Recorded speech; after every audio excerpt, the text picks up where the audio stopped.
Chapter 10, Ahmednagar Fort Again. The chain of happening, the two backgrounds, India, Indian and British, mass upheavals and their suppression, reactions abroad, reactions in India, India's sickness, famine, India's dynamic capacity, India's growth arrested, religion, philosophy and science, the importance of national idea, changes necessary in India, India's partition or strong national state or a center of supranational state, realism and geopolitics, world conquest or world association, the USA and the USSR, freedom and empire. The problem of population, falling birth rates and national decay, the modern approach to an old problem. Epilogue. Postscript. Allahabad, 29 December 1945. Index. End of contents. The Discovery of India. The book by Jawaharlal Nehru. The Discovery of India by Jawaharlal Nehru. Chapter 10, Ahmednagar Fort Again. The chain of happening.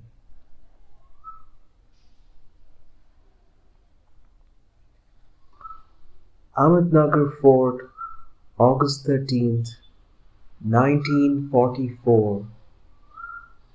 It is just over 2 years since we came here. 2 years of a dream life rooted in one spot, with the same few individuals to see, the same limited environment, the same routine from day to day. Sometime in the future, we shall wake up from this dream and go out into the wider world of life and activity, finding it a changed world. There will be an air of unfamiliarity about the persons and the things we see. We shall remember them again, and past memories will crowd into our minds, and they will not be the same, nor will we be the same, and we may find it difficult to fit in with them.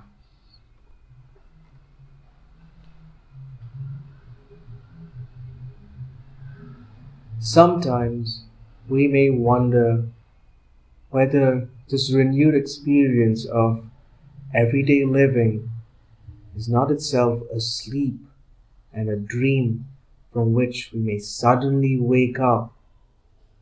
Which is the dream and which is the waking? Are they both real?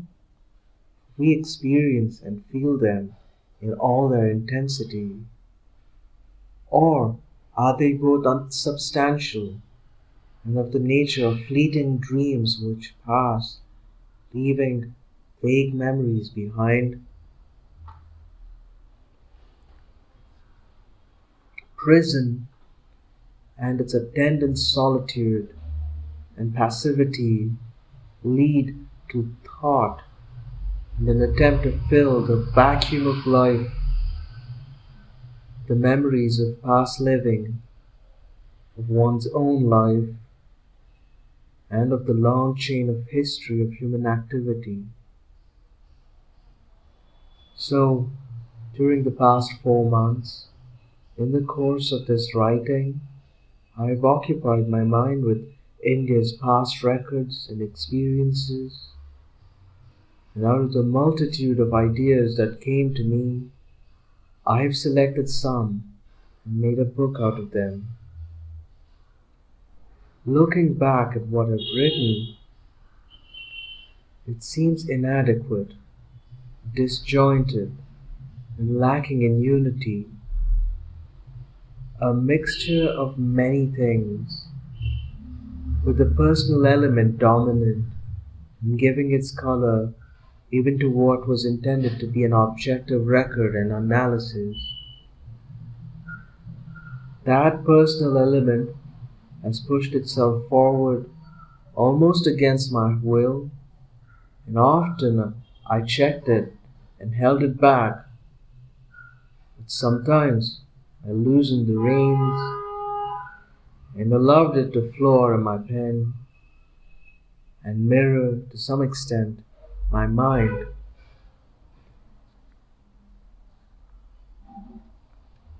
By writing of the past, I've tried to rid myself of the burden of the past, but the present remains with all its complexity and irrationality, and the dark future that lies behind, and the burden of these is no less than that of the past.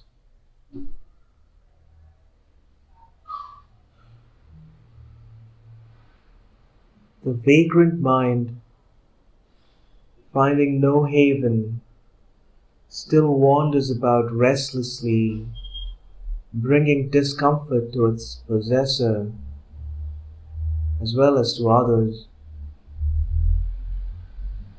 There is some envy for those virgin minds which have not been soiled or violated by thought's assault, and on which doubt has cast no shadow nor written a line.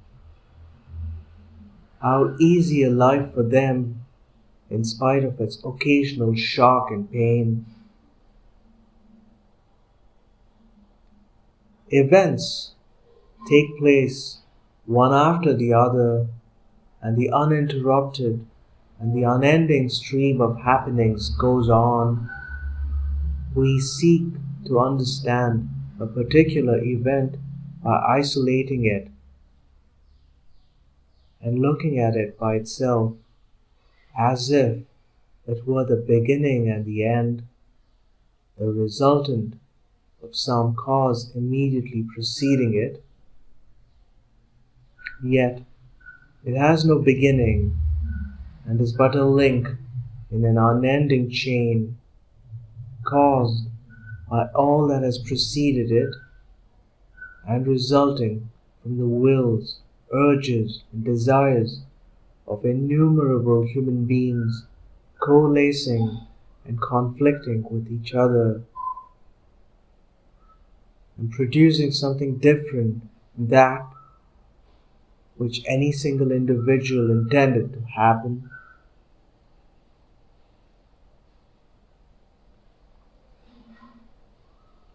Those wills, urges, and desires are themselves largely conditioned by previous events and experiences, and the new event in its turn becomes another conditioning factor for the future.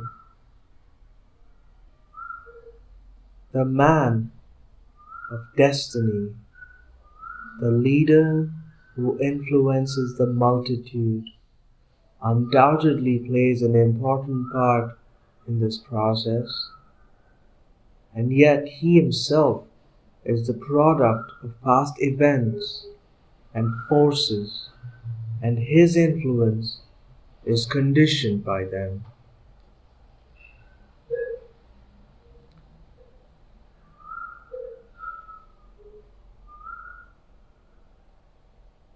The two backgrounds, Indian and British. What happened in India in August 1942 was no sudden development, but a culmination of all that had gone before. Much has been written about it in attack, criticism, or defense, and many explanations given, and yet most of this writing misses the real meaning, for it applies purely political consideration to something that was deeper than politics. Behind it all lay an intense feeling that it was no longer possible to endure and live under foreign autocratic rule. All other questions became secondary, whether under that rule it was possible to make improvements or progress in some directions, or whether the consequences of a challenge might be more harmful still.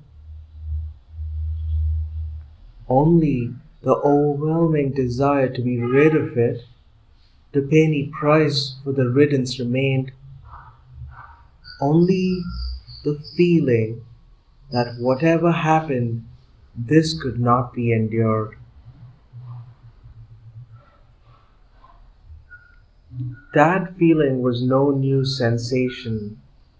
It had been there for many years, but previously it had been restrained in many ways and disciplined to keep pace with events. The war itself was both a restraining and a releasing factor. It opened out our minds to vast developments and revolutionary changes, to the possibility of the realization of our hopes in the near future, and it put a brake on much that we might otherwise have done because of our desire to help, and certainly not to hinder in any way the struggle against the Axis powers.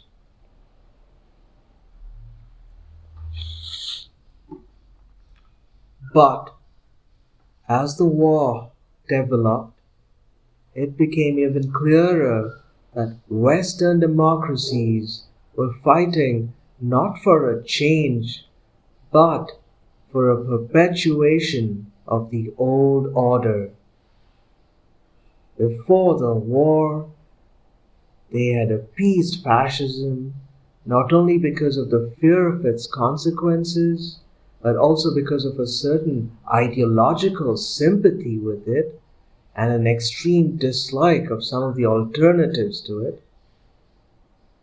Nazism and fascism were no sudden growths or accidents of history. They were the natural development of the past course of events, of empire and racial discrimination, of national struggles, of the growing concentration of power, of technological growth which found no scope for its fulfillment within the existing framework of society, of the inherent conflict between the democratic ideal and a social structure opposed to it. Political democracy in Western Europe and North America, opening the door to a national and individual progress, had also released new forces and ideas, aiming inevitably at economic equality. Conflict was inherent in the situation. There would be either an enlargement of that political democracy or attempts to curb it and end it. Democracy grew in content and area in spite of constant opposition and became the accepted ideal of political organization. But a time came when a further expansion endangered the basis of the social structure, and then the upholders of that structure became adamant and aggressive, and organized themselves to oppose change. In countries so circumstanced that the crises developed more rapidly, democracy was openly and deliberately crushed, and fascism and Nazism appeared. In the democracies of Western Europe and North America, the same processes were at play, though many other factors delayed the crises, and probably a much longer tradition of peaceful and democratic government also helped.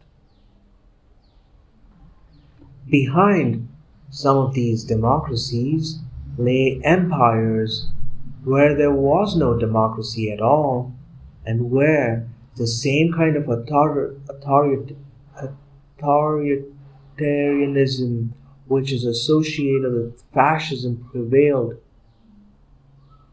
There also, as in fascist countries, the governing class allied itself to reactionary and opportunist groups and feudal survivals in order to suppress the demand for freedom. And there also they began to assert that democracy, though good as an ideal and desirable in their homelands, was not suited to the peculiar conditions prevailing in these colonial domains.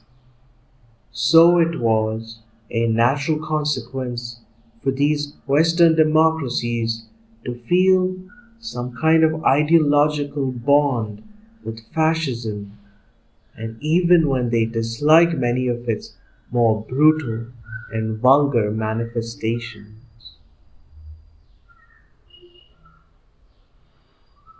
When they were forced to fight in self-defense, they looked forward to a restoration of that very structure which had failed so dismally. The war was looked upon and presented as a defensive war, and this was true enough in a way. But there was another aspect of the war, a moral aspect, which went beyond military objectives and attacked aggressively the fascist creed and outlook. For it was a war, as has been said, for the soul of the peoples of the world. In it lay the seeds of change, not only for fascist countries, but also for the United Nations. This moral aspect of the war was obscured by powerful propaganda, and emphasis was laid on defense and perpetuation of the past, and not on creating a new future. There were many people in the West who ardently believed in this moral aspect and wanted to create a new world which would afford some guarantees against the utter failure of human society which the World War presented. There were vast numbers of people everywhere, including especially the men who fought and died on the field of battle, who vaguely but firmly hoped for this change. And there were those hundreds of millions of the dispossessed and exploited and racially discriminated against in Europe and America, and much more so in Asia and Africa, who could not isolate the war from their memories of the past and their present misery, and passionately hoped, even when hope was unreasonable, that the war would somehow lift the burdens that crushed them.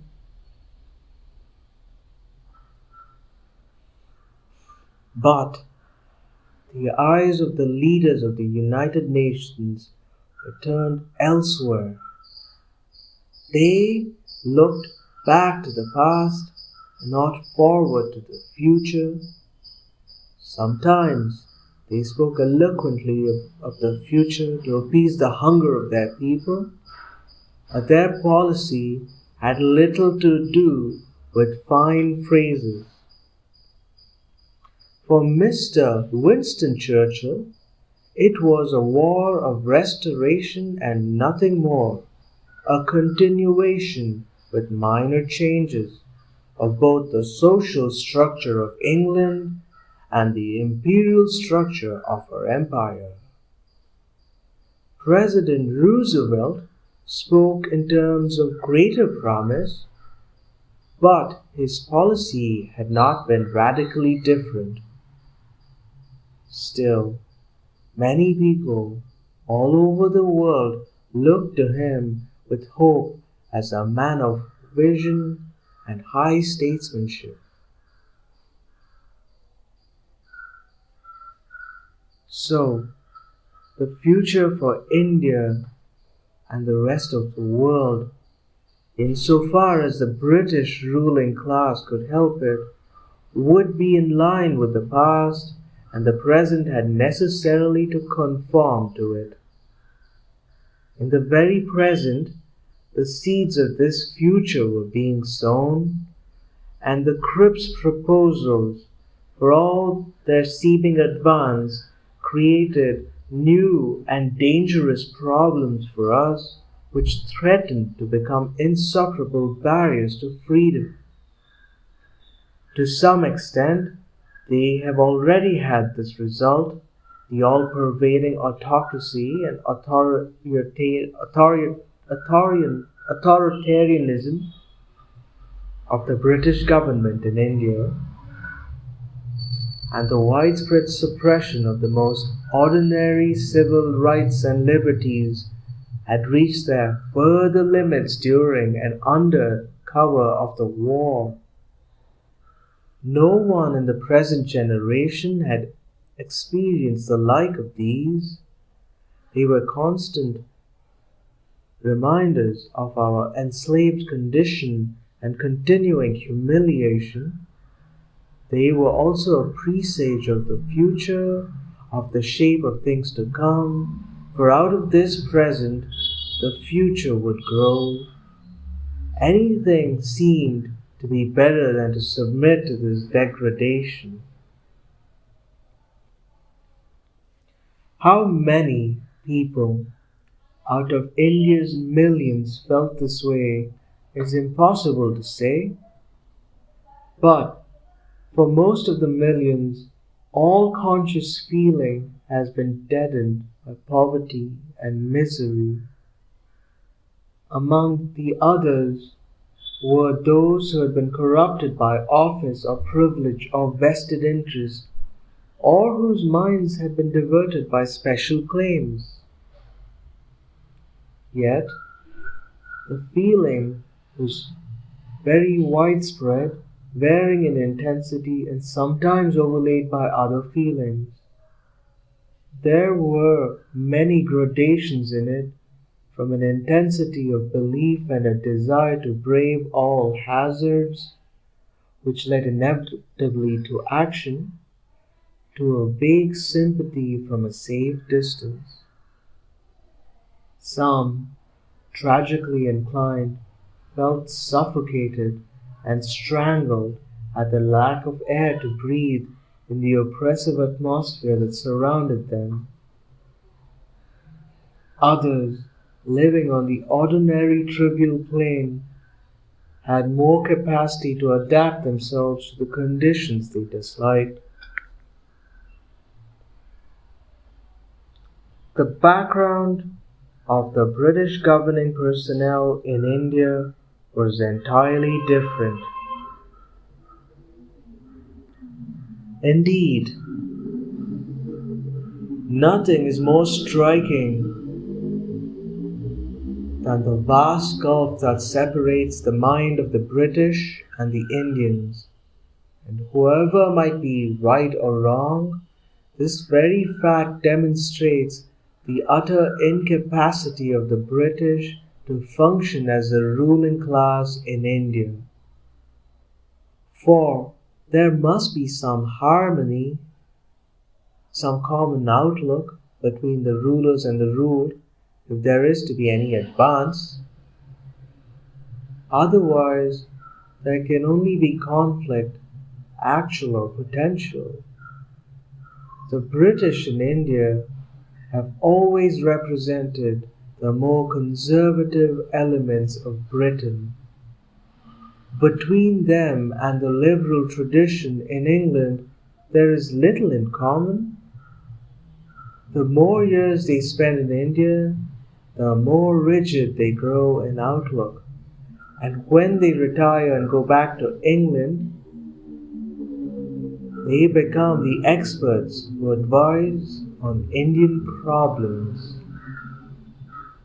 They are convinced of their own rectitude, of the benefits and necessity of British rule in India, of their own high mission in being the representatives of the imperial tradition, because the National Congress has challenged the whole basis of this rule and sought to rid India of it.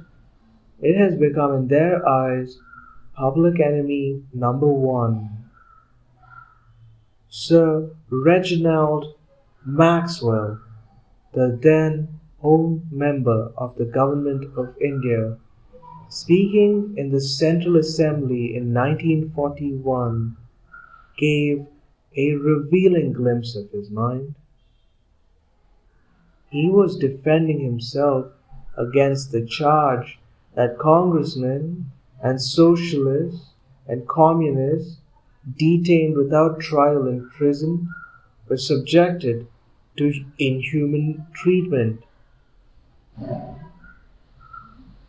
far worse than that given to German and Italian prisoners of war. He said that Germans and Italians were at any rate fighting for their countries, but these others were enemies of society who wanted to subvert the existing order.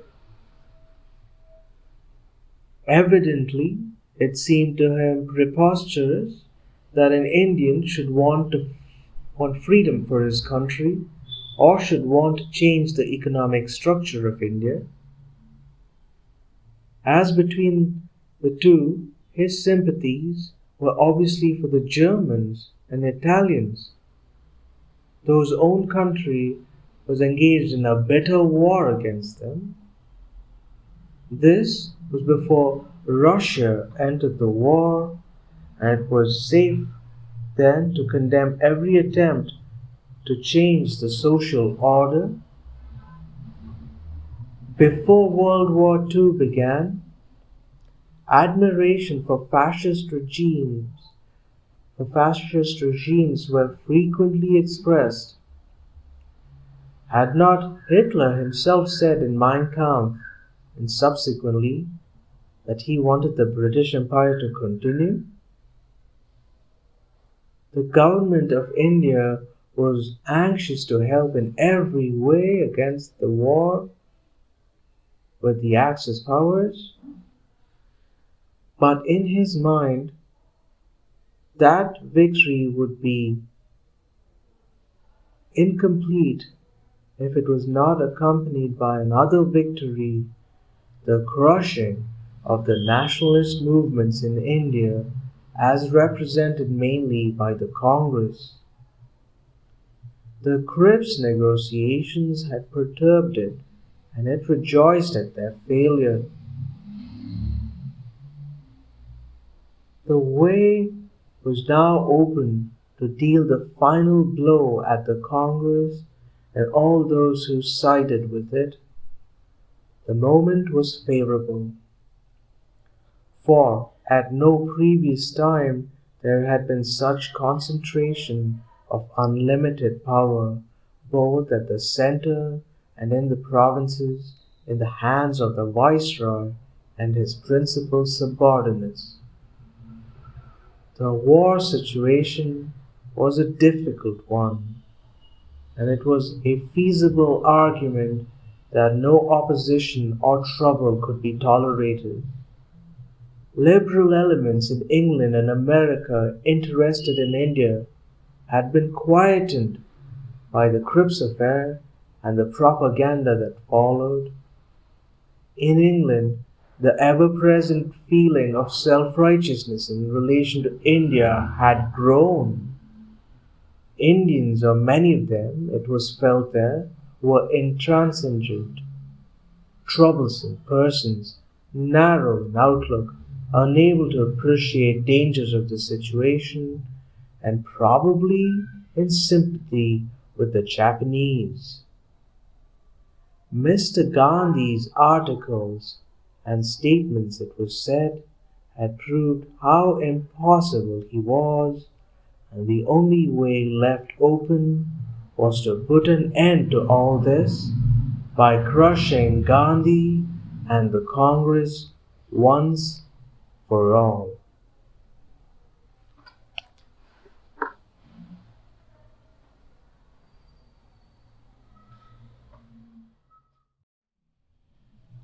The Discovery of India by Jawaharlal Nehru, Chapter 10.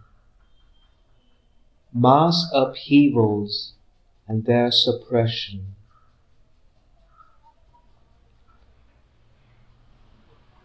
In the early morning of August 9th, 1942, numerous arrests were made all over India. What happened then? Only scraps of news trickled through to us after many weeks. And even now, we can form only an incomplete picture of what took place.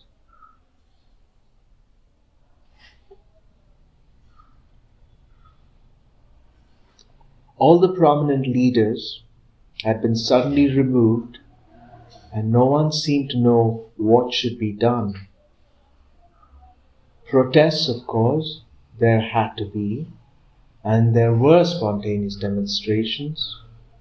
These were broken up and fired upon, and tear gas bombs were used. All the usual channels of giving expression to public feeling were stopped. And then, all these suppressed emotions broke out, and crowds gathered in cities and rural areas and came in conflict with the police and the military. They attacked especially what seemed to them the symbols of British authority and power: the police stations, the post offices, and railway stations. They cut the telegraph and telephone wires. These unarmed and leaderless mobs faced police and military firing, according to official statements, on 538 occasions. And they were also machine gunned from low-flying aircraft. For a month or two or more, these disturbances continued in various parts of the country, and then they dwindled away and gave place to sporadic occurrences. The disturbances, said Mr. Churchill in the House of Commons, were crushed with all the weight of the government, and he praised the loyalty and steadfastness of the British, of the brave Indian police, as well as the Indian official class generally, whose behavior has been deserving of the highest praise. He added that larger reinforcements have reached India, and the number of white troops in that country is larger than at any time in the British connection. These foreign troops and the Indian police had won many a battle against the unarmed peasantry of India and crushed their rebellion, and the other main prop of the British Raj in India, the official class, had helped, actively or passively, in the process.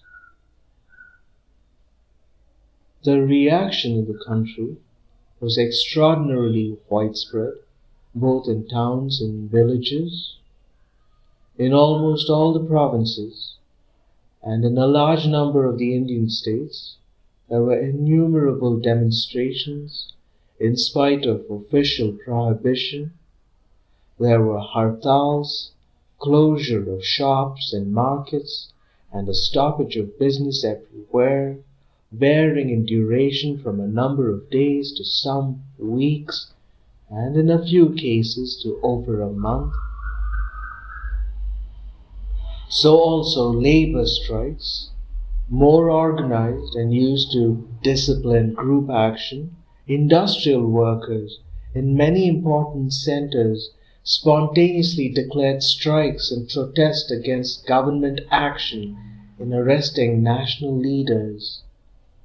A notable instance of this was the vital steel city of Jamshedpur, where the skilled workers, drawn from all over India, kept away from work for a fortnight and only agreed to return on the management promising that they would try their best to get the Congress leaders released and a national government formed. In the great textile center of Ahmedabad, also, there was a sudden and complete stoppage of work in all the numerous factories without any special call from the trade union. This general strike in Ahmedabad continued peacefully for over 3 months, in spite of all attempts to break it. It was a purely political and spontaneous reaction of the workers, and they suffered greatly, for it was a time of relatively high wages.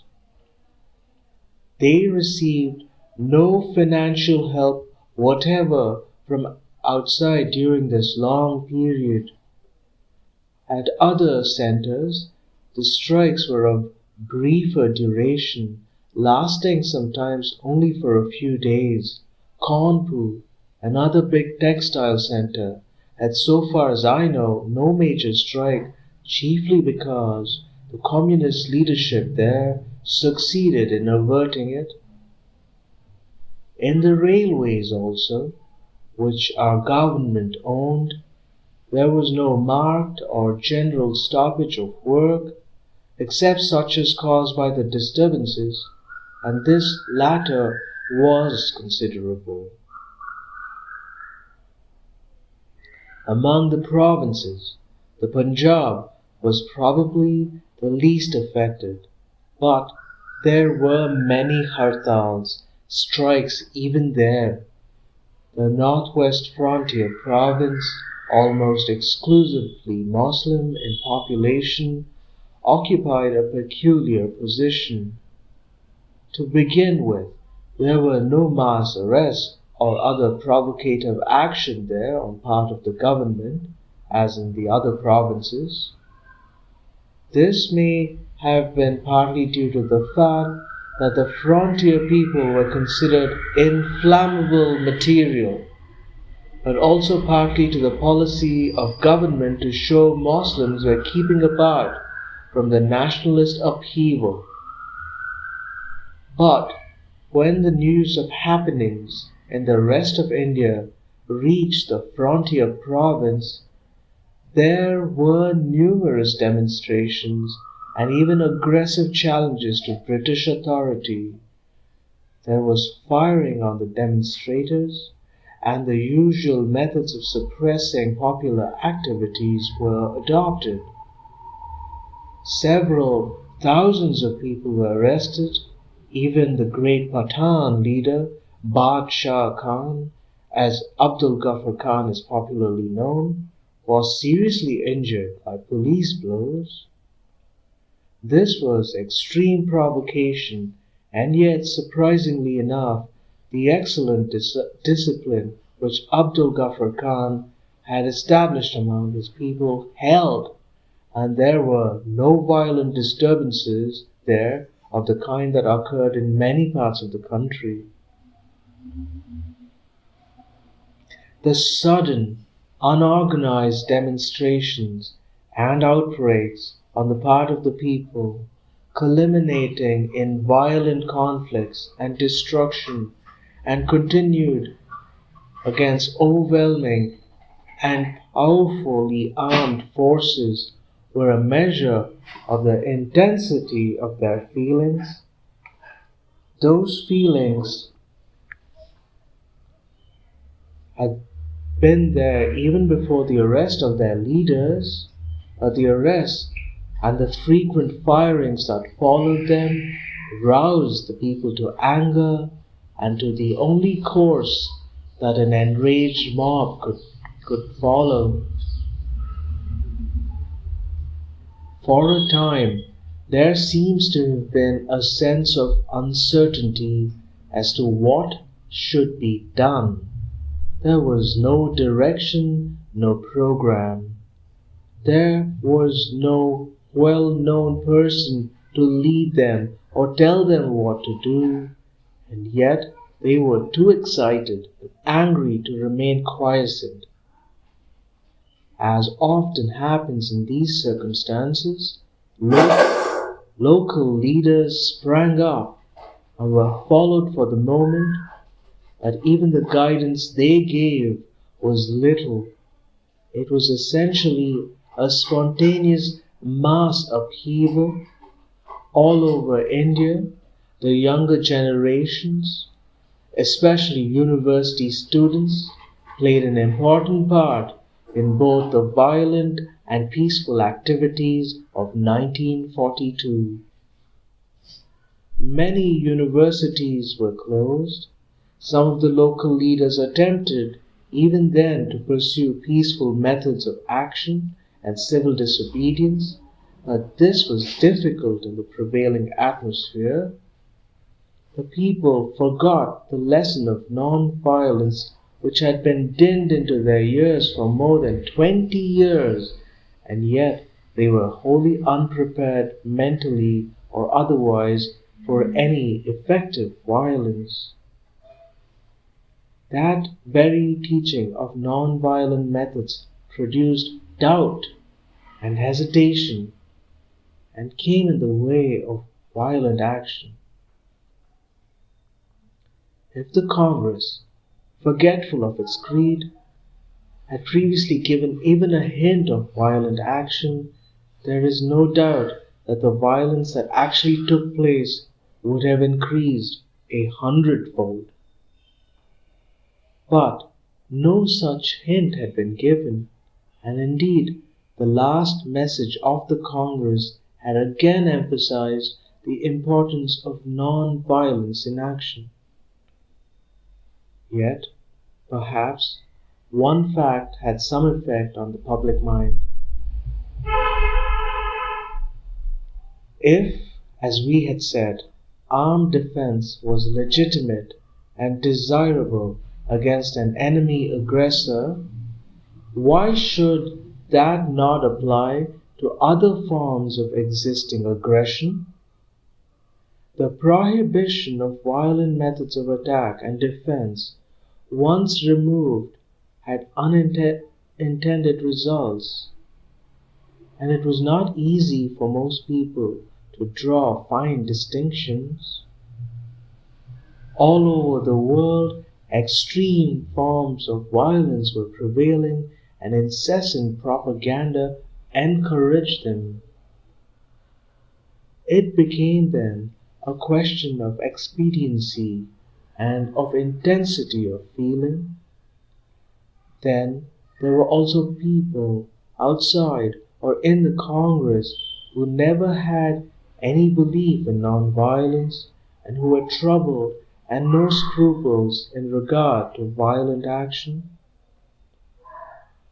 But in the excitement of the moment, few people think they act in accordance with their long-suppressed urges which drive them forward, and so, for the first time since the great revolt of 1857, vast numbers of people again rose to challenge by force, but a force without arms, the fabric of British rule in India.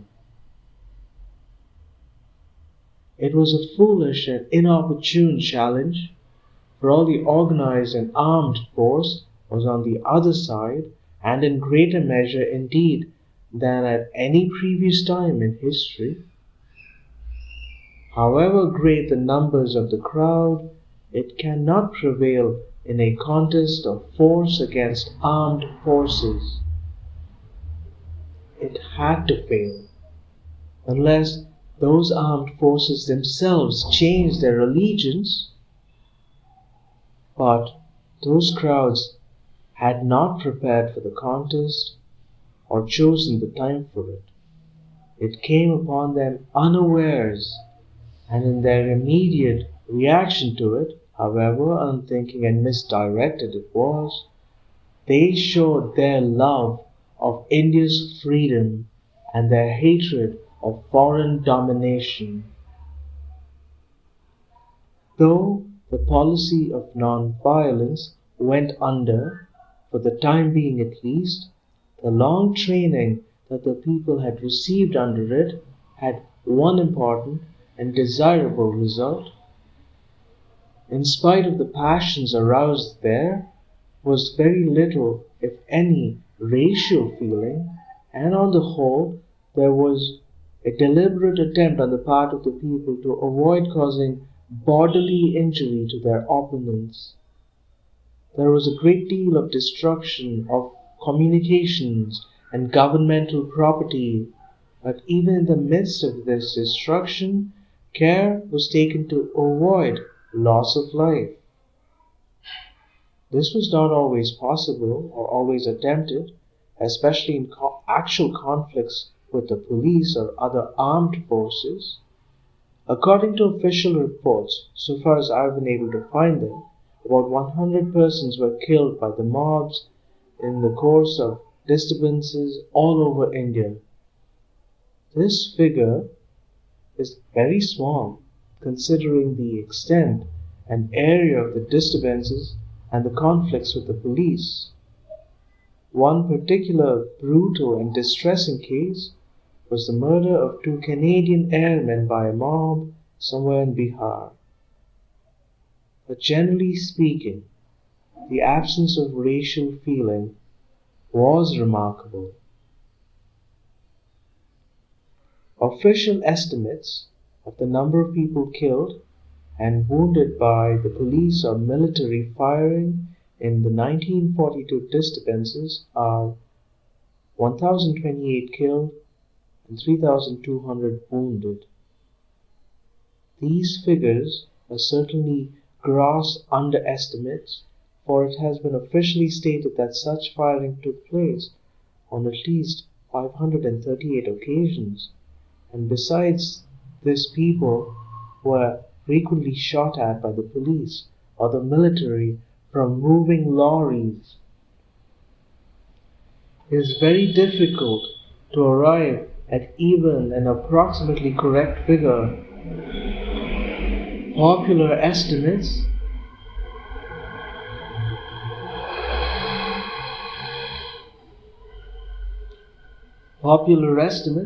place the number of deaths at 25,000, but probably this is an exaggeration. Perhaps 10,000 may be nearer the mark.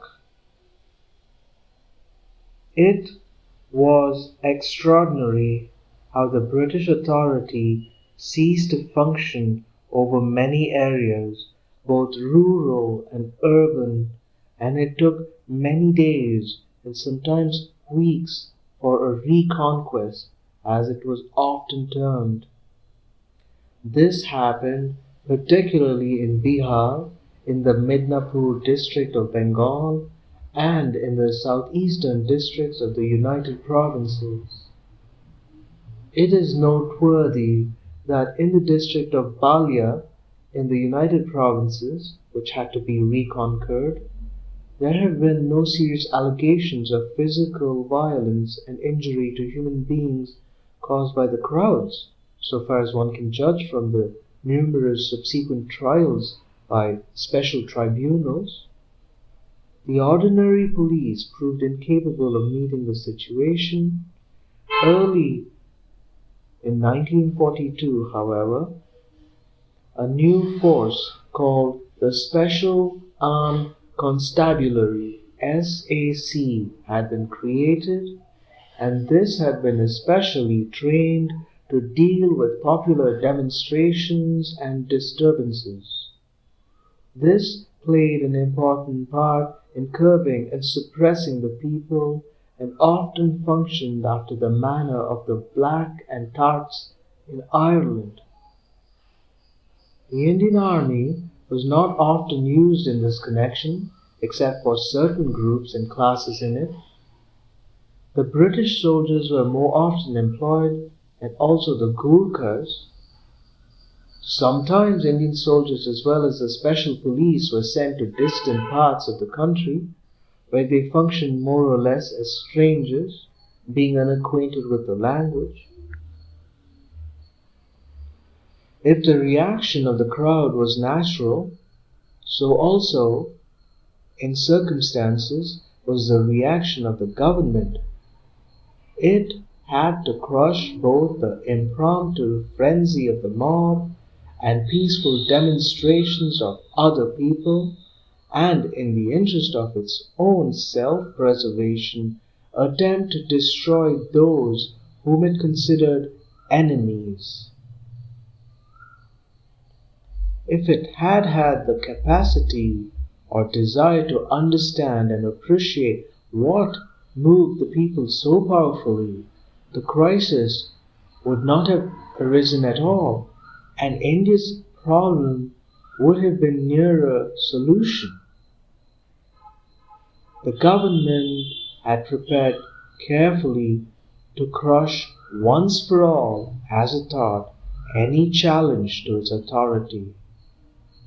It had taken the initiative and chosen the time for its first blow. It had removed to prison thousands of men and women who had played a prominent part in the nationalist, the labor, and the peasant movements. Yet, it was surprised and taken aback by the upheaval that suddenly convulsed the country, and momentarily its widespread apparatus of repression was disjoined.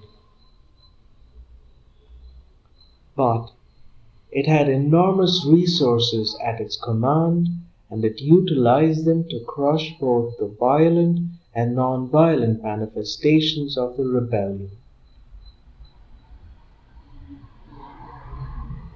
Many of the upper and richer classes, timidly nationalist and sometimes even critical of the government, were frightened by this exhibition of mass action on an all-India scale, which cared little for vested interests and smelt not only of political revolution but also of social change.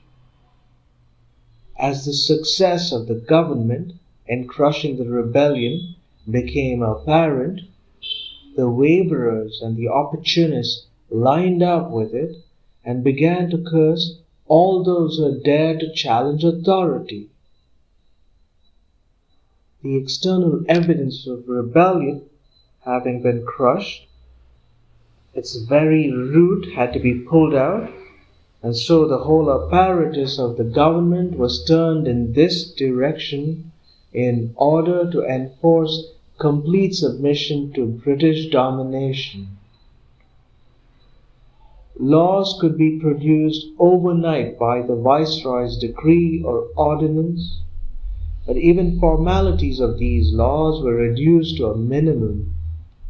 The decisions of the Federal Court and the High Courts, which were creations and emblems of British authority, were flouted and ignored by the executive, or a new ordinance was issued to override those decisions.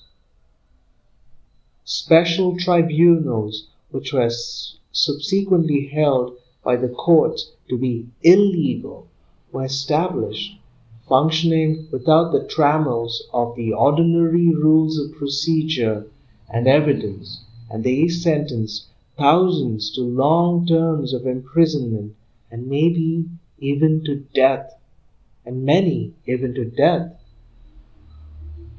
The police, and especially the Special Armed Constabulary and the Secret Service, were all powerful and became the chief organs of the state and could indulge in any illegalities or brutalities without criticism or hindrance. Corruption grew to giant proportions. Vast numbers of students in schools and colleges were punished in various ways. Thousands of young men were flogged. Public activity of all kinds was prohibited unless it was in favor of the government. But the greatest sufferers were the simple-hearted, poverty-stricken villagers of the rural areas. Suffering for many generations had been the badge of their tribe. They had ventured to look up and hope to dream of better times. They had even roused themselves to action. Whether they had been foolish or mistaken or not, they had proved their loyalty to the cause of Indian freedom. Their effort had failed, and the burden had fallen on their bent shoulders and broken bodies, and cases were reported of whole villages being sentenced from flogging to death. It was stated on behalf of the Bengal government, the government forces burnt 193 Congress camps and houses in the subdivisions of Tamluk and Kontai before and after the cyclone of 1942. The cyclone had worked havoc in that area and created a wilderness, but that made no difference to the official policy. Huge sums were imposed on villages as a whole as a punitive fine. According to Mr. Amory's statement in the House of Commons, the total collective fines amounted to rupees 90 lakhs. That's 9 million. And out of this, rupees 78 lakh 50,000 or 7,850,000 were realized. How these vast sums were realized from starving wretches is another matter. Nothing that took place in 1942 or after, not the shooting and the burning by the police, caused such an intensity of suffering as this forcible realization. Not merely were the fines imposed realized, but often much more, the excess vanishing in the process of realization. All the conventions and subterfuges that usually veil the activities of governments were torn aside, and only naked force remaining as the symbol of power and authority. There was no further need for subterfuge, for the British power had succeeded, at least for the time being, in crushing both the non-violent and violent attempts made to replace it by a national authority, and stood supreme in India. India had failed in that final test when strength and power only count and all else is mere quibbling and irrelevance. She had failed not only because of British armed might and the confusion produced by the war situation in people's minds, but also because many of her own people were not prepared for the last sacrifice which freedom requires. So, the British felt they had firmly re-established their rule in India, and they saw no reason to loosen their hold again.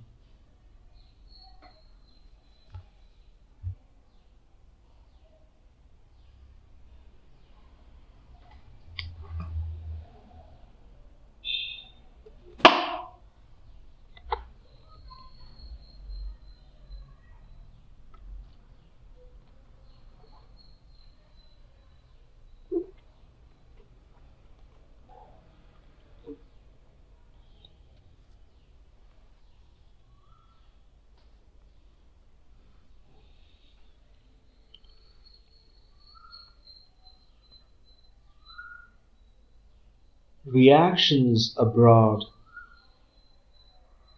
A strict censorship cast a heavy veil over the happenings in India.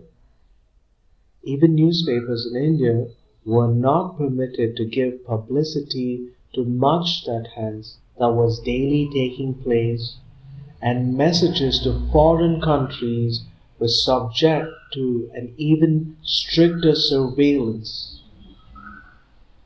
At the same time, official propaganda was let loose abroad and false, tendentious accounts were circulated. The United States of America were especially flooded with this propaganda, for opinion there was held to count, and hundreds of lecturers and others, both English and Indian, were sent there to tour their country. Even apart from this propaganda, it was natural in England, suffering the strain and anxiety of war, for resentment to be felt against Indians, and especially those who were adding to the troubles in the time of crises. One-sided propaganda added to this, even more so, the conviction of the British in their own righteousness, their lack of awareness of others' feelings, bad been their strength, and it continued to justify actions on their behalf and to cast the blame for any mishap on the inquiry of others who were so blind to the obvious virtues of the British. Those virtues had now been justified afresh by the success of British forces and the Indian police in crushing those in India who had ventured to doubt them. Empire had been justified, and Mr. Winston Churchill declared, with special reference to India, "I have not become the King's first minister in order to preside over the liquidation of the British Empire." In saying so, Mr. Churchill undoubtedly represented the viewpoint of the vast majority of his people, and even of many who had previously criticized the theory and practice of imperialism.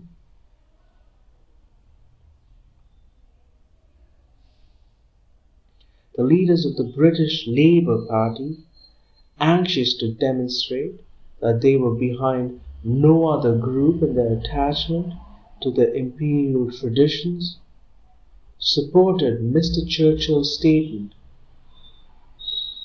and stressed the resolve of the British people to keep the empire together after the war.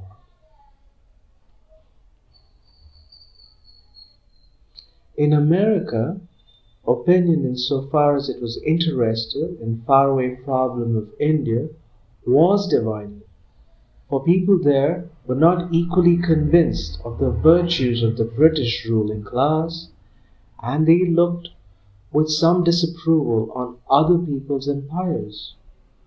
They were also anxious to gain India's goodwill and utilize her resources fully in the war against Japan. Yet, one-sided and tendentious propaganda inevitably produced results, and there was a feeling that the Indian problem was far too complicated for them to tackle, and anyway, it was difficult for them to interfere in the affairs of their British ally. What those in authority, or people generally, in Russia thought about India, it was impossible to say.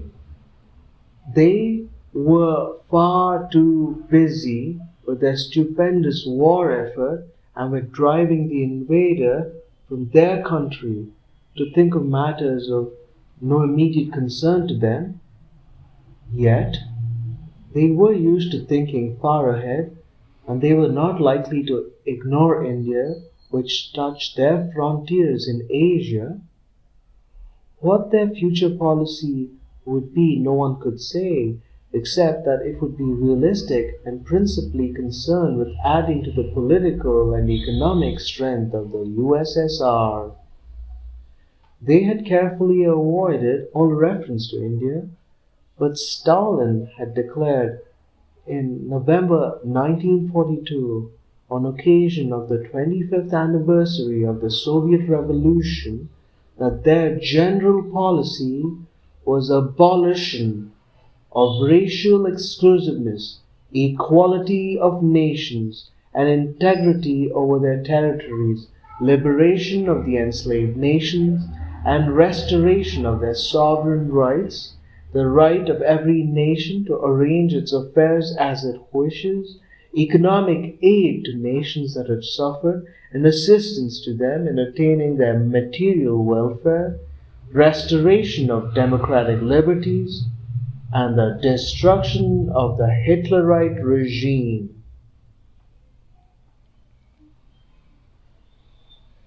In China, it was evident that whatever the reaction of the people to any particular action of ours, their sympathies were entirely on the side of Indian freedom.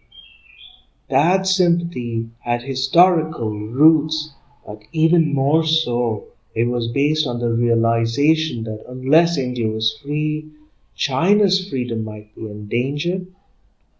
It was not in China only, but throughout Asia, Egypt, and Middle East, Indian freedom had become a symbol of a larger freedom for other subject and dependent countries, a test in the present and a measuring rod for the future. Mr. Wendell Willkie, in his book One World, says, "Many men and women I have talked with from Africa to Alaska asked me the question, which has become almost a symbol all throughout Asia, what about India? From Cairo on, it confronted me at every turn. The wisest man in China said to me, when the aspiration of India for freedom was put aside to future date, it was not Great Britain that suffered in public esteem in the Far East, it was the United States." What happened?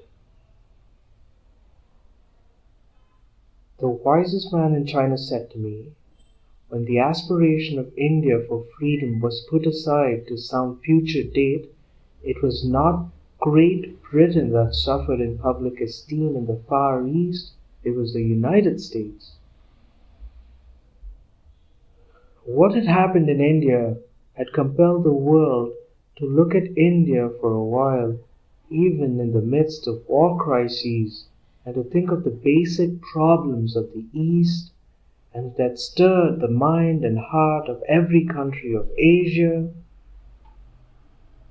Even though, for the moment, the Indian people appeared helpless in the powerful grip of British imperialism, they had demonstrated that there would be no peace in India or Asia unless India was free.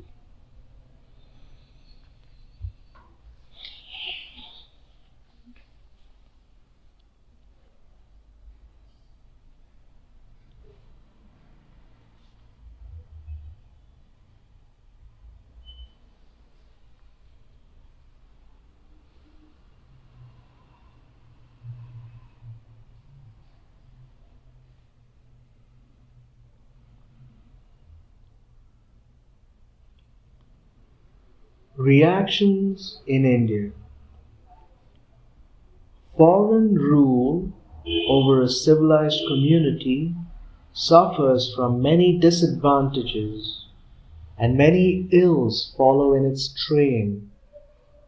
One of these disadvantages is that it has to rely on the less desirable elements in the population: the idealist, the proud, the sensitive, the self-respecting, those who care sufficiently for freedom and are not prepared to degrade themselves by an enforced submission to an alien authority, keep aloof or come into contact with it.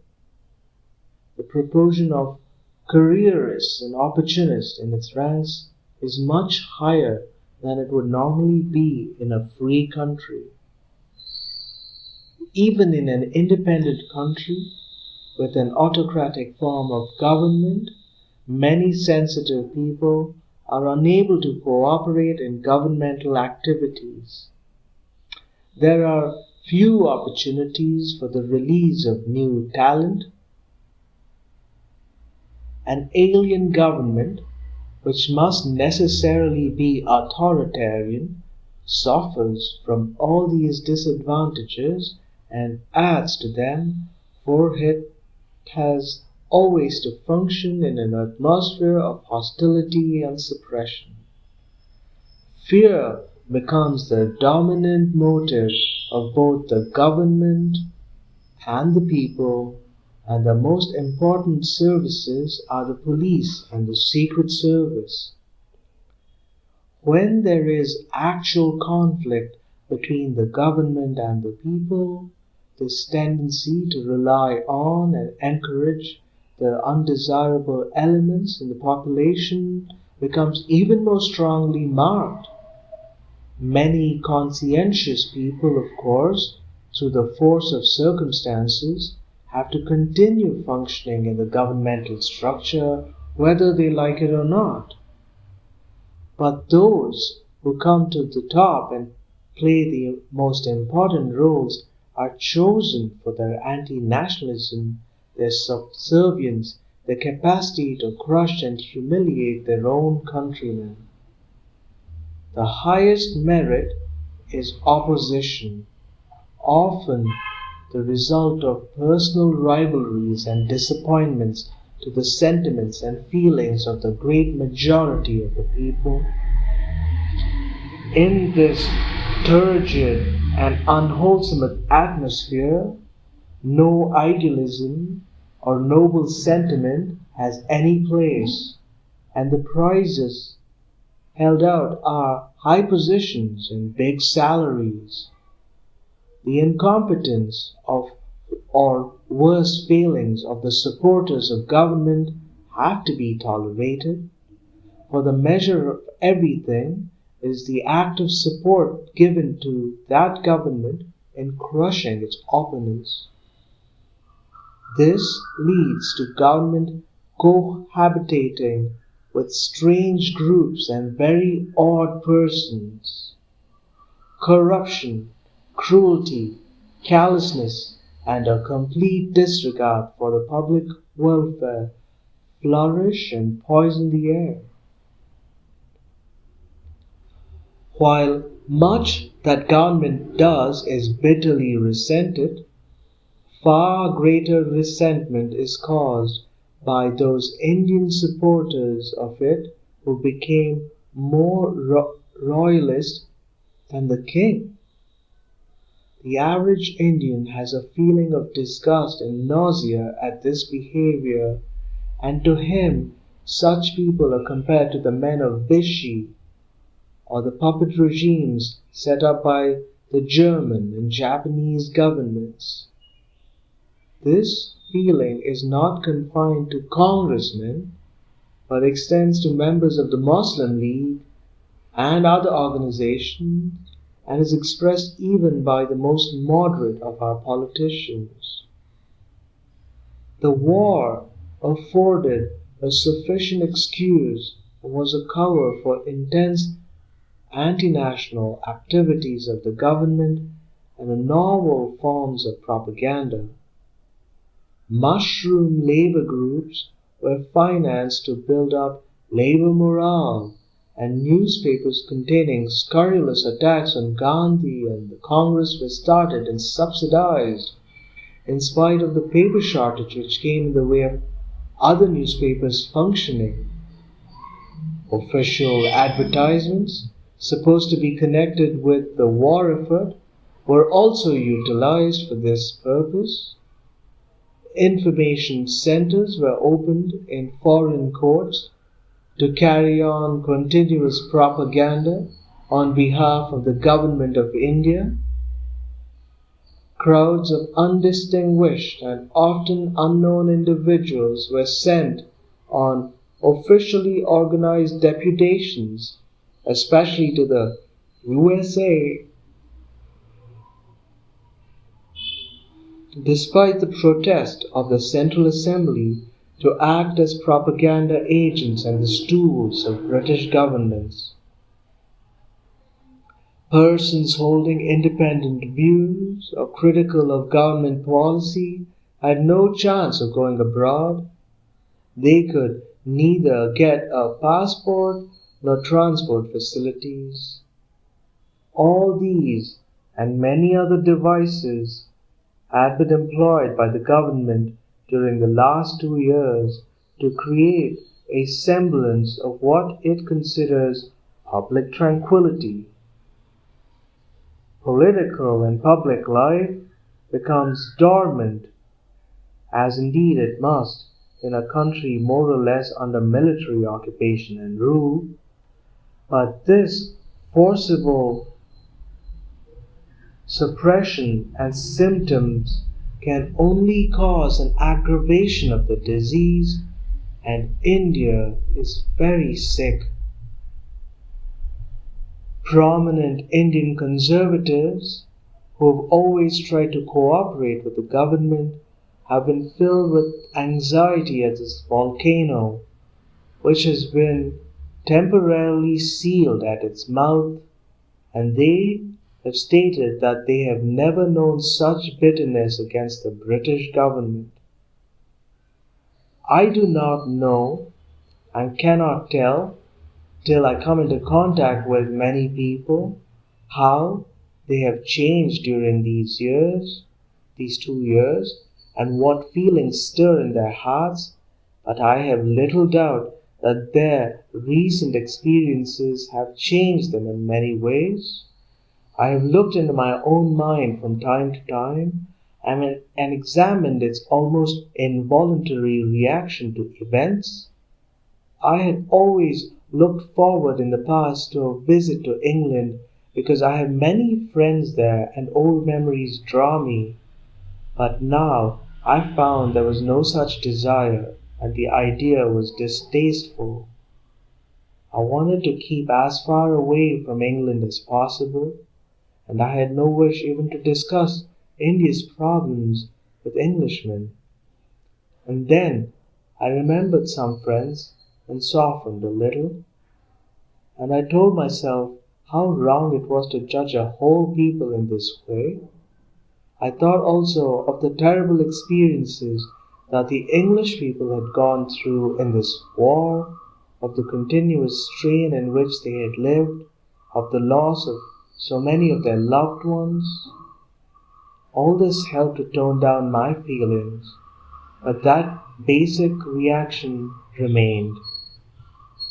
Probably time and the future will lessen it and give another perspective. But if I, with all my associations with England and the English, could feel that way, what of others who had lacked those contacts?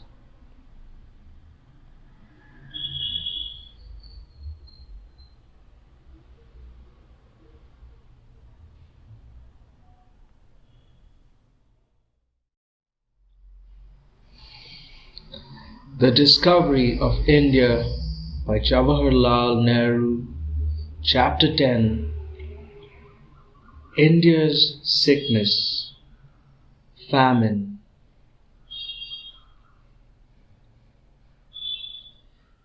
India was very sick. both in mind and body. While some people had prospered during the war, the burden on others had reached breaking point, and an awful reminder of this came famine. A famine of vast dimensions, affecting Bengal and East and South India. It was the biggest and most devastating famine in India during the past 170 years of British dominion, comparable to those terrible famines which occurred from 1766 to 1770 in Bengal and Bihar as an early result of the establishment of British rule. Epidemics followed, especially cholera and malaria, and spread to other provinces. And even today, they are taking their toll of scores, thousands of lives. Millions have died of famine and disease, and yet the spectre hovers over India and claims its victims. This famine unveiled the picture of India as it was below the thin veneer of prosperity of a small number of people at the top. A picture of poverty and ugliness of British rule. That was the culmination and fulfillment of British rule in India. It was no calamity of nature or play of the elements that brought us this famine, nor was it caused by actual war operations and enemy blockade.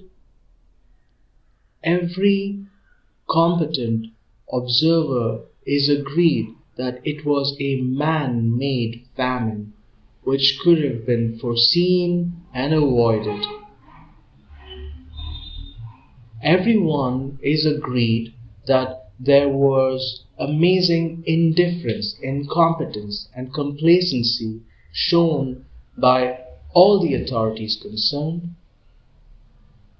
Right up to the last moment, when thousands were dying daily in public streets, famine was denied, and references to it in the press were suppressed by censors. When the Statesman newspaper of Calcutta published gruesome and ghastly pictures of starving and dying women and children in the streets of Calcutta, a spokesman of the government of India, speaking officially in the Central Assembly, protested against the dramatization of the situation. To him, apparently, it was a normal occurrence for thousands to die daily from starvation in India. Mr. Amory of the India office in London distinguished himself especially by his denials and statements. And then, when it became impossible to deny or cloak the existence of widespread famine, each group in authority blamed some other group for it. The government of India said it was the fault of the provincial government, which itself was merely a puppet government functioning under the governor through the civil services. They were all to blame.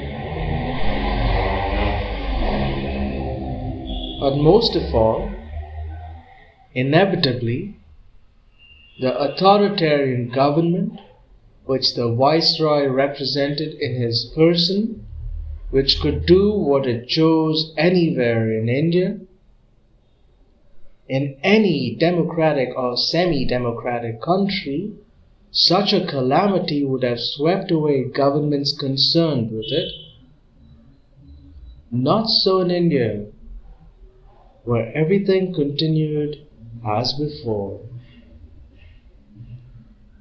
Considered even from the point of view of the war, this famine took place in the very region which stood nearest to the theater of war and possible invasion,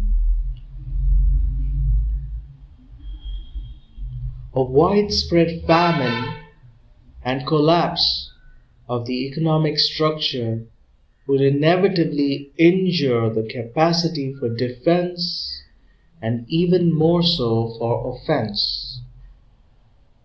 Thus did the government of India discharge its responsibility for India's defense and the prosecution of the war against the Japanese aggressors. Not scorched earth, but scorched and starved and dead human beings by the million in this vital war area were the emblem of the policy that the government had pursued. Indian non-official organizations from all over the country did good work in bringing relief,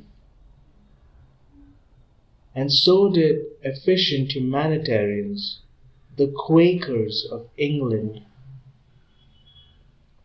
The central and provincial government also at last woke up and realized the immensity of the crises, and the army was utilized in the relief operations. For the moment, something was done to check the spread of famine and mitigate its after effects. But the relief was temporary, and those after effects continued, and no one knows when the famine may not descend again on an even worse scale. Bengal is broken up, her social and economic life shattered, and an enfeebled generation left as survivors.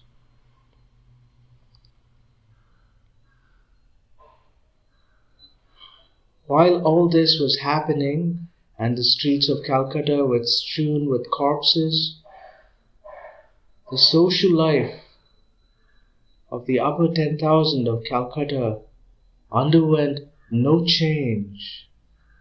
They were dancing and feasting and a flaunting of luxury, and life was gay. There was no rationing even till a much later period. The horse races in Calcutta continued and attracted their usual fashionable throngs. Transport was lacking for food, but racehorses came in special boxes by rail from other parts of the country. In this gay life, both Englishmen and Indians took part, for both had prospered in the business of war, and money was plentiful. Sometimes that money had been gained by profiteering in the very foodstuff, the lack of which was killing tens of thousands daily.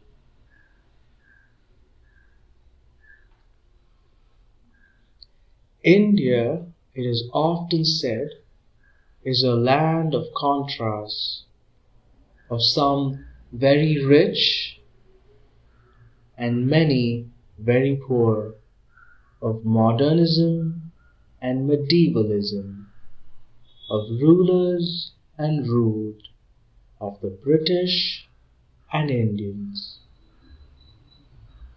Never before had these contrasts been so much in evidence as in the city of Calcutta during those terrible months of famine in the latter half of 1943.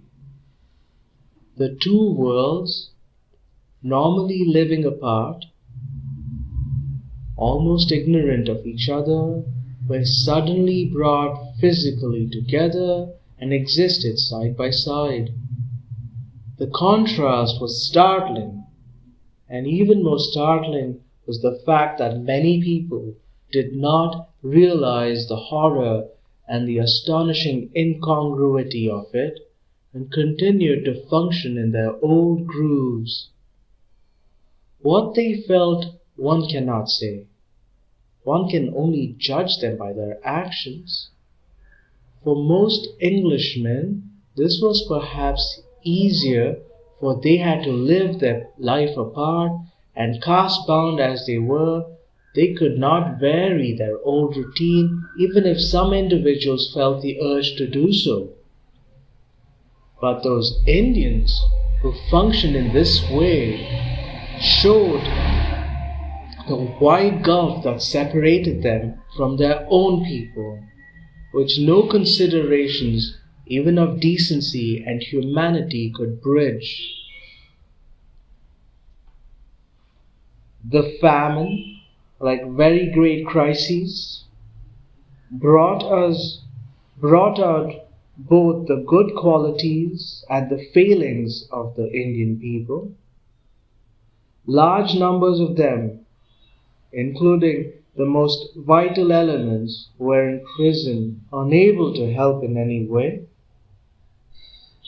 Still, the relief works, organized unofficially, drew men and women from every class who labored hard under discouraging circumstances, displaying ability, the spirit of mutual help and cooperation and self-sacrifice. The failings were also evident in those who were too full of their petty rivalries and jealousy to cooperate together, those who remained passive and did nothing to help others, and those few who were so denationalized and dehumanized as to care little for what was happening.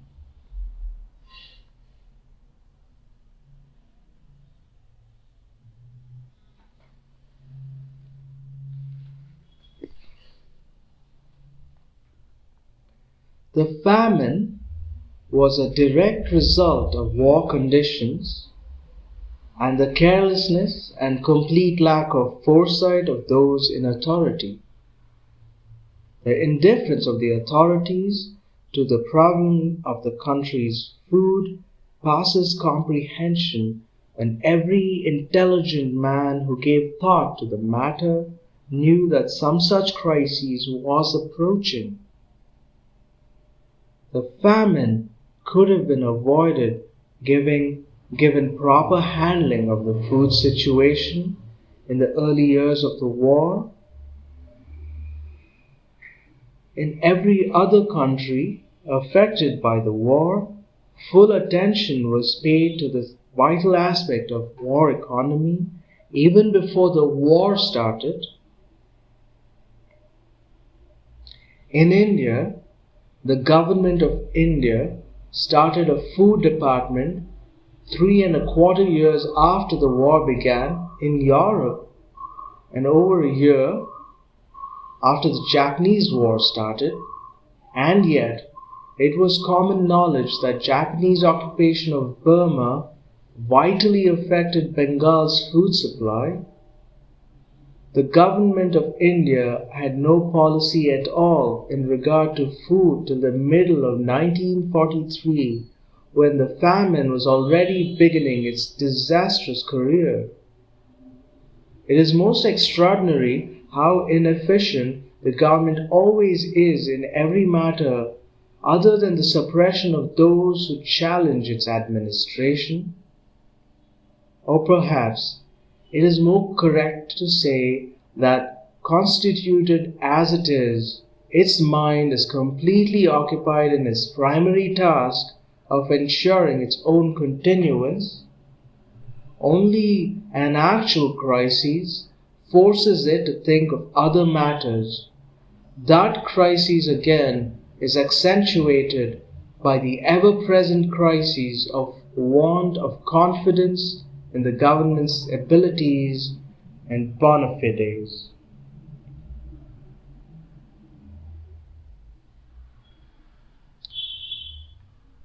Though the famine was undoubtedly due to war conditions and could have been prevented, it is equally true that its deeper causes lay in the basic policy which was impoverishing India, under which millions lived on the verge of starvation. In 1933, Major General Sir John Magog, the Director General of the Indian Medical Service, wrote in the course of a report on public health in India, taking India as a whole, the dispensary doctors regard 39% of the people as being well nourished, 41% as poorly nourished, and 20% as very badly nourished. The most depressing picture is painted by doctors of Bengal, who regard only 22% of the people of the province as being well nourished, while 31% are considered to be very badly nourished. The tragedy of Bengal and the famines of Orissa, Malabar, and other places are the final judgment on British rule in India. The British will certainly leave India, and their Indian empire will become a memory. But what will they leave when they have to go? What human degradation and accumulated sorrow! Tagore saw this picture as he lay dying 3 years ago. But what kind of India will they leave behind? What stark misery, when the stream of their centuries' administration runs dry at last, utter waste of mud and filth they will leave behind them.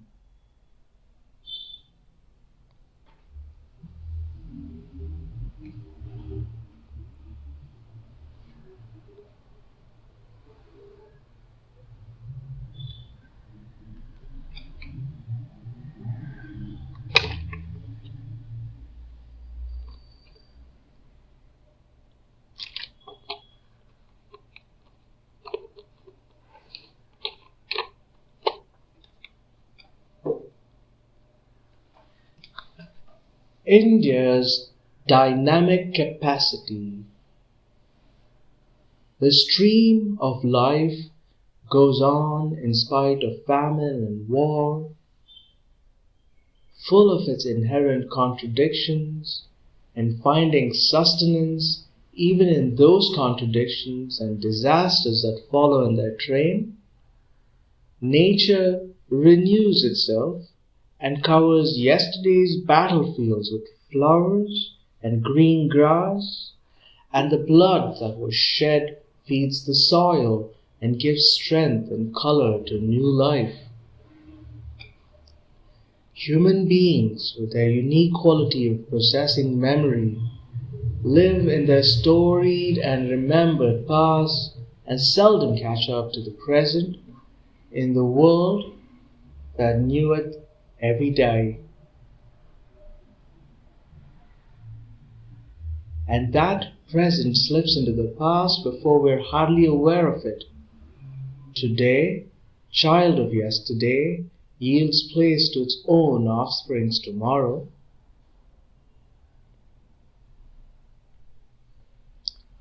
Winged victory ends in a welter of blood and mud, and out of the heavy trials of seeming defeat, the spirit emerges with new strength and wider wisdom, wider vision. The weak in spirit yield and are eliminated, but others carry the torch forward and hand it to the standard bearers of tomorrow.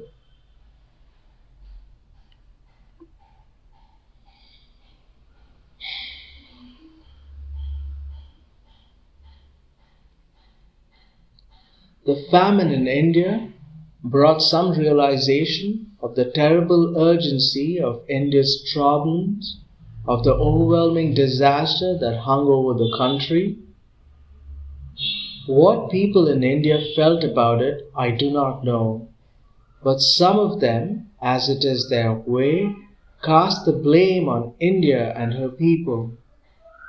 There was a lack of food, lack of doctors, lack of sanitation and medical supplies, lack of transport, lack of everything except human beings.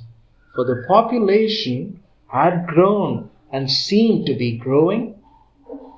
This excessive population of an improvident race, growing without notice or warning and upsetting the plans or planlessness of a benevolent government, must be to blame.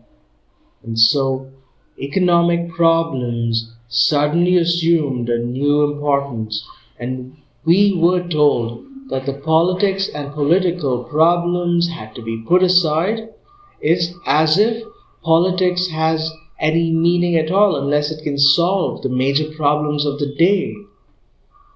The government of India, one of the few representatives of the laissez-faire tradition in the world, began to talk of planning, but of organized planning it had no notion. It could only think in terms of preserving the existing structure and its own and allied vested interests. The reaction on the people of India was deeper and more widespread, though it found little public expression owing to the widespread tentacles of the Defense of India Act and its rules. There had been a complete collapse of the economic structure of Bengal, and tens of millions of people had been literally broken up.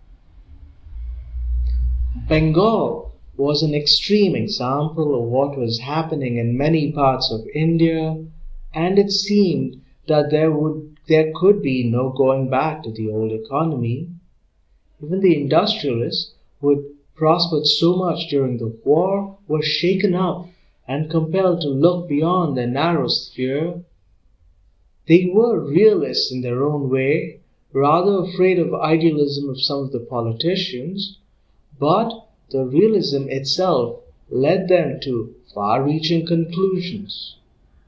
A number of Bombay industrialists, chiefly connected with the Tata enterprises, produced a 15-year plan for India's development.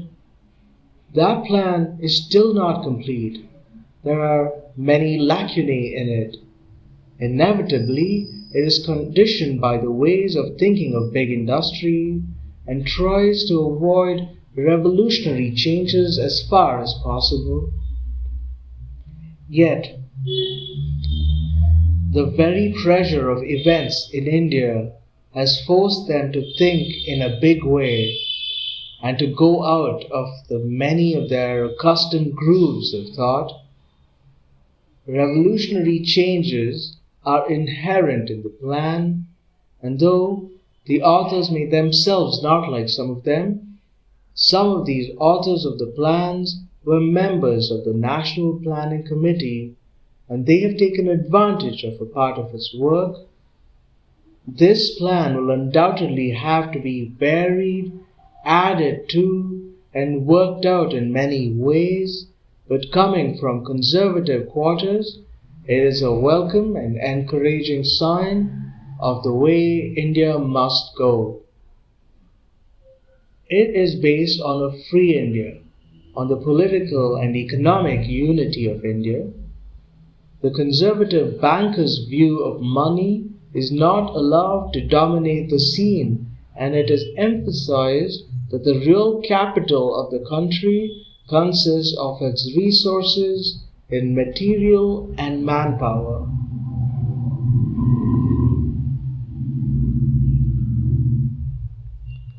The success of this or any other plan must inevitably depend not merely on production, but on a proper and equitable distribution of the national wealth created.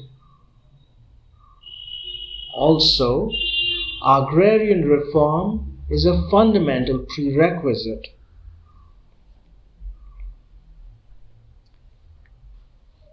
The idea of planning and a planned society is accepted now in varying degrees by almost everyone, but planning by itself has little meaning and need not necessarily lead to good results. Everything depends on the objectives of the plan and on the controlling authority, as well as, of course, the government behind it. Does the plan aim definitely at the well-being and advancement of the people as a whole, at the opening out of opportunity to all the growth and freedom and methods of cooperative organization and action? Increase of production is essential, but obviously by itself it does not take us far and may even add to the complexity of our problems. An attempt to preserve old established privileges and vested interests cuts at the very root of planning. Real planning must recognize that no such special interest can be allowed to come in the way of any scheme designed to further well-being of the community as a whole. The Congress governments in the provinces were hampered and restricted in all directions by the basic assumption of the parliamentary statute that most of these vested interests must not be touched. Even their partial attempts to change the land tenure system and to impose an income tax on incomes from the land were challenged in the law courts. If planning is largely controlled by big industrialists, it will naturally be envisaged within the framework of the system they are used to and will essentially based on the profit motive of an acquisitive society. However well-intentioned they might be, and some of them certainly are full of good intentions, it is difficult for them to think on new lines. Even when they talk of state control of industry, they think of state more or less as it is today. We are sometimes told that the present government of India, with its ownership and control of railways and a growing control of and interference in industry, finance, and indeed life in general, is moving in a socialist direction.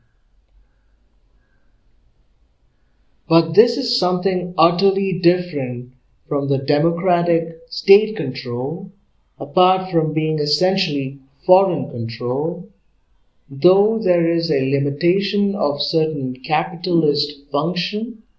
The system is based on the protection of privilege.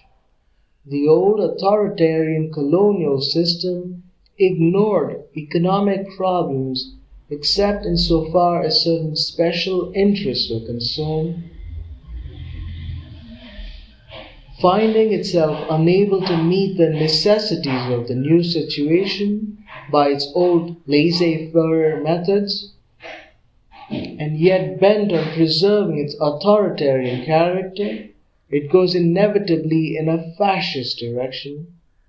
It tries to control economic operations by fascist methods, suppresses such civil liberties as exist, and adapts its own autocratic government as well as the capitalist system with some variations to the new conditions. Thus, the endeavor, as in fascist countries, to build up a monolithic state with considerable control of industry and national life and with many limitations on free enterprise but based on the old foundations. This is the very far from This is very far from socialism. Indeed, it is absurd to talk of socialism in a country dominated by an alien power. Whether such an attempt can succeed, even in a temporary sense, is very doubtful, for it only aggravates the existing problems. But war conditions certainly give it a favorable environment to work in. Even in complete nationalization, so-called, of industry unaccompanied by political democracy, will lead only to a different kind of exploitation. For while industry will then belong to the state itself will not belong to the people. Our major difficulties in India are due to the fact that we consider our problems, economic, social, industrial, agricultural, communal, Indian states, as within the framework of existing conditions. Within that framework, and retaining the privileges and special status that are part of it, they become impossible of solution. Even if some patchwork solution is arrived at under circumstances, it does not and cannot last. The old problems continue, and new problems or new aspects of old problems are added to them. This approach of ours is partly due to the tradition and old habit, but essentially it is caused by the steel frame of the British government, which holds together the ramshackle structure. The war has accentuated the many contradictions existing in India, political, economic, and social.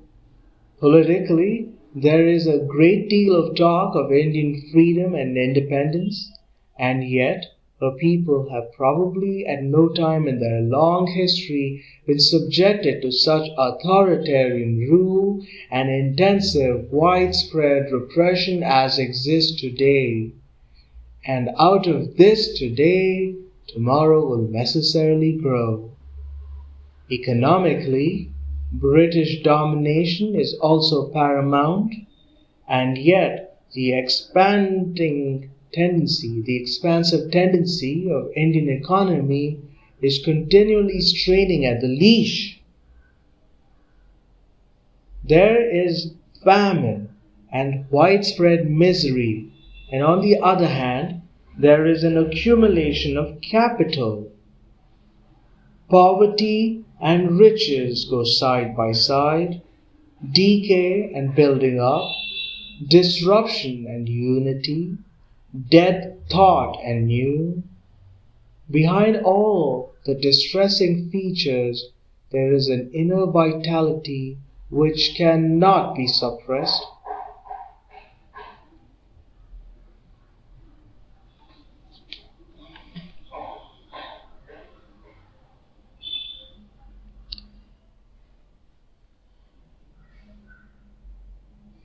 Outwardly, the war has encouraged India's industrial growth and production, yet it is doubtful how far this has led to the establishment of new industries.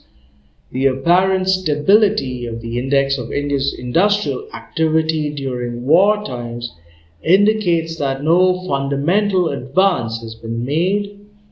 Indeed, some competent observers are of the opinion that the war and British policy during it have actually had a hampering effect on India's industrial growth. Dr. John Mathai, an eminent economist and director of the Tartars, said recently, "The general belief that the war has tremendously accelerated India's industrial progress is a proposition which, to say the least, would need a lot of proving. While it is true that certain established industries have increased their production in response to the war demand, several new industries of fundamental importance to the country, which had been projected before the war, have, under the stress of war condition, been either abandoned or been unable to reach completion. My personal view is that, on a careful balance of the various factors in the situation, it will be found that unlike countries such as Canada and Australia, the war has been more a hampering than accelerating influence in India. I agree, however, that India has sufficiently potential capacity to supply her basic manufactured needs. Such statistical evidence of industrial activity as is available supports this view and indicates that if pre-war progress could have been maintained at the old rate, it would have led not only to the establishment of new industries, but also to a far greater production as a whole. What the war has demonstrated beyond a shadow of a doubt is India's capacity to convert this potential into actuality with remarkable speed given the opportunity to do so. Functioning as an economic unit, she has accumulated large capital assets within 5 years, in spite of all the obstructions placed in her way. Their assets are in form of sterling securities which are not available to her and which, it is stated, will be blocked in the future. These sterling securities represent the expenditures incurred by the government of India on behalf of British government as well as the USA. They also represent the hunger, famine, epidemics, emasculation, weakened resistance, stunted growth, and death by starvation and disease of vast numbers of human beings in India.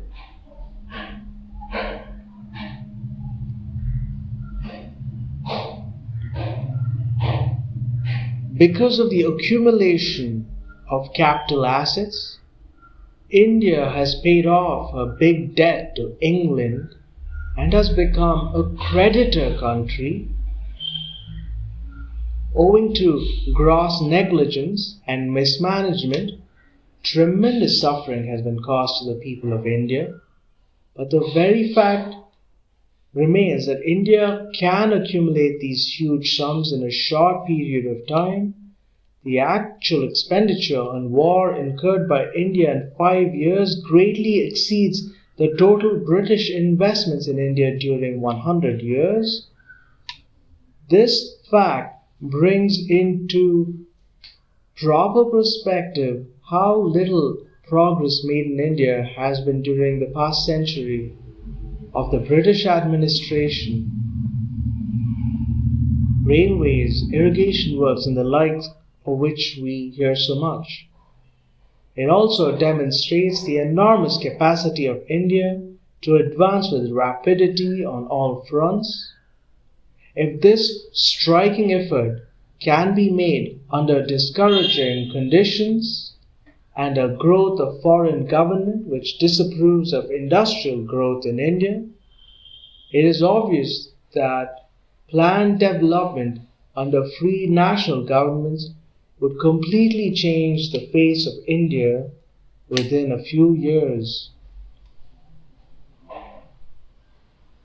There is a curious habit of the British by appraising their economic and social achievement in present-day India by the criteria derived from social achievement here or elsewhere in the distant past.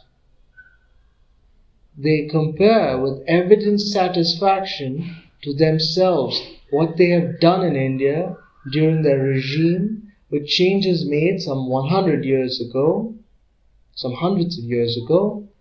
The fact that The Industrial Revolution, and more specifically the vast technological improvements of the past 50 years or so, have entirely changed the pace and tempo of life, somehow escapes them when they think of India.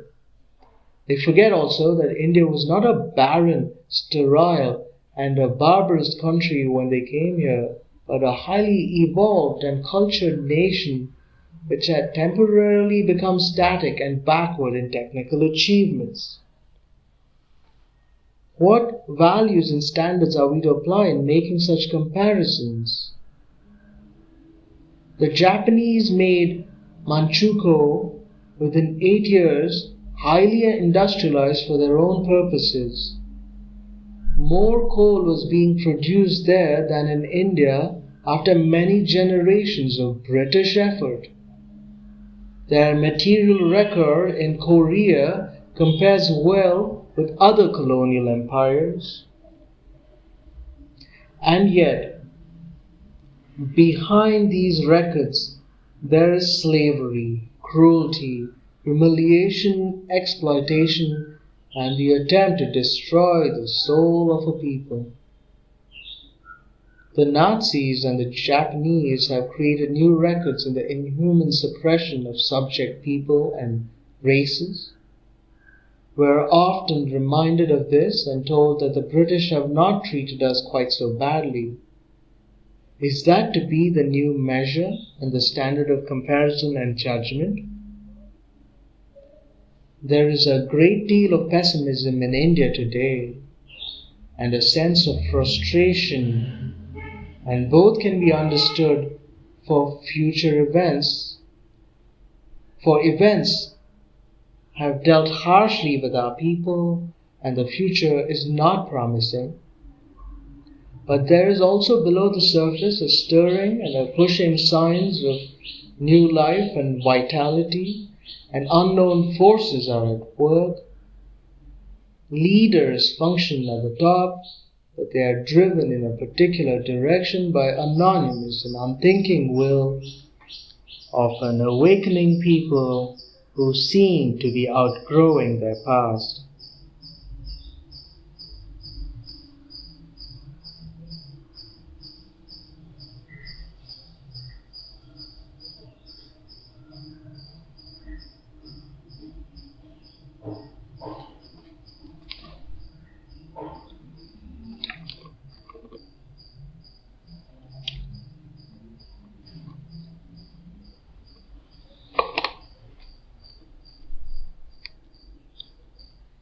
India's growth arrested. A nation, like an individual, has many personalities, many approaches to life. If there is sufficiently strong organic bond between these different personalities, it is well. Otherwise, those personalities split up and lead to disintegration and trouble. Normally, there is a continuous process of adjustment going on and some kind of equilibrium is established.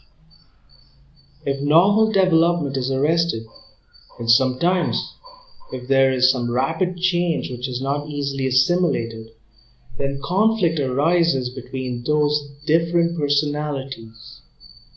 In the mind and spirit of India, below the surface of our superficial conflicts and divisions, there has been this fundamental conflict due to a long period of arrested growth.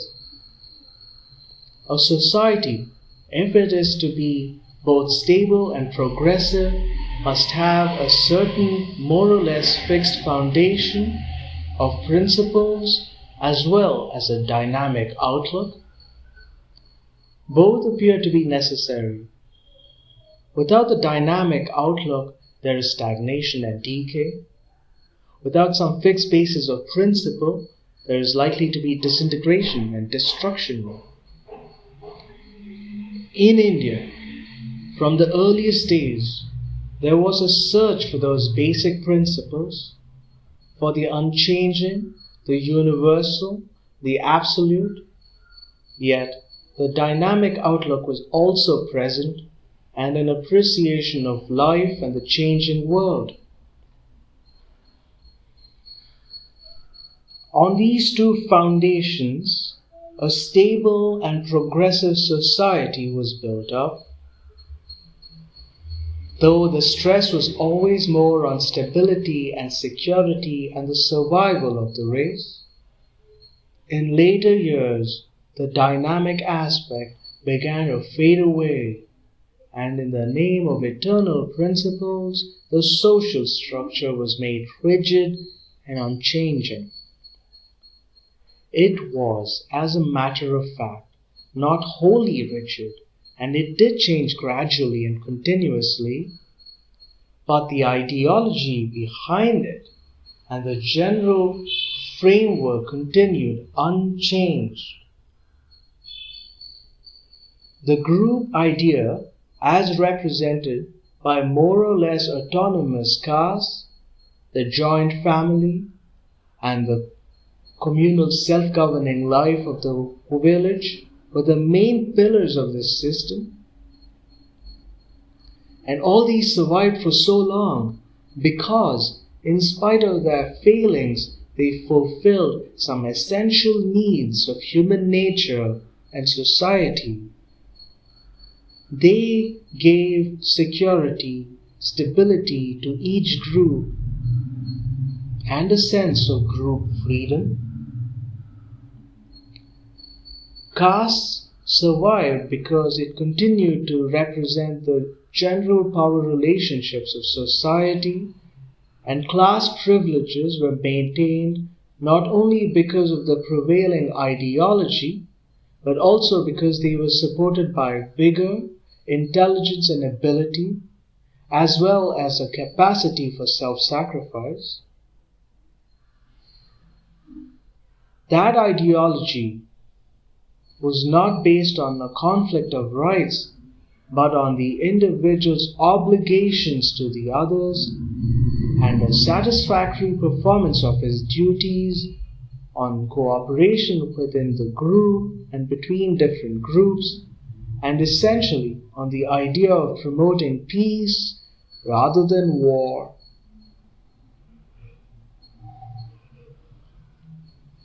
While the social system was rigid, no limit was placed on the freedom of the mind.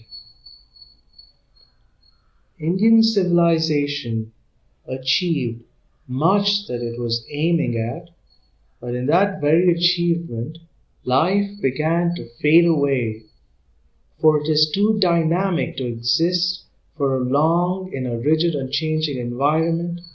Even those basic principles which are said to be unchanging lose their freshness and reality when they are taken for granted, and the search for them ceases, and the ideas of truth, beauty, and freedom decay, and we become prisoners following a deadening routine.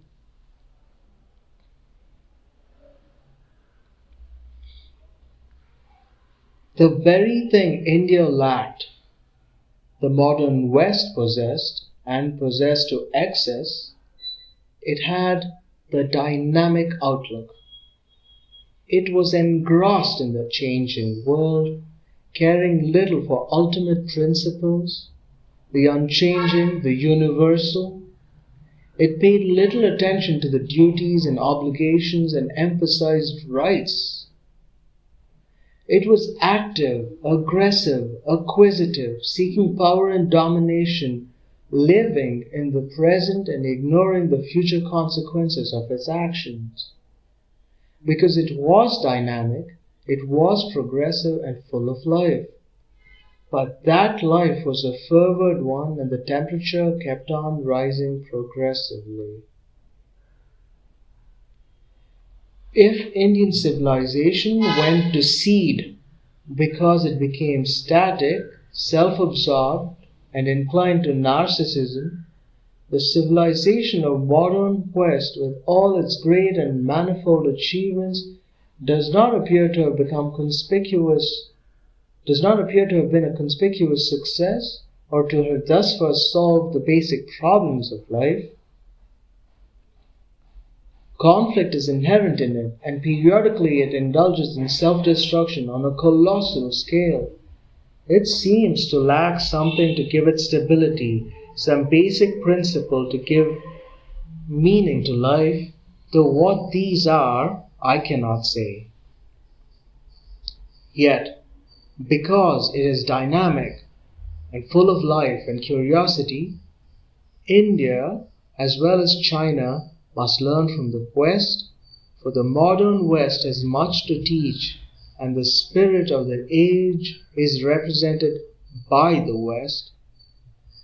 But the West is also obviously in need of learning much, and its advances in technology will bring it little comfort if it does not learn some of the deeper lessons of life which have absorbed the minds of thinkers in all ages and in all countries. India has become static, and yet it would be utterly wrong to imagine that she was unchanging. No change at all means death. Her very survival as a highly evolved nation shows that there was some process of continuous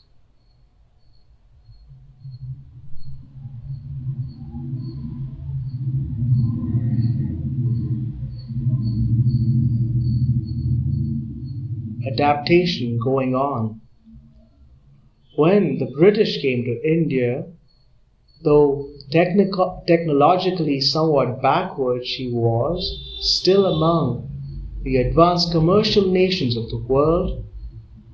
Technical changes would have undoubtedly have come and changed India as they have changed some Western countries. But her normal development was arrested by the British power. Industrial growth was checked, and a consequence, social growth was also arrested.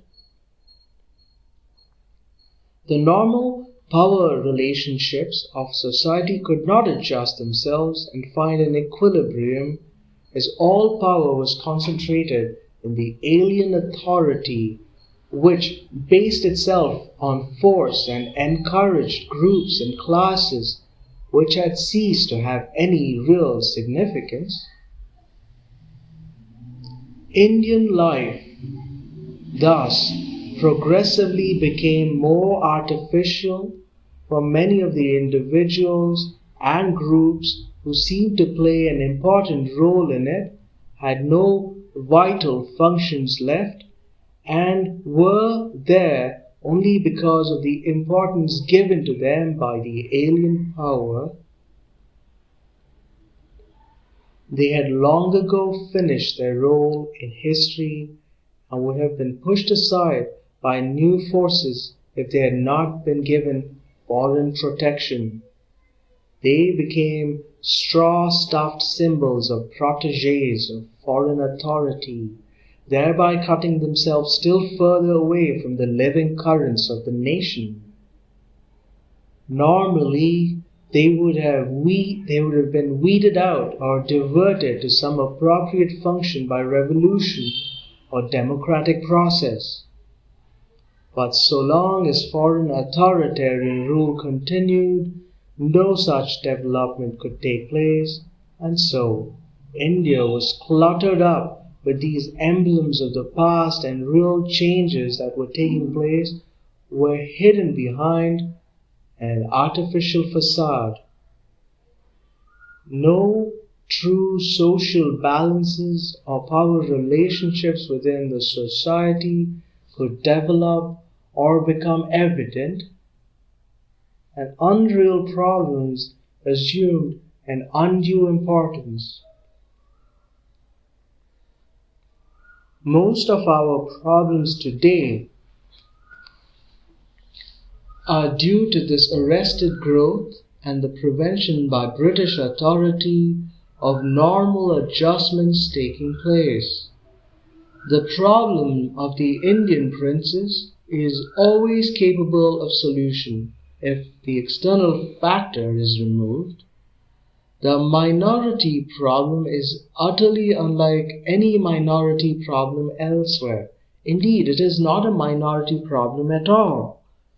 There are many aspects of it, and no doubt we are to blame for it in the past and in the present, and yet at the back of these and other problems is the desire of the British government to preserve as far as possible the existing economy and political organization of the Indian people, and for this purpose to encourage and preserve the socially backward groups in their present conditions. Political and economic progress has not only been directly prevented, but also made dependent on the agreement of reactionary groups and vested interests, and this may be purchased only by confirming them in their privileged positions or giving them a dominating voice in future arrangement, and thus putting forward formidable obstacles in way of real changes and progress. A new constitution, in order to have strength and effectiveness behind it, should not only represent the wishes of the majority of people, but should also reflect the interrelation of the social forces and their power relationships at the time. The main difficulty in India has been the constitutional arrangement for the future suggested by the British, or even by many Indians, ignore present social forces, and much more so potential ones which have long been arrested and are now breaking out, and try to impose and make rigid an order based on a past and vanishing relationship which has no real relevance today. The fundamental reality in India is British military occupation and policy which it supports. That policy has been expressed in many ways and has often been cloaked in dubious phrases, but latterly, under soldier viceroy, it has been expressed with clarity that military occupation is to continue so long as the British can help it, but there are certain limits to the application of force. It leads not only to the growth of opposing forces, but to many other consequences unthought of by those who rely upon it too much. We see the consequences of this enforced stunting of India's growth and this arresting of her progress. The most obvious fact is the sterility of the British rule in India and the thwarting of Indian life by it. Alien rule is inevitably cut off from the creative energies of the people it dominates when this alien rule has its own economic and cultural center far from the subject country and is further backed by racialism. This divorce is complete and leads to spiritual and cultural starvation of the subject peoples. The only real scope that the nation's creative energy finds is in some kind of opposition to that rule, and yet that scope itself is limited and the outlook becomes narrow and one-sided.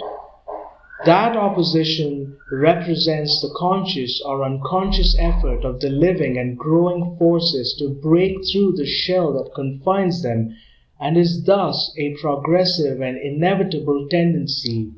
But it is too single-track and negative to have full touch with many aspects of reality in our lives. Complex prejudices and phobias grow and darken the mind, mental idols of the group and the community take shape, and slogans and set phrases take the place of inquiry into real problems. Within the framework of a sterile alien rule, no effective solutions are possible, and national problems, unable to find solution, become even more acute. We have arrived in India at a stage when no half measures can solve our problems. No advance on one sector is enough. There has to be a big jump and advance all along the line, or the alternative may be overwhelming catastrophe. As in the world as a whole, so in India, it is a race between the forces of peaceful progress and the construction and those of disruption and disaster, with each succeeding disaster on a bigger scale than the previous one. We can view this prospect as optimist or as pessimist according to our predilections and mental makeup. Those who have faith in a moral ordering of the universe and of the ultimate triumph of virtue can, fortunately for them, function as lookers on or as helpers and cast the burden on God. Others will have to carry that burden on their own weak shoulders, hoping for the best and preparing for the worst.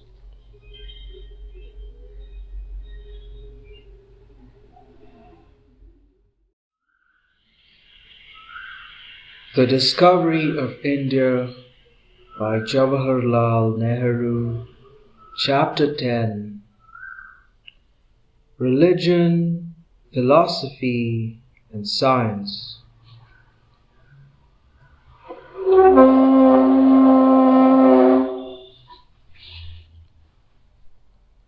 India must break with much of her past and not allow it to dominate the present.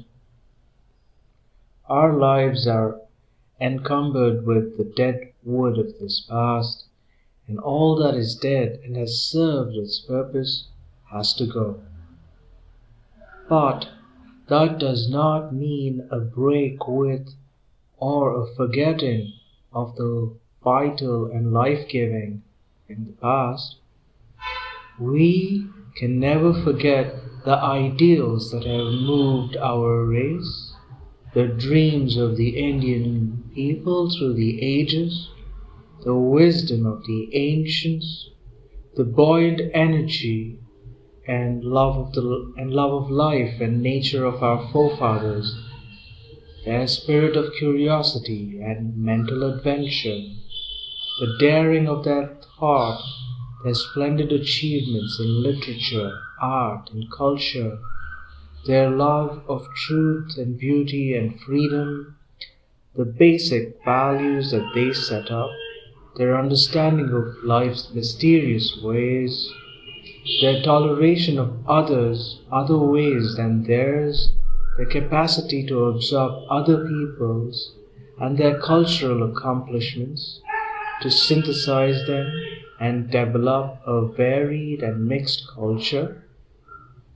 Nor can we forget that myriad experiences which have built up our ancient race and lie embedded in our subconscious minds.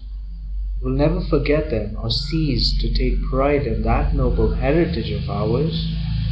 If India forgets them, she will no longer remain India, and much that has made her out of joy and pride will cease to be. It is not this that we have to break with, all the dust and dirt of the ages that have covered her up and hidden her inner beauty and significance, the excrescences and abortions that have twisted and petrified her spirit, set it in rigid frames, and stunted her growth. But we have to cut away these excrescences and remember afresh the core of that ancient wisdom and adapt it to our present circumstances. We have to get out of traditional ways of thought and living, which, for all the good they may have done in the past age, and there was much good in them, have ceased to have significance today. We have to make our own all the achievements of the human race and join up with others in the exciting adventure of man, more exciting today perhaps than in earlier ages. Realizing that this has ceased to be governed by national boundaries or old divisions and is common to the race of man everywhere, we have to revive the passion for truth and beauty and freedom, which gives meaning to life, and develop afresh the dynamic outlook and spirit of adventure which distinguished those of our race who, in ages past, built a house on these strong and enduring foundations. Old as we are, with memories stretching back to the early dawns of human history and endeavor, we have to grow young again, in tune with our present time, with the irrepressible spirit and the joy of youth in the present and its faith in the future. Truth as ultimate reality, if such there is, must be eternal, imperishable, unchanging. But that infinite, eternal, unchanging truth cannot be apprehended in its fullness by the finite mind of man, which can only grasp at most some small aspect of it, limited by time and space, and by that state of development of that mind and the prevailing ideology of that period. As the mind develops and enlarges its scope, as ideologies change and new symbols are used to express that truth, new aspects of it come to light, and though the core of it may yet be the same. And so, truth has ever to be sought and renewed, reshaped and developed, so that, as understood by man, it might keep in line with the growth of his thought and the development of human life. Only then does it become a living truth for humanity, supplying the essential need for which it craves and offering guidance in the present and for the future. But if some one aspect of the truth has been petrified by dogma in a present age, it ceases to grow and develop and adapt itself to the changing needs of humanity. Other aspects of it remain hidden, and it fails to answer the urgent question of a succeeding age. It is no longer dynamic but static, no longer a life-giving impulse but dead thought and ceremonial and hindrance to the growth of the mind and of humanity. Indeed, it is probably not even understood to the extent it was understood in the past age, when it grew up and was clothed in the language and the symbols of that age. For its context is different in a later age. The mental climate has changed, new social habits and customs have grown up, and it is often difficult to understand the sense, much less the spirit of that ancient writing.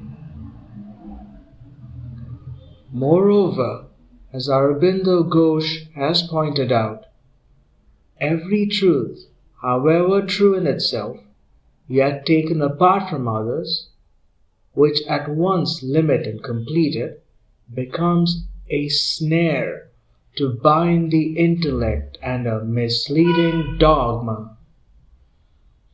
For in reality, each is one thread of a complex weft, and no thread must be taken apart from the weft.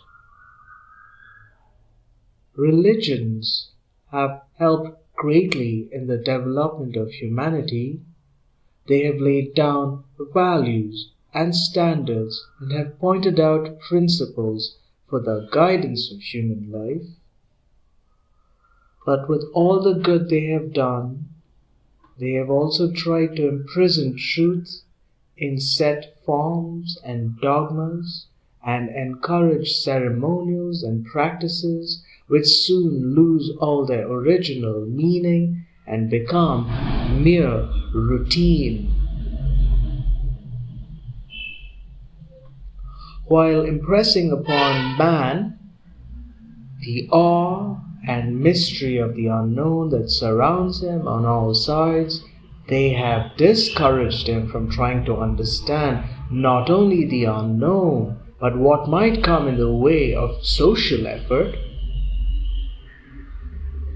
Instead of encouraging curiosity and thought, they have preached a philosophy of submission to nature, to establish churches, to the prevailing social order, and to everything that is.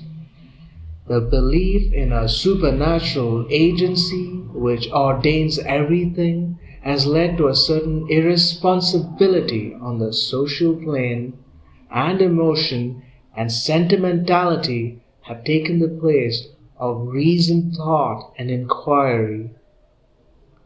Religion, though it has undoubtedly brought comfort to innumerable human beings and stabilized society by its values, has checked the tendency to change and progress inherent in human society. Philosophy has avoided many of these pitfalls and encouraged thought and inquiry, but it has usually lived in its ivory tower, cut off from life and its day-to-day problems, concentrating on the ultimate purposes and failing to link them with the life of man. Logic and reason were its guides, and they took it far in many directions, but that logic was too much the product of the mind and unconcerned with the fact. Science ignored the ultimate purposes and looked at fact alone. It made the world jump forward with a leap, built up a glittering civilization, opened up innumerable avenues for growth of knowledge, and added to the power of man to such an extent that for the first time it was possible to conceive that man could triumph over and shape his physical environment. Man became almost a geological force, changing the face of the planet Earth chemically, physically, and in many other ways. Yet, when this sorry scheme of things entirely seemed to be in his grasp, to mold it nearer to the heart's desire, there was some essential lack, some vital element was missing. There was no knowledge of ultimate purposes, and not even an understanding of the immediate purpose, for science had told us nothing about any purpose in life. Nor did man, so powerful in his control of nature, have the power to control himself, and the monster he had created ran amok. Perhaps new developments in biology, psychology, and similar sciences, and the interpretation of biology and physics may help man to understand and control himself more than he has done in the past, or before any such advances influence human life sufficiently, man may destroy the civilization he has built and have to start anew. There is no visible limit to the advance of science, if it is given the chance to advance.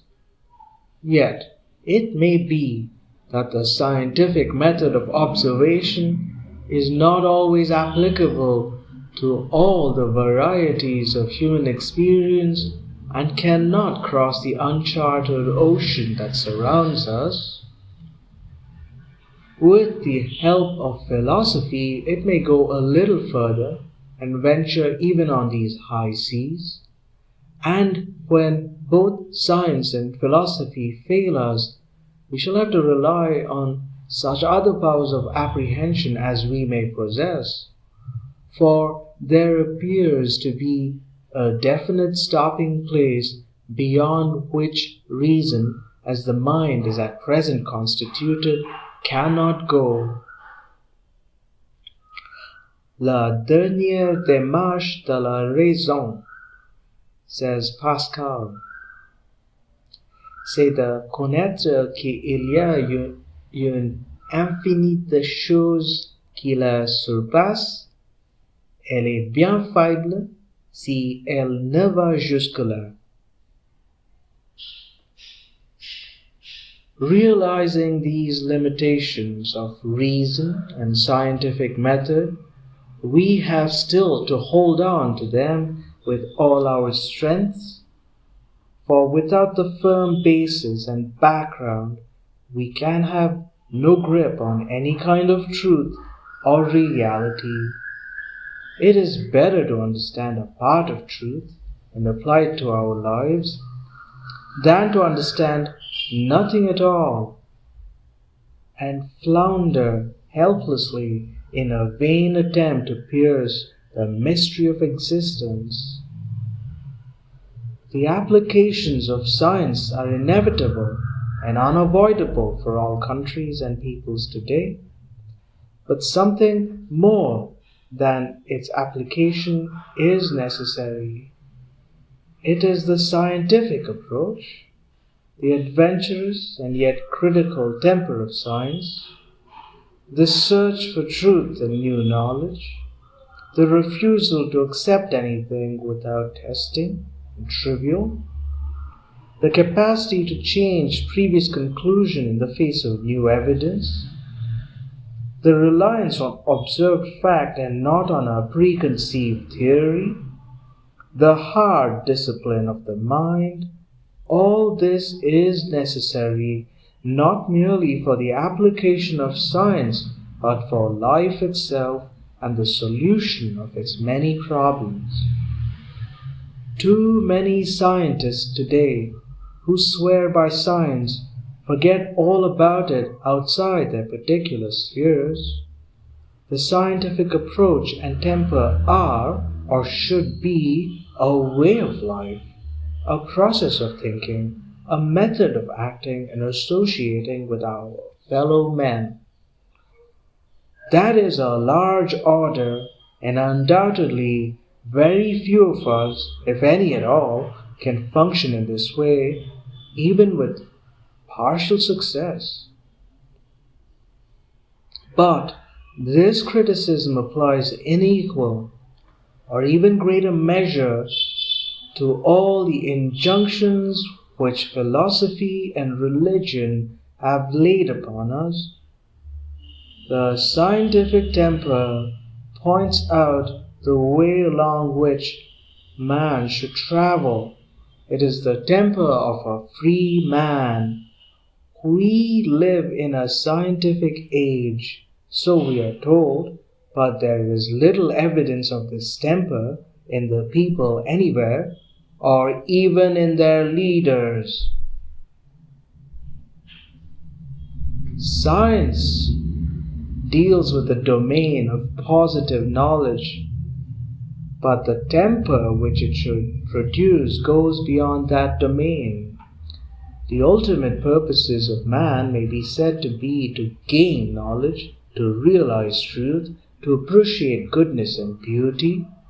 The scientific method of objective inquiry is not applicable to all this, and much that is vital in life seems to lie beyond its scope. The sensitiveness to art and poetry, the emotion that beauty produces, the inner recognition of goodness. The botanist and zoologist may never experience the charm and beauty of nature. The sociologist may be wholly lacking in love for humanity.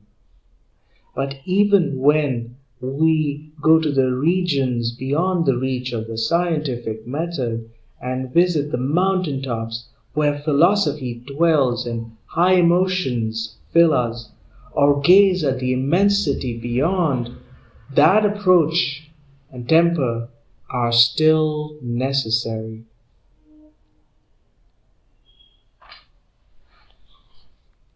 Very different is the method of religion, concerned as it is principally with the regions beyond the reach of objective inquiry.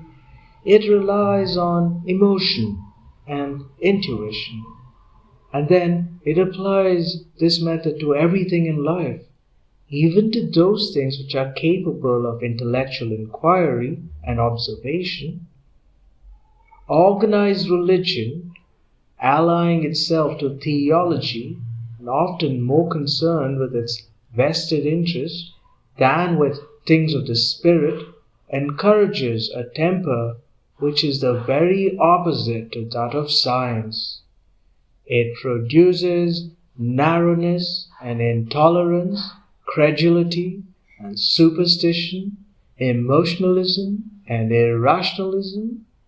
It tends to close and limit the mind of man, and to produce a temper of a dependent, unfree person.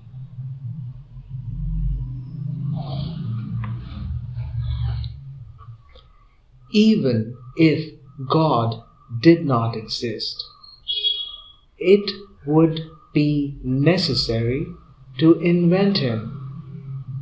So Voltaire said, "Si Dieu n'existait pas, il faudrait l'inventer." Perhaps that is true. And indeed, the mind of man has always been trying to fashion some such mental image or conception which grew with the mind's growth. But there is something also in the reverse proposition.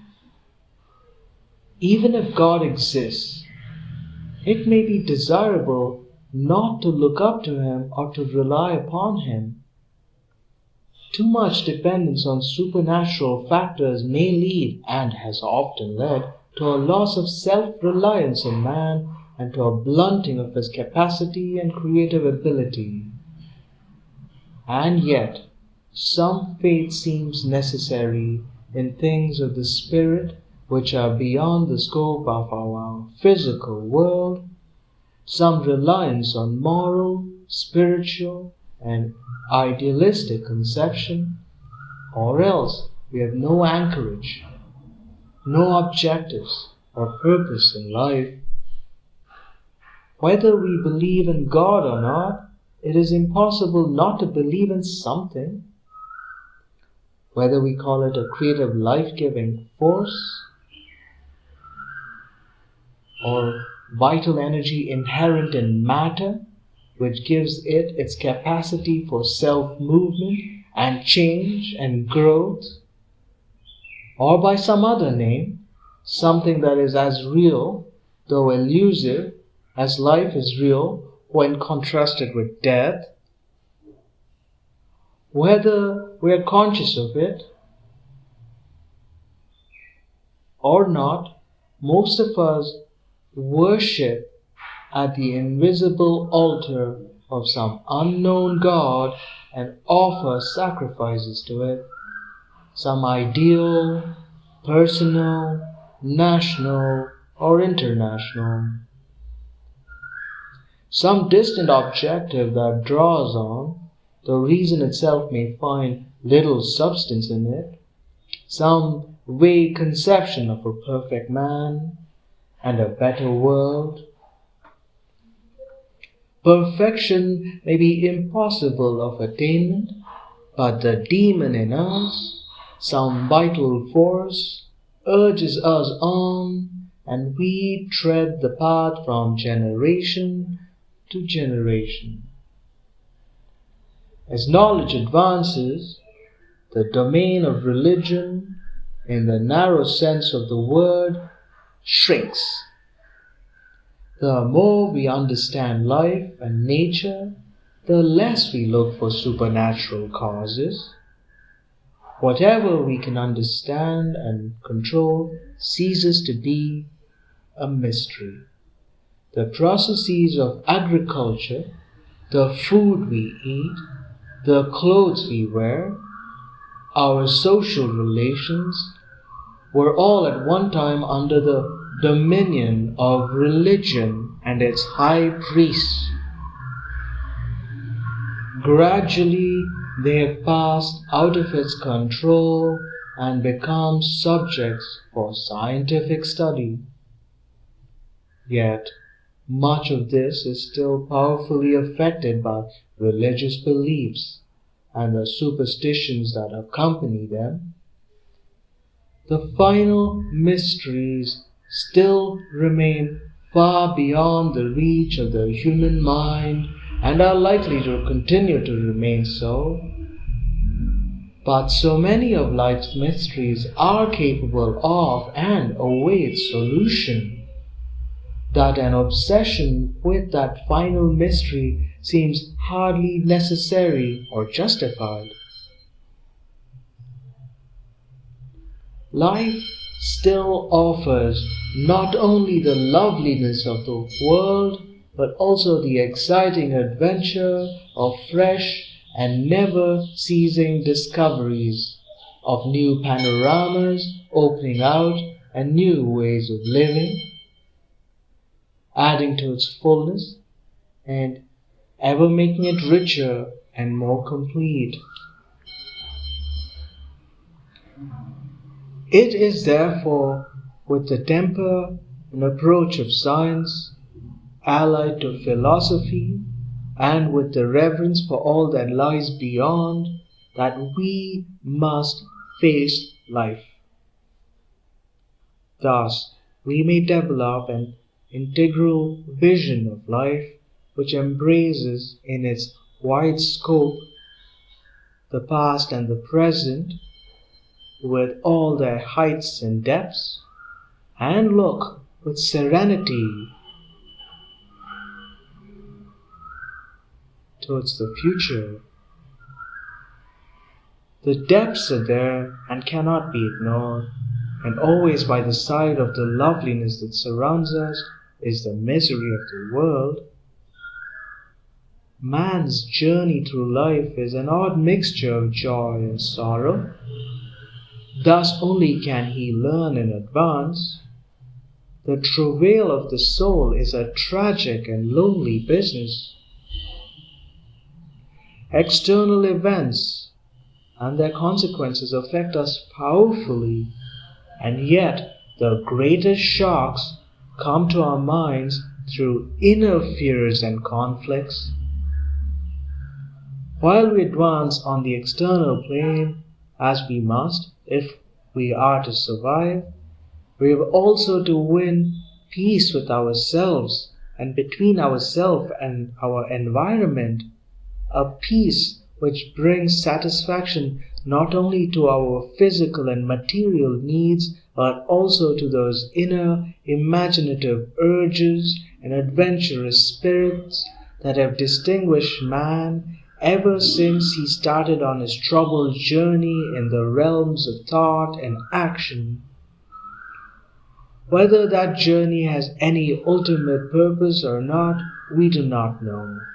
But it has its compensations, and it points to many a nearer objective which appears attainable, and which may again become the starting point for a fresh advance.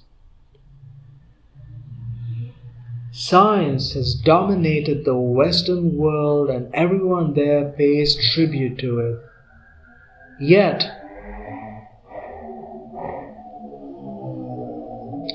the West is still far from having developed the real temper of science.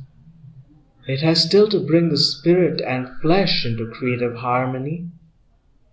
In India, in many obvious ways, we have a greater distance to travel, and yet there may be fewer major obstructions on our way, for the essential basis of Indian thought for ages past, though not its later manifestations, fits in with the scientific temper and approach, as well as with internationalism.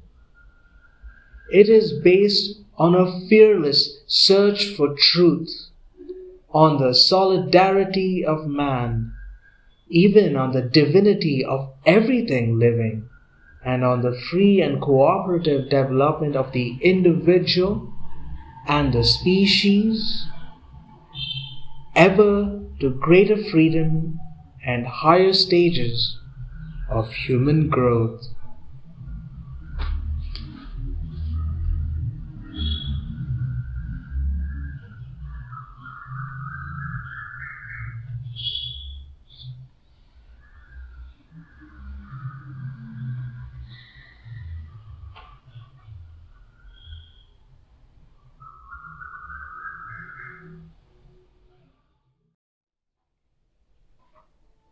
The Discovery of India by Jawaharlal Nehru, Chapter 10, The Importance of National Idea, Changes Necessary in India.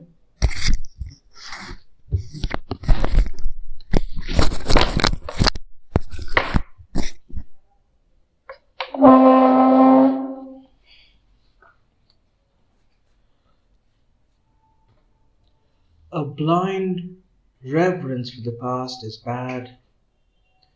So also is a contempt for it, for no future can be founded on either of these. The present and the future inevitably grow out of the past and bear its stamp. And to forget this is to build without foundations and to cut off the roots of national growth. It is to ignore one of the most powerful forces that influence people. Nationalism is essentially a group memory of past achievements, traditions, and experiences. And nationalism is stronger today than it has ever been. Many people thought that nationalism had its day and must inevitably give place to the ever-growing international tendencies of the modern world. Socialism, with its proletarian background, derided national culture as something tied up with a decaying middle class. Capitalism itself became progressively international with its cartels and combines and overflowed national boundaries. Trade and commerce, easy communications, and rapid transport, the radio and cinema all helped to create an international atmosphere and to produce the delusion that nationalism was doomed. Yet, whenever a crisis has arisen, nationalism has emerged again and dominated the scene, and people have sought comfort and strength in their old traditions. One of the remarkable developments of the present age has been the rediscovery of the past and of the nation. This going back to national traditions has been most marked in the ranks of labor and the proletarian elements, who were supposed to be the foremost champions of international action. War or similar crises dissolves their internationalism, and they become subject to a nationalist hates and fears even more than other groups. The most striking example of this in the recent development of the Soviet Union. Without giving up in any way its essential social and economic structure, it has become more nationalist-minded, and the appeal of the fatherland is now much greater than the appeal of the international proletariat. famous figures in national history have been revived and have become heroes of the Soviet people. The inspiring record of the Soviet people in this war, the strength and unity they've shown, are no doubt due to a social and economic structure which has resulted in social advances on a wide front, on planned production and consumption, on the development of science and its functions, and on the release of a vast quantity of new talent and capacity for leadership, as also on brilliant leadership. But it may also be partly due to the revival of national memories and traditions and a new awareness of the past, of which the present was felt to be a continuation. It would be wrong to imagine that this nationalist outlook of Russia is just a reversion to old-style nationalism. It is certainly not that. The tremendous experiences of the revolution and all that followed it cannot be forgotten, and the changes that resulted from it in social structure and mental adjustment must remain. That social structure leads inevitably to a certain international outlook. Nevertheless, nationalism has reappeared in such a way as to fit in with the new environment and add to the strength of the people. It is instructive to compare the development of the Soviet state with the varying fortunes of the communist parties in other countries. There was the first flush of enthusiasm among many people in all countries, especially in the proletarian ranks, soon after the Soviet Revolution. Out of this grew communist groups and parties. Then conflicts arose between these groups and national labor parties. During the Soviet 5-year plans, there was another wave of interest and enthusiasm, and this probably affected middle-class intellectuals even more than labor. Again, there was a reaction at the time of purges in the Soviet Union. In some countries, communist parties were suppressed. In others, they made progress. But almost everywhere, they came into conflict with organized national labor. Partly, this was due to the conservatism of labor, but more so to a feeling that Communist Party represented a foreign group and that they took their policies from Russia. The inherent nationalism of labor came in the way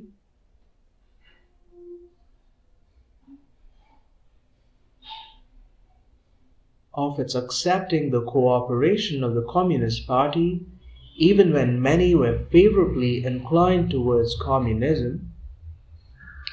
Many changes in Soviet policy, which could be understood in relation to Russia, became totally incomprehensible as policies favored by communist parties elsewhere. They could only be understood on the basis of what may be good for Russia must necessarily be good for the rest of the world. These communist parties, though they consisted of some able and very earnest men and women, lost contact with national sentiment of the people and weakened accordingly. While the Soviet Union was forging new links with national tradition, the communist parties of other countries were drifting further away from it. I cannot speak with much knowledge of what happened elsewhere, but I know that in India, the Communist Party is completely divorced from and is ignorant of the national traditions that fills the minds of the people. It believes that communism necessarily implies a contempt for the past. So far as it is concerned, the history of the world began in November 1917, and everything that preceded this was preparatory and leading up to it. Normally speaking, in a country like India, with large numbers of people on the verge of starvation and economic structure cracking up, communism should have a wide appeal. In a sense, there is that vague appeal, but the Communist Party cannot take advantage of it because it has cut itself off from the springs of national sentiment and speaks in a language which finds no echo in the hearts of the people. It remains an energetic but small group with no real roots. It is not only the Communist Party in India that has failed in this respect. There are others who talk glibly of modernism and modern spirit and the essence of Western culture and are at the same time ignorant of their own culture. Unlike the communists, they have no ideal that moves them and no driving force that carries them forward. They take external forms and outer trappings of the West, and often some of the less desirable features, and imagine that they are in the vanguard of an advancing civilization. Naive and shallow, and yet full of their own conceits, they live chiefly in few large cities, an artificial life which has no living contact with the culture of the East or of the West. National progress can, therefore, neither lie in a repetition of the past nor in its denial. New patterns must inevitably be adopted, but they must be integrated with the old. Sometimes the new, though very different, appears in terms of pre-existing patterns, and thus creates a feeling of continuous development from the past, a link in the long chain of the history of the race. Indian history is a striking record of changes introduced in this way, a continuous adaptation of old ideas to a changing environment, of old patterns to new. Because of this, there is no sense of a cultural break in it, and there is that continuity in spite of repeated change.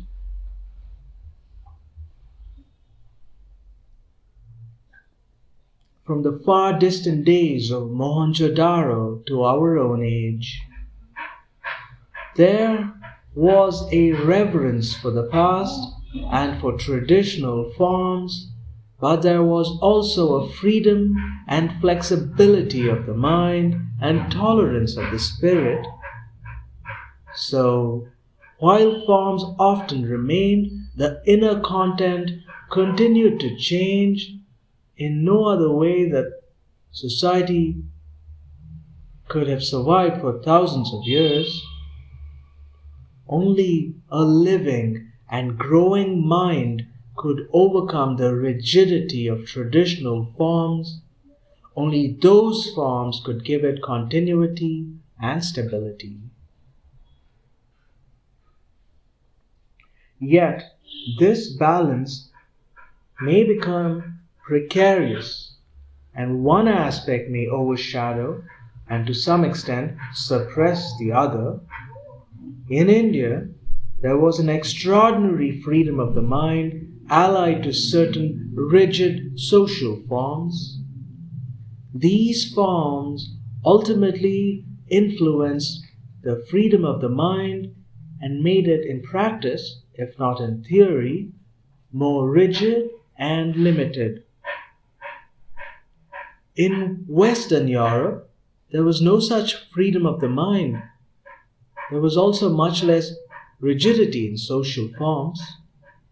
Europe had a long struggle for freedom of the mind, and as a consequence, social forms also changed. In China, the flexibility of the mind was even greater than in India, and for all her love and attachment to tradition, that mind never lost its flexibility and essential tolerance. Tradition sometimes delayed changes, but that mind was not afraid of change, though it retained the old patterns. Even more than in India, Chinese society built up a balance and an equilibrium which survived through many changes for thousands of years.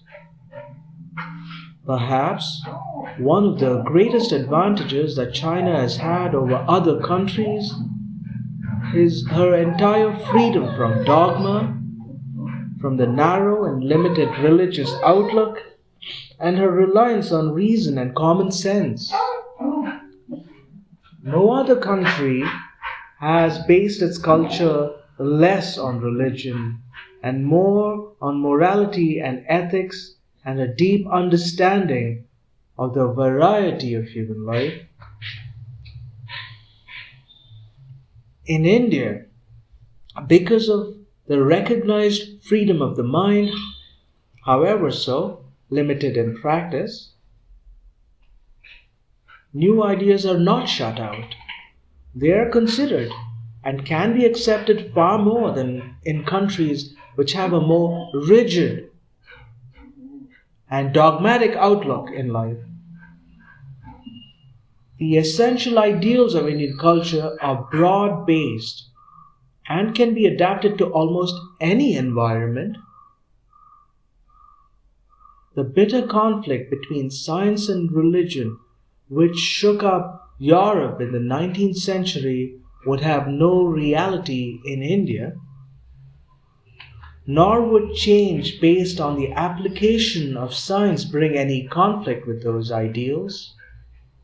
Undoubtedly, such changes would stir up, as they are stirring up, the mind of India, but instead of combating them or rejecting them, it would rationalize them from its own ideological point of view and fit them into its mental framework.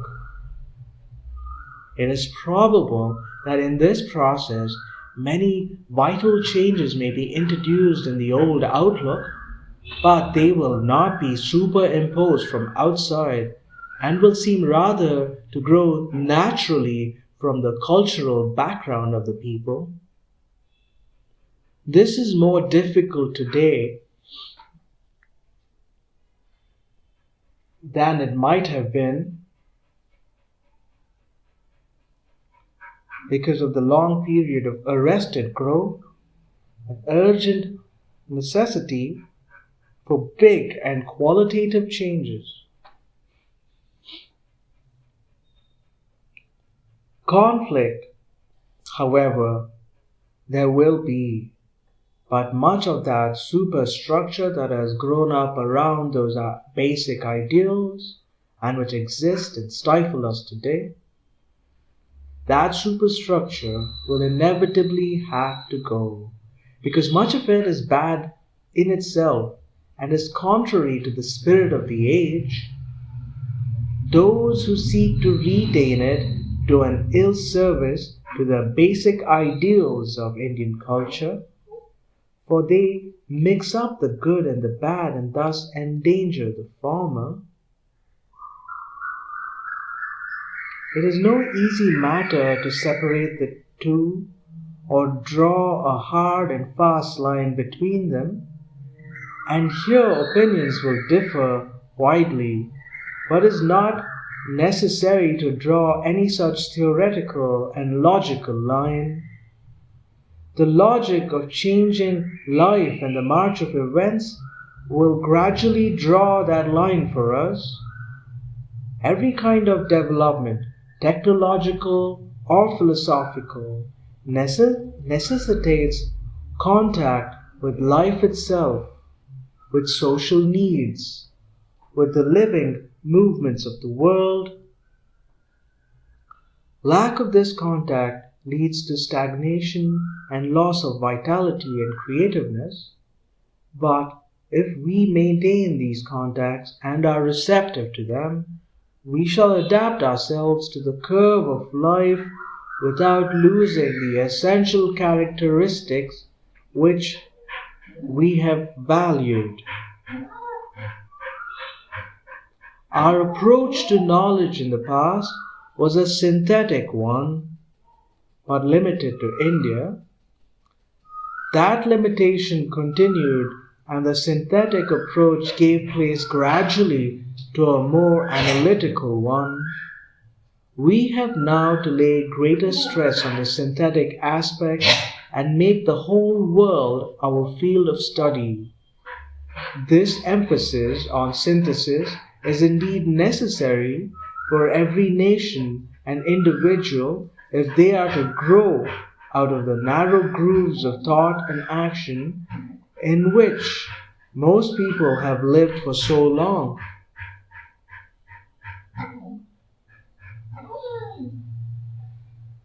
The development of science and its people and its application have made this possible for us, and yet the very excess of the new knowledge has added to its difficulty. Specialization has led to a narrowing of individual life in a particular groove, and men's labor in industry is often confined to some infinitesimal part of the whole product. Specialization in knowledge and work will have to continue, but it seems more essential than ever that a synthetic view of human life and man's adventure through the ages should be encouraged. This view will have to take into consideration the past and the present and include in its scope all the countries and peoples. In this way, perhaps, we might develop, in addition to our own national backgrounds and cultures, an appreciation of others and a capacity to understand and cooperate with peoples of other countries.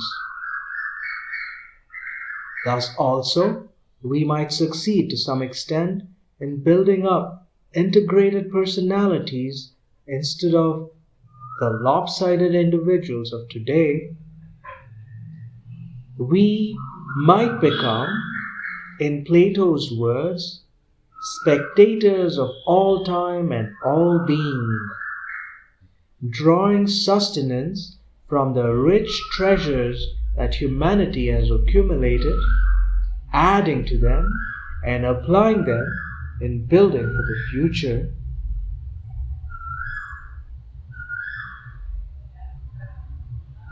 It is curious and significant act that in spite of all modern scientific progress and talk of internationalism, racialism, and other separating factors that are at least as much in evidence today, if not more so than any previous time in history, there is something lacking in all this progress which can neither produce harmony between nations nor within the spirit of man. Perhaps more synthesis and a little humility towards the wisdom of the past, which after all is the accumulated experience of the human race, would help us to gain a new perspective and greater harmony. That is especially needed by those people who live a forward life in the present only and have almost forgotten the past. But for countries like India, a different emphasis is necessary, for we have too much of the past about us and have ignored the present. We have to get rid of that narrow religious outlook and that obsession with the supernatural and metaphysical speculations, that loosening of the mind's discipline in religious ceremonial and mystical emotionalism, which come in the way of our understanding ourselves and the world. We have to come to grips with the present, this life, this world, this nature which surrounds us in its infinite variety. Some Hindus talk of going back to the Vedas. Some Muslims dream of an Islamic theocracy. Idle fancies, for there is no going back to that past. There is no turning back even if this was thought desirable. There is only one-way traffic in time. India must therefore lessen her religiosity and turn to science. She must rid herself of the exclusiveness in thought and social habit which has become life a prison to her, stunting her spirit and preventing growth. The idea of ceremonial purity has erected barriers against social intercourse and narrowed the sphere of social action. The day-to-day religion of the Orthodox Hindu is more concerned with what to eat and what not to eat, who to eat with and from whom to keep away, than with spiritual values. The rules and regulations of the kitchen dominate his social life. The Muslim is fortunately free from these inhibitions, but he has his own narrow codes and ceremonials, a routine which he rigorously follows, forgetting the lesson of brotherhood which his religion taught him. His view of life, perhaps, even more limited and sterile than the Hindu view, though the average Hindu today is a poor representative of the latter view, for he has lost the traditional freedom of thought and background that enriches life in many ways. Caste is the symbol and embodiment of the exclusiveness among the Hindus. It is sometimes said that the basic idea of caste might remain, but its subsequent harmful development and ramifications should go. That it should not depend on birth, but on merit. This approach is irrelevant and merely confuses the issue. In a historical context, a study of the growth of caste has some value, but we cannot obviously go back to the period when caste began. In the social organization of today, it has no place left. If merit is the only criterion and opportunity is thrown open to everybody, then caste loses all its present-day distinguishing features and in fact ends. Caste has in the past not only led to suppression of certain groups, but to a separation of theoretical and scholastic learning from craftsmanship and a divorce of philosophy from actual life and its problems. It was an aristocratic approach based on traditionalism. This outlook has to change completely, for it is wholly opposed to modern conditions and the democratic ideal. The functional organization of social groups in India may continue, but even if that will undergo a vast change, as the nature of modern industry creates new functions and puts an end to many old ones, the tendency today everywhere is towards a functional organization of society, and the concept of abstract rights is giving place to that of functions. This is in harmony with the old Indian ideal. The tendency today everywhere is towards a functional organization of society, and the concept of abstract rights is giving place to that of functions. This is in harmony with the old Indian ideal. The spirit of the age is in favor of equality, though practice denies it almost everywhere. We have got rid of slavery in the narrow sense of the word, that a man can be property of another, but a new slavery, in some ways worse than the old, has taken its place all over the world. In the name of individual freedom, political and economic systems exploit human beings and treat them as commodities. And again, though an individual cannot be property of another, a country and a nation can still be property of another nation, and thus group slavery is tolerated. Racialism is also a distinguishing feature of our times, and we have not only master nations but also master races. Yet the spirit of age will triumph. In India, at any rate, we must aim at equality. That does not and cannot mean that everybody is physically or intellectually or spiritually equal or can be made so, but it does mean equal opportunities for all, no political, economic or social barrier in the way of any individual group. It means a faith in humanity,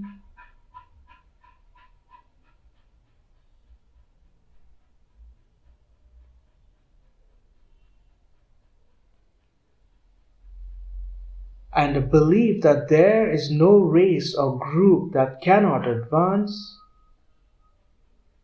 and make good in its own way, given the chance to do so.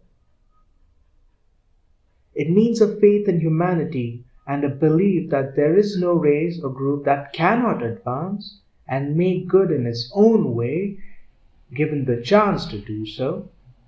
It means a realization of the fact that backwardness or degradation of any group is not due to inherent feelings,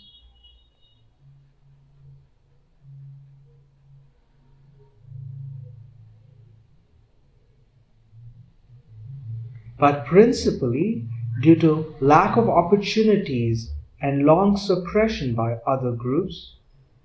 It means a realization of the fact that backwardness or degradation of any group is not due to inherent failings in it, but principally due to lack of opportunities and long suppression by other groups. It should mean an understanding of the modern world wherein real progress and advance, whether national or international, have become very much a joint affair, and a backward group pulls back others. Therefore, not only must equal opportunities be given to all, but special opportunities for educational, economic, and cultural growth must be given to backward groups so as to enable them to catch up with those who are ahead of them.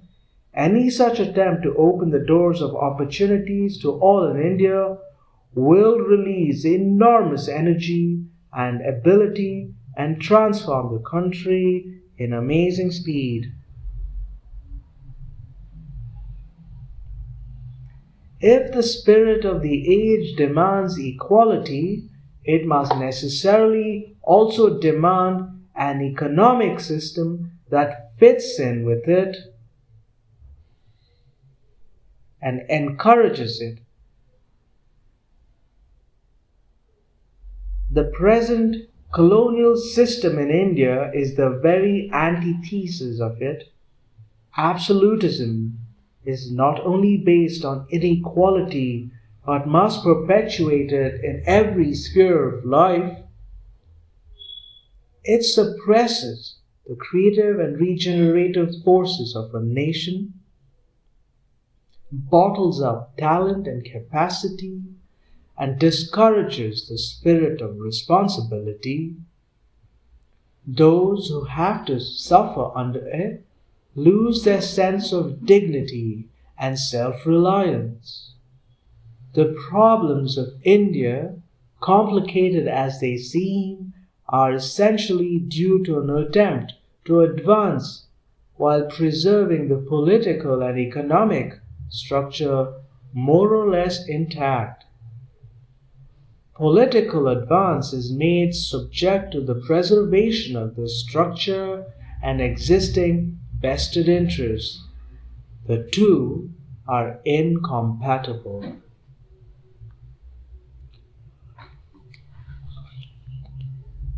Political change there must be, but economic change is equally necessary.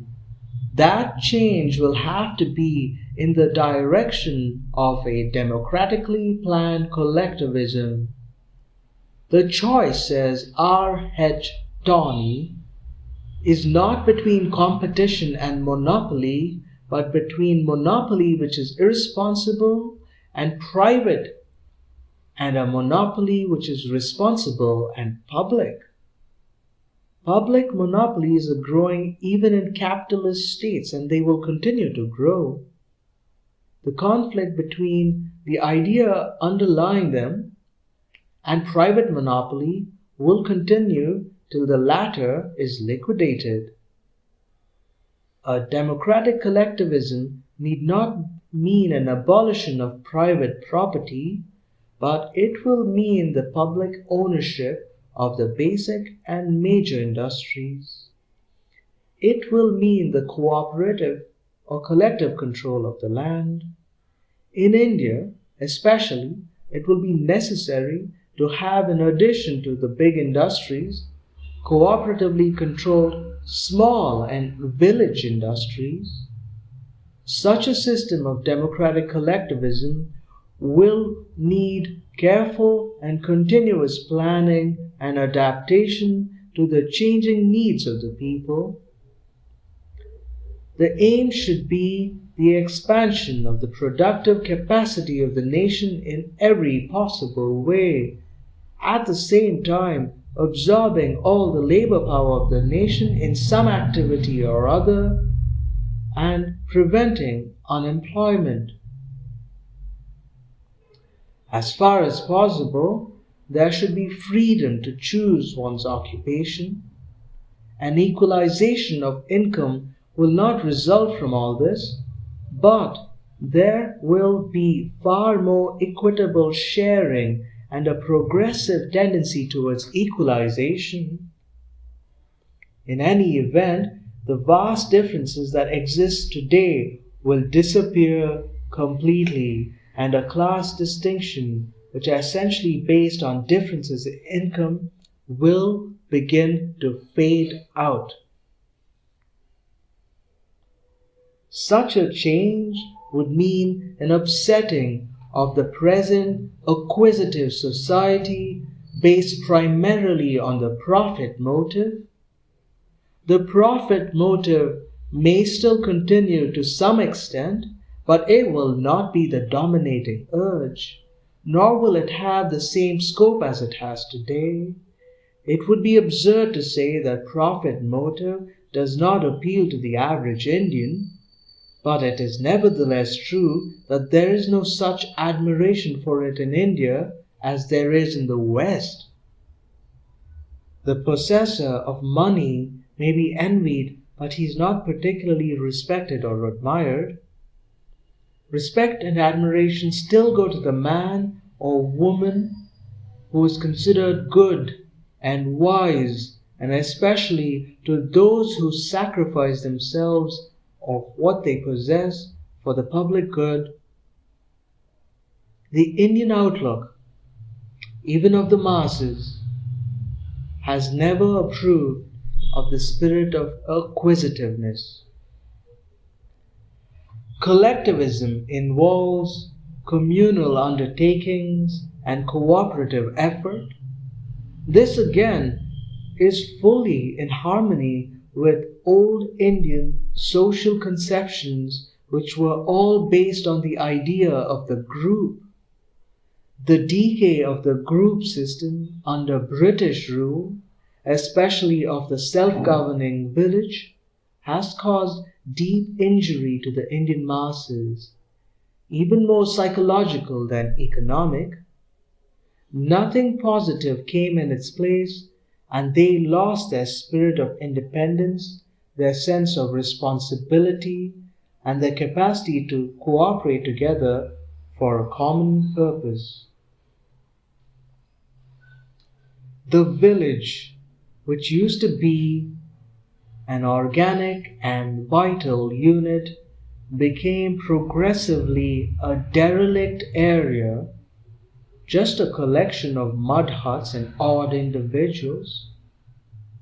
But still, the village holds together by some invisible link, and old memories revive. It should be easily possible to take advantage of these age-long traditions and to build up communal and cooperative concerns in the land and in small industry. The village can no longer be self-contained economic unit, though it may often be intimately connected with a collective or cooperative farm, but it can very well be governmental and electoral units, each such unit functioning as a self-governing community within the larger political framework and looking after the essential needs of the village. If it is treated to some extent as an electoral unit, this will simplify provincial and all India elections considerably by reducing the number of direct electors. The village council, itself chosen by all adult men and women of the village, could form these electors for the bigger elections. Indirect elections may have some disadvantages, but having regard to the background in India, I feel sure that the village should be treated as a unit. This will give a truer and more responsible representation. In addition to this territorial representation, there should also be direct representation of the collectives and cooperatives on the land and in industry. Thus, the democratic organization of the state will consist of both functional and territorial representatives and will be based on local autonomy. Some such arrangement will be completely in harmony with India's past as well as with her present requirements, there will be no sense of break except with the conditions created by British rule, and the mass mind will accept it as a continuation of the past which it still remembers and cherishes. Such a development in India would be in tune with political and economic internationalism. It would breed no conflicts with other nations and would be a powerful factor for peace in Asia and the world. It would help in the realization of that one world towards which we are inevitably being driven, even though our passions delude us and our minds fail to understand it. The Indian people, freed from the terrible sense of oppression and frustration, will grow in stature again and lose their narrow nationalism and exclusiveness. Proud of their Indian heritage, they will open their minds and hearts to other peoples and other nations and become citizens of this world and fascinating world, marching onwards with others in that ancient quest in which their forefathers were the pioneers.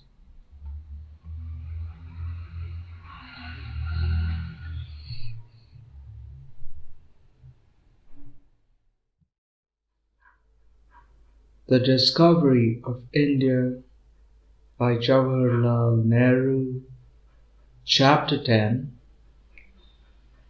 India, Partition, or Strong National State, or Center of Supranational State.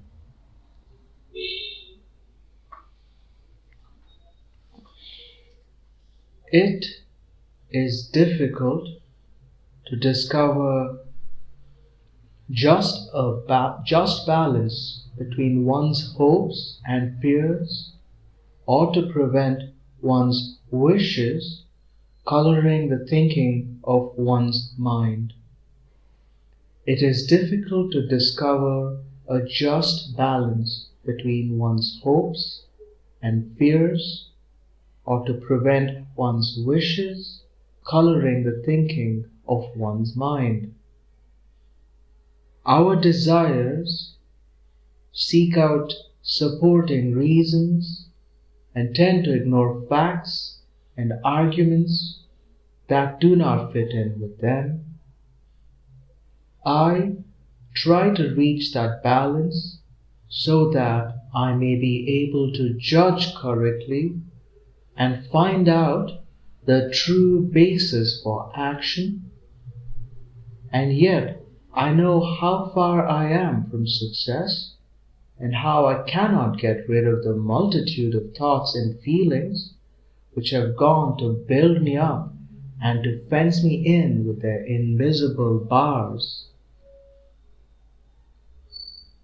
So also others may err in different directions. An Indian's and an Englishman's view of India and her place in the world will inevitably diverge and differ, conditional as each is on a different individual and national past. The individual and the national group fashion their own destiny by their actions. Their past actions lead to the present, and what they do today forms the basis of their tomorrows. Karma, they have called this in India, the law of cause and effect, the destiny which our past activities create for us. It is not an invariable destiny, and many other factors go to influence it, and the individual's will is itself supposed to have some play. If this freedom to vary the results of past action were not present, then indeed we would all be mere robots in the iron grip of an unavoidable fate.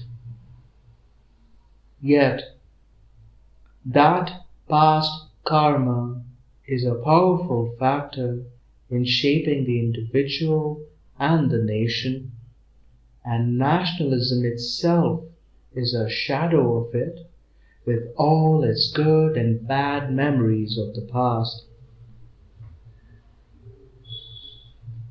Perhaps this past inheritance influences the national group even more than the individual, for large numbers of human beings are driven more by unconscious and impersonal urges than the individual, and it is more difficult to divert them from their course. Moral considerations may influence an individual, but their effect on a group is far less, and larger the group, the less is their effect on it. And it is easier, especially in the modern world, to influence the group by insidious propaganda. And yet, sometimes, though rarely, the group itself rises to a height of moral behavior, forcing the individual to forget his narrow and selfish ways. More often, the group falls far below the individual's standard.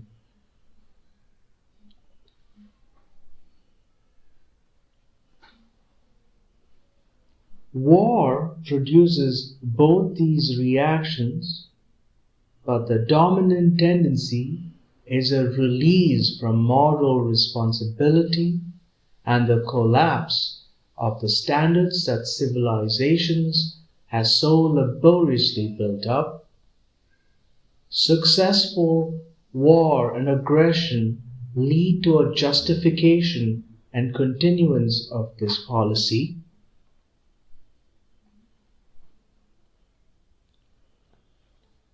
To imperialist domination and ideas of a master race.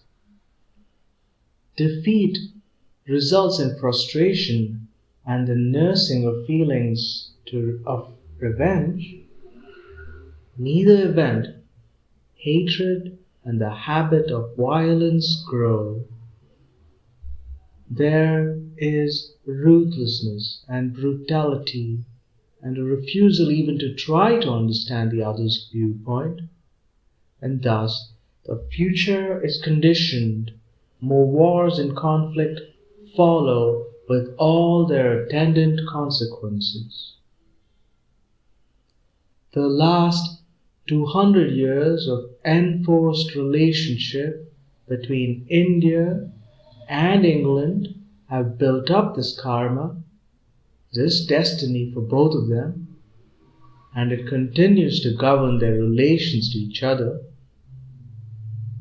Entangled in its meshes, we have thus far struggled in vain to rid ourselves of this past inheritance and start afresh on a different basis. The last 5 years of war have unhappily added to the past evil, karma, and made reconciliation and a normal relationship more difficult.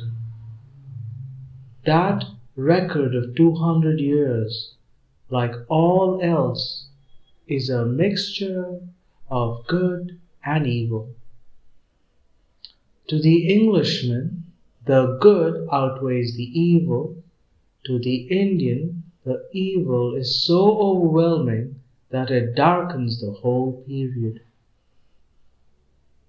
But whatever the balance of good and evil there might be, it is obvious that any relationship that is enforced produces hatred and a bitter dislike of each other, and out of these feelings only evil consequences can flow.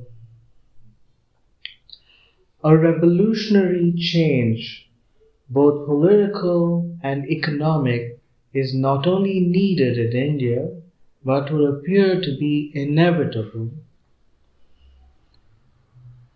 At the end of 1939, soon after the war started, and again in April 1942, there seemed to be a faint possibility of such a change taking place by consent between India and England.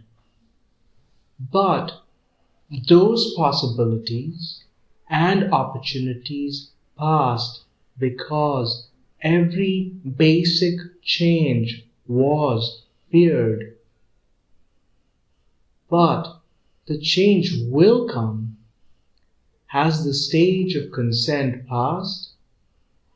In the presence of common perils, the past loses some of its obsessions, and the past and the present is viewed in terms of the future.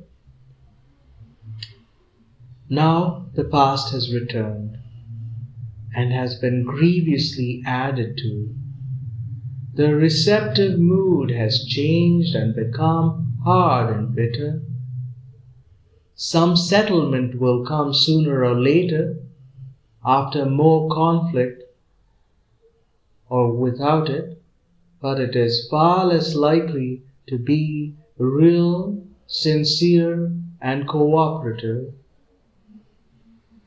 More probably it will be an unwilling submission on both sides to overriding circumstances with continuing ill will and distrust.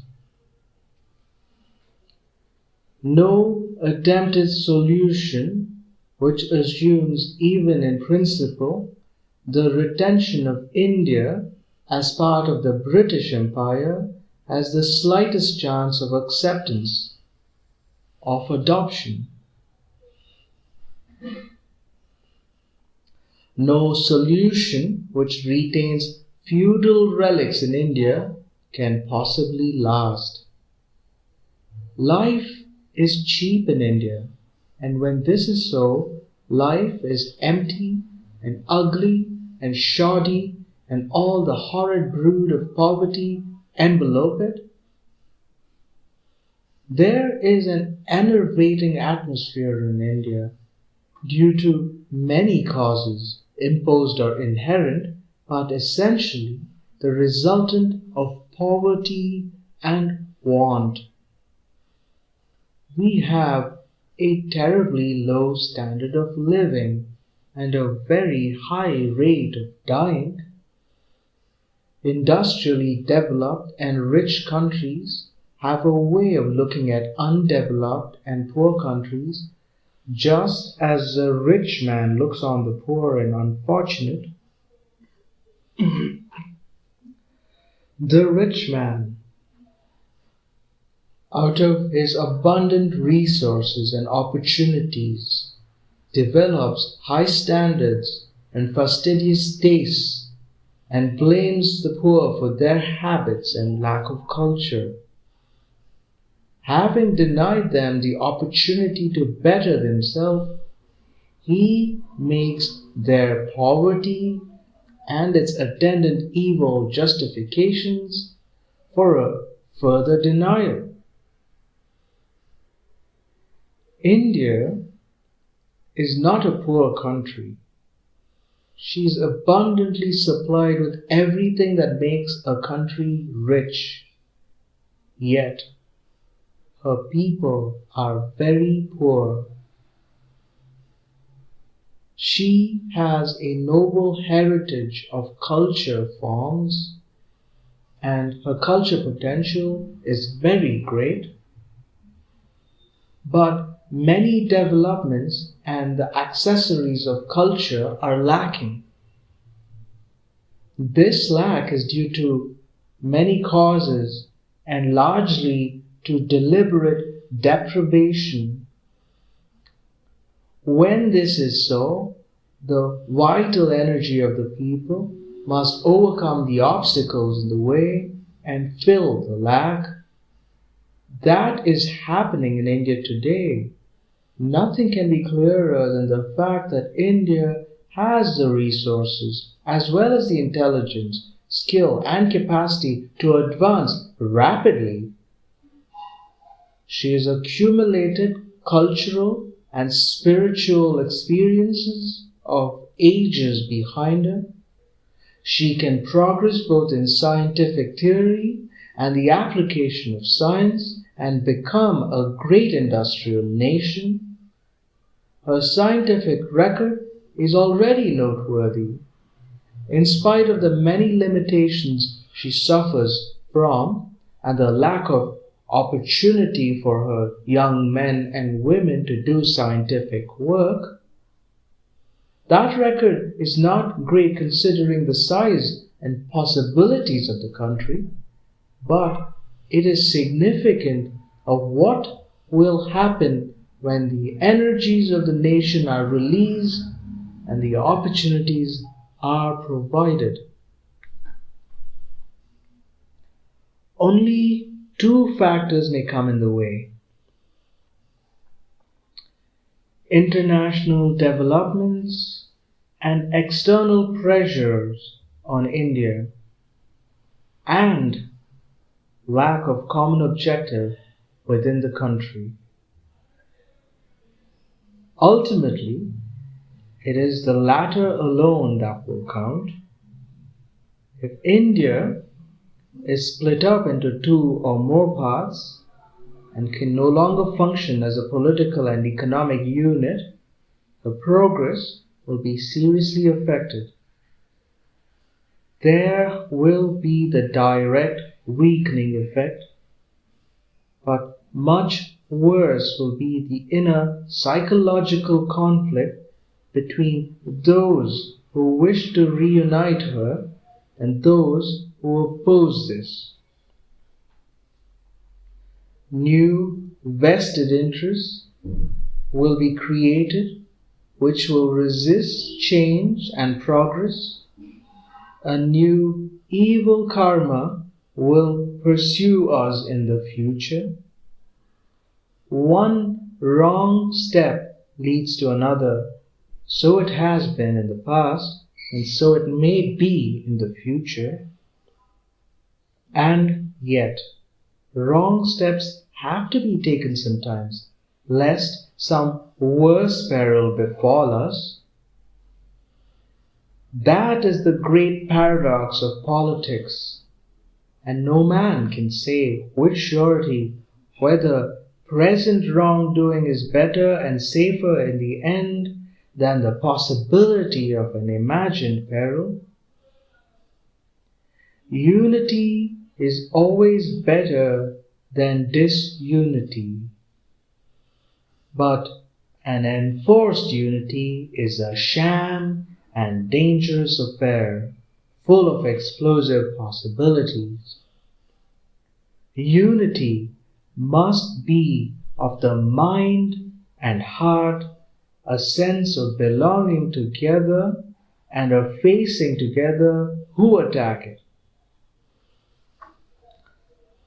I'm convinced that there is that basic unity in India, but it has been overlaid and hidden to some extent by other forces. These latter may be temporary and artificial and may pass off, but they count today and no man can ignore them. It is our fault, of course, and we must suffer for our failings, but I cannot excuse or forgive the British authorities for the deliberate part they played in creating disruption in India. All other injuries will pass, but this will continue to plague us for much longer period. Often I am reminded of Ireland and China when I think of India. Both differ from India and from each other in their past and present problems, and yet there are many similarities. Shall we have to tread that same path in the future?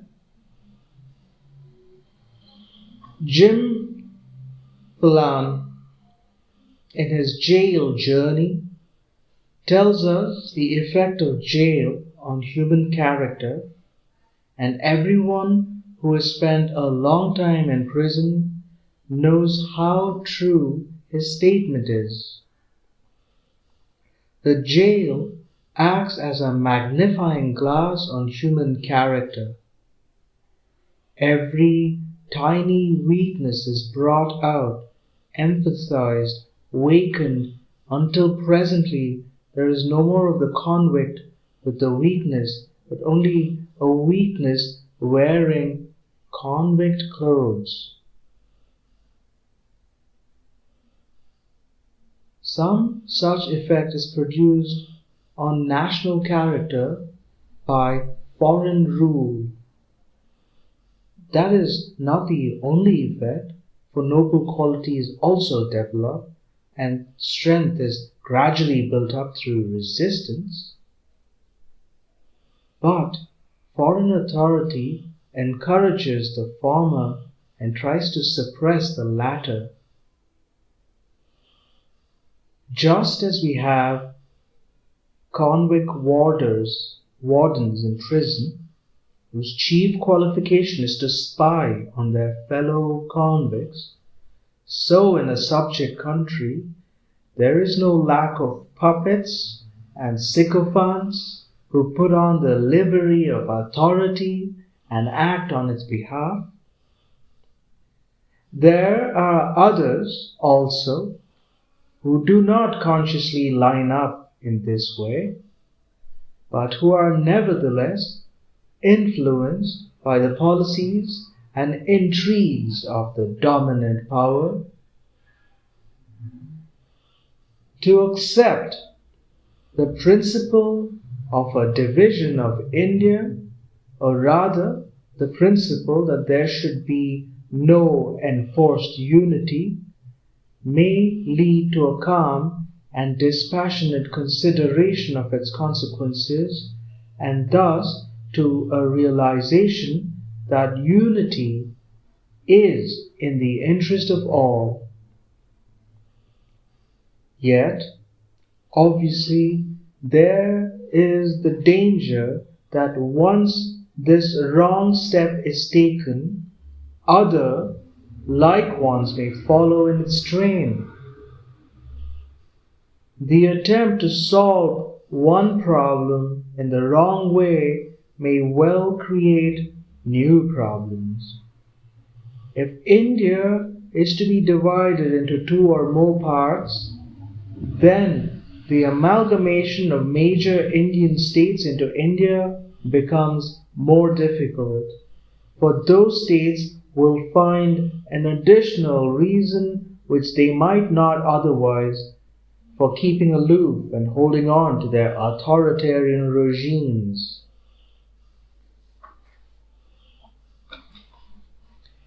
Any division of India on a religious basis, as between Hindus and Muslims, as envisaged by the Muslim League today, cannot separate the followers of these two principal religions of India, for they are spread out all over the country.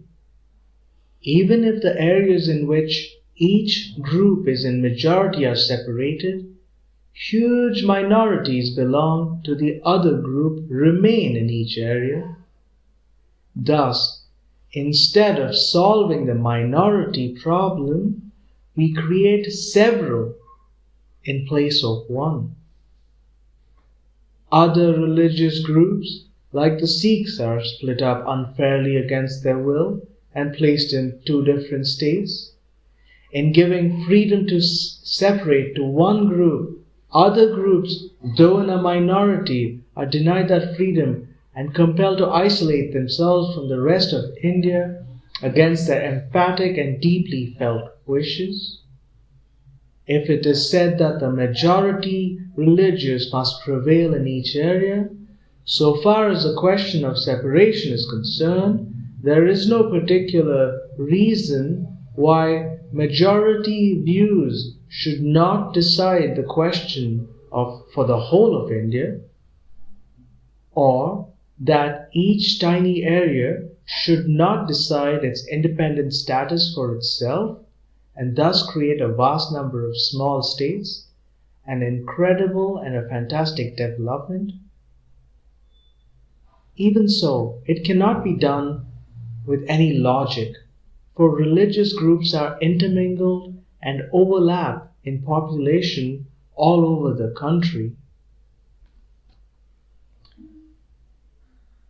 It is difficult enough to solve such problems by separation where nationalities are concerned, but where the test becomes a religious one, it becomes impossible of a solution on any logical basis.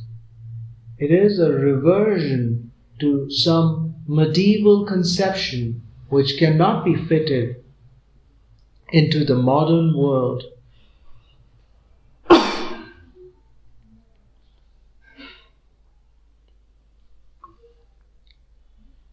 If the economic aspects of separation are considered, it is clear that India as a whole is a strong and more or less self-sufficient economic unit.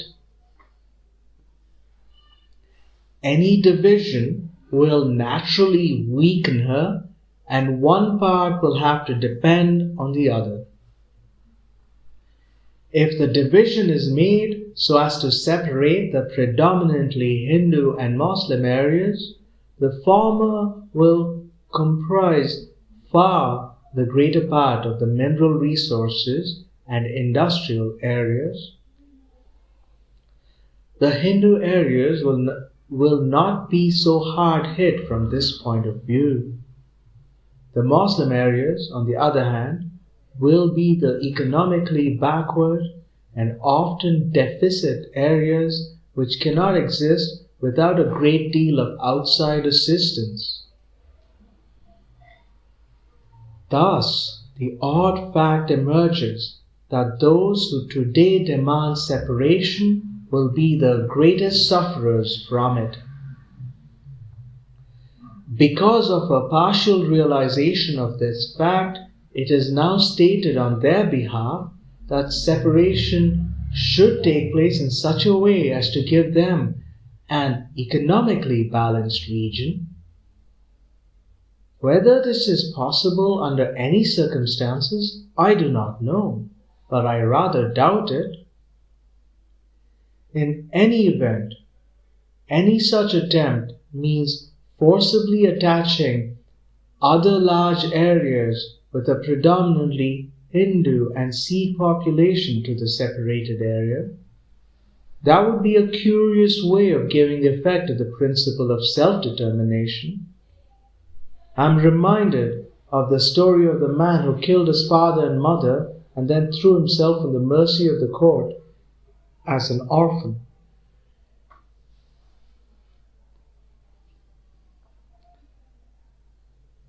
Another very curious contradiction emerges. While the principle of self-determination is invoked, the idea of a plebiscite to decide this is not accepted, and at most it is said that a plebiscite should be limited to Muslims only in the area. Thus, in Bengal and the Punjab, the Muslim population is about 54% or less.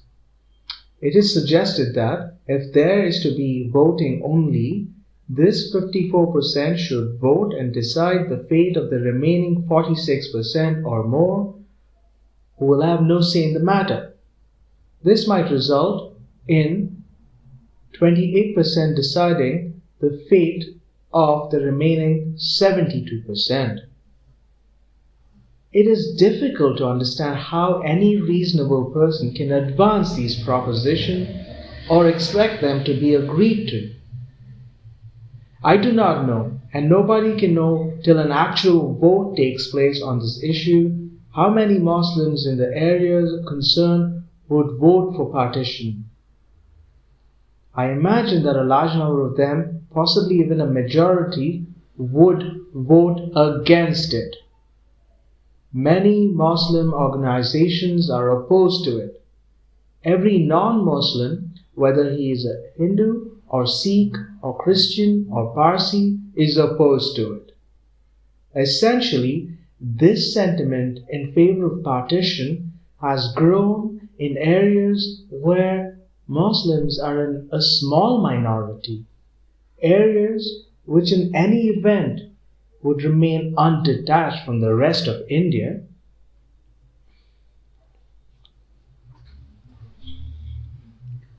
Muslims in provinces where they are in a majority have been less influenced by it, naturally, for they can stand on their own feet and have no reason to fear other groups. It is least in evidence in the northwestern frontier province, 95% Muslim, where the Pathans are brave and self-reliant and have no fear complex. Thus, oddly enough, the Muslim League's proposal to partition India finds far less response in the Muslim areas sought to be partitioned than in the Muslim minority areas which are unaffected by it. Yet, the fact remains that considerable numbers of Muslims have become sentimentally attached to this idea of separation without giving thought to its consequences. Indeed, the proposition has so far only been vaguely stated, and no attempt has been made to define it, in spite of repeated requests. I think this sentiment has been artificially created and has no roots in the Muslim mind. But even a temporary sentiment may be strong enough to influence events and create a new situation. Normally, adjustments would take place from time to time, but in peculiar position in which India is situated today, with power concentrated in foreign hands, anything may happen. It is clear that any real settlement must be based on the goodwill of the constituent elements and on the desire of all parties to cooperate together for a common objective. In order to gain that any sacrifice in reason is worthwhile, every group must not only be theoretically and actually free and have equal opportunities of growth, but should have the sensation of freedom and equality. It is not difficult, if passions and unreasoning emotions are set aside, to devise such freedoms, with the largest autonomy for provinces and states, and yet a strong central bond. There could even be autonomous units within the larger provinces or states, as in Soviet Russia. In addition to this, every conceivable protection and safeguard for minority rights can be inserted into the Constitution. All this can be done, and yet I do not know how the future will take shape under the influence of various indeterminate factors and forces, the chief of these being British policy. It may be that some division of India is enforced, with some tenuous bond joining the divided parts? Even if this happens, I am convinced that the basic feeling of unity and world developments will later bring the divided parts nearer to each other and result in real unity. That unity is geographical, historical, and cultural, and all that. But the most powerful factor in its favor is the trend of world events. Many of us are of the opinion that India is essentially a nation.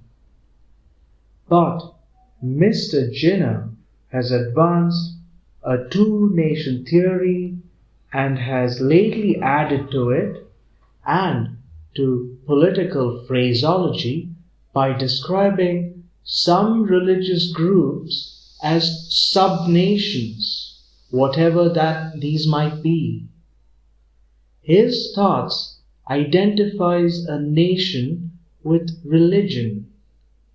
That is not the usual approach today. But whether India is properly to be described as one nation or two or more really does not matter, for the modern idea of nationality has been almost divorced from statehood. The national state is too small a unit today, and small states can have no independent existence. It is doubtful even if many of the larger national states can have any real independence. The national state is thus giving place to the multinational state and to large federations. The Soviet Union is typical of this development. The United States of America, though bound together by strong national ties, constitutes essentially a multinational state. Behind Hitler's march across Europe, there was something more than the Nazi lust for conquest. New forces were working towards the liquidation of the small state system in Europe. Hitler's armies are now rapidly rolling back or are being destroyed by the conception of large federations, but the conception of large federations remains.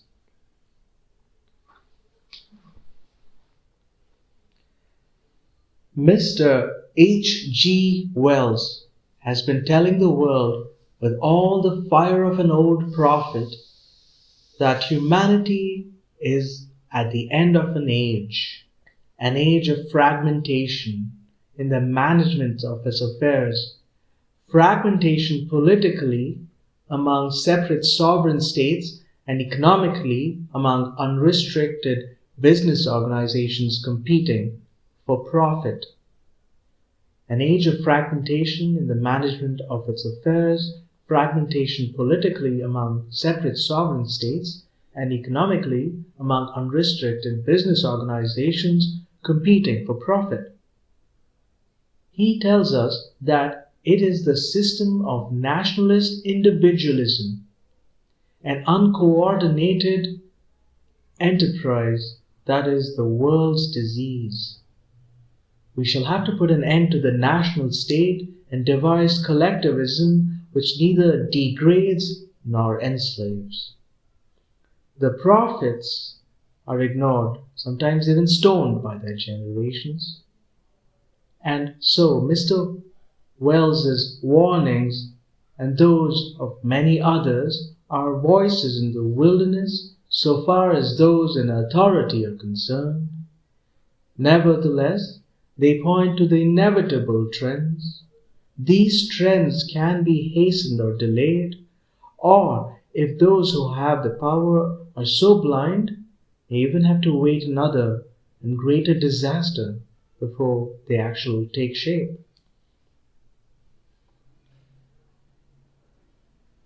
In India, as elsewhere, we are too much under the bondage of slogans and set phrases derived from past events and ideologies which have little relevance today, and their chief function is to prevent reasoned thought and a dispassionate consideration of the situation as it exists.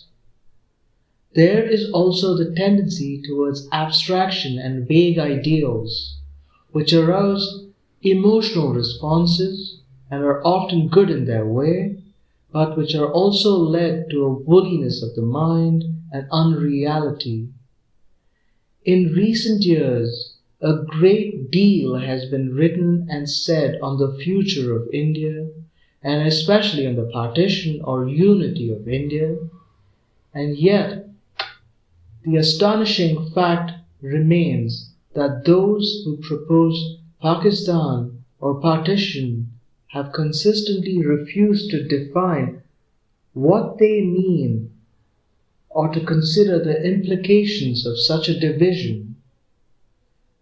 They move on the emotional plane only, as also many of those who oppose them, a plane of imagination and vague desire, behind which lie imagined interests. Inevitably, between these two emotional and imaginative approaches, there is no meeting ground. And so Pakistan and Akhand Hindustan, that's undivided India, are bandied about and hurled at each other. It is clear that group emotions and conscious or subconscious urges count and must be attended to. It is at least equally clear that facts and realities do not vanish by our ignoring them or covering them up by a film of emotion.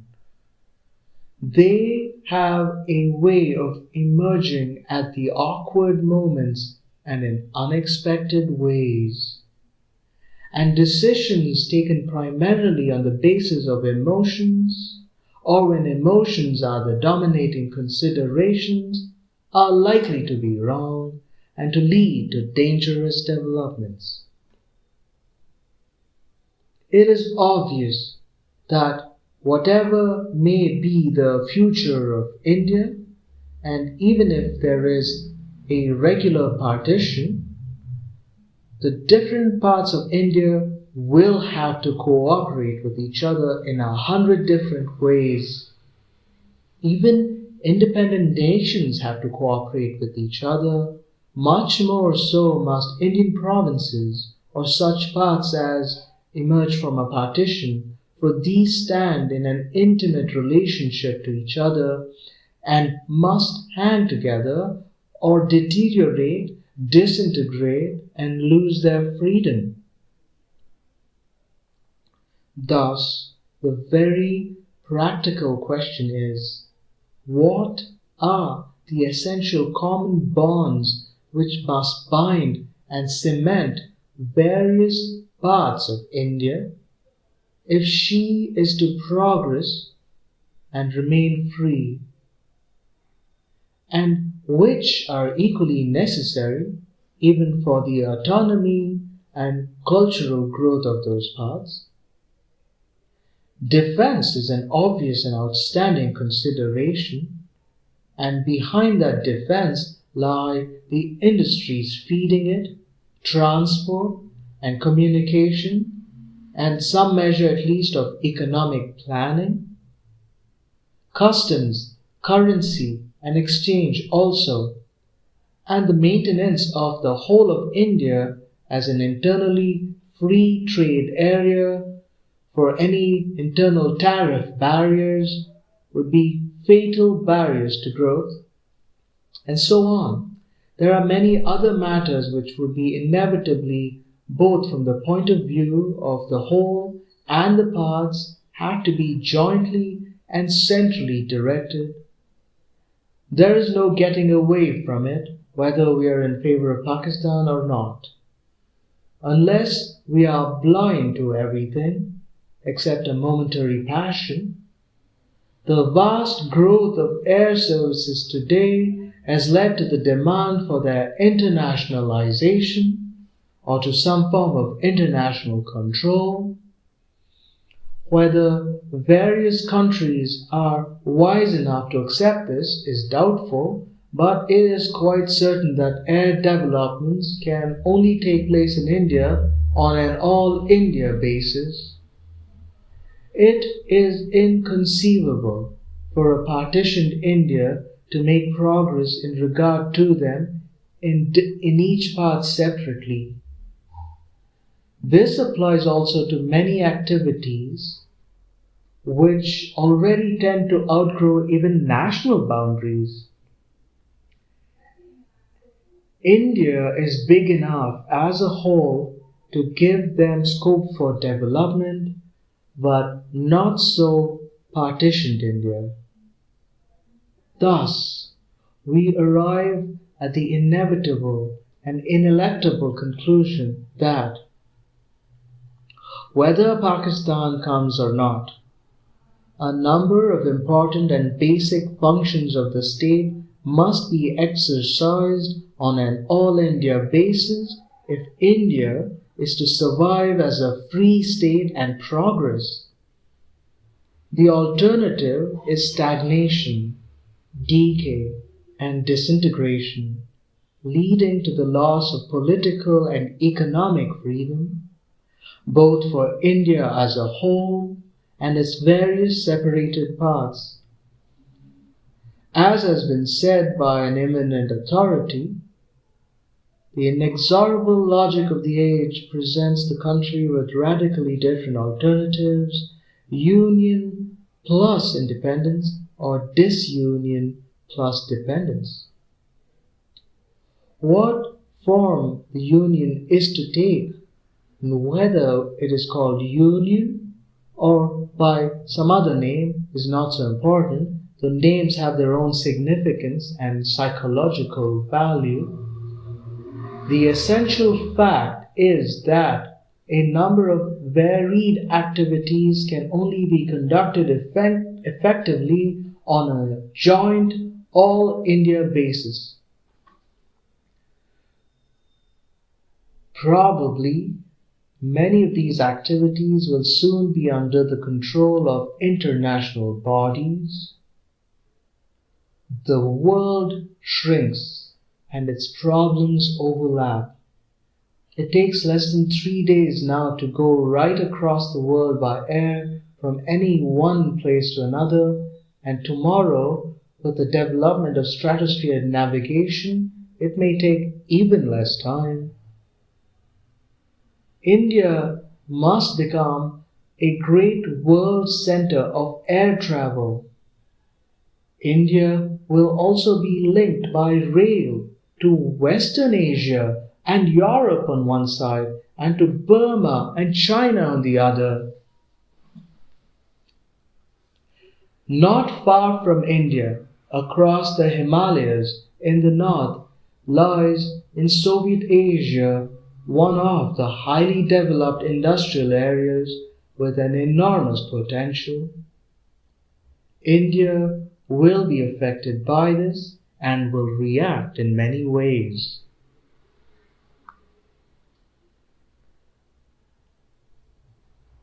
The way of approach, therefore, to the problem of unity or Pakistan is not in the abstract and on the emotional level, but practically and with our eyes on the present-day world.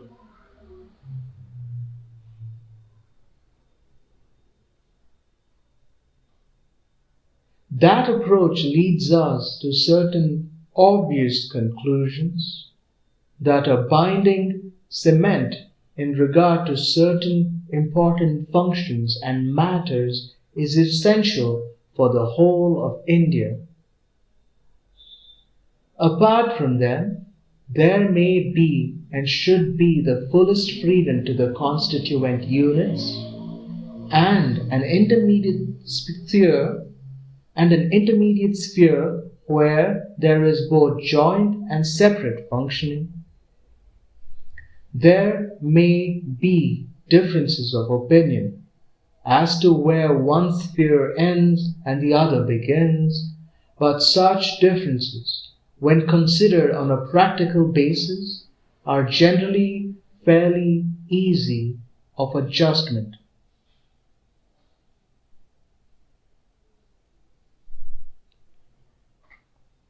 But all this must necessarily be based on a spirit of willing cooperation, on the absence of a feeling of compulsion, and on the sensation of freedom in each unit and individual.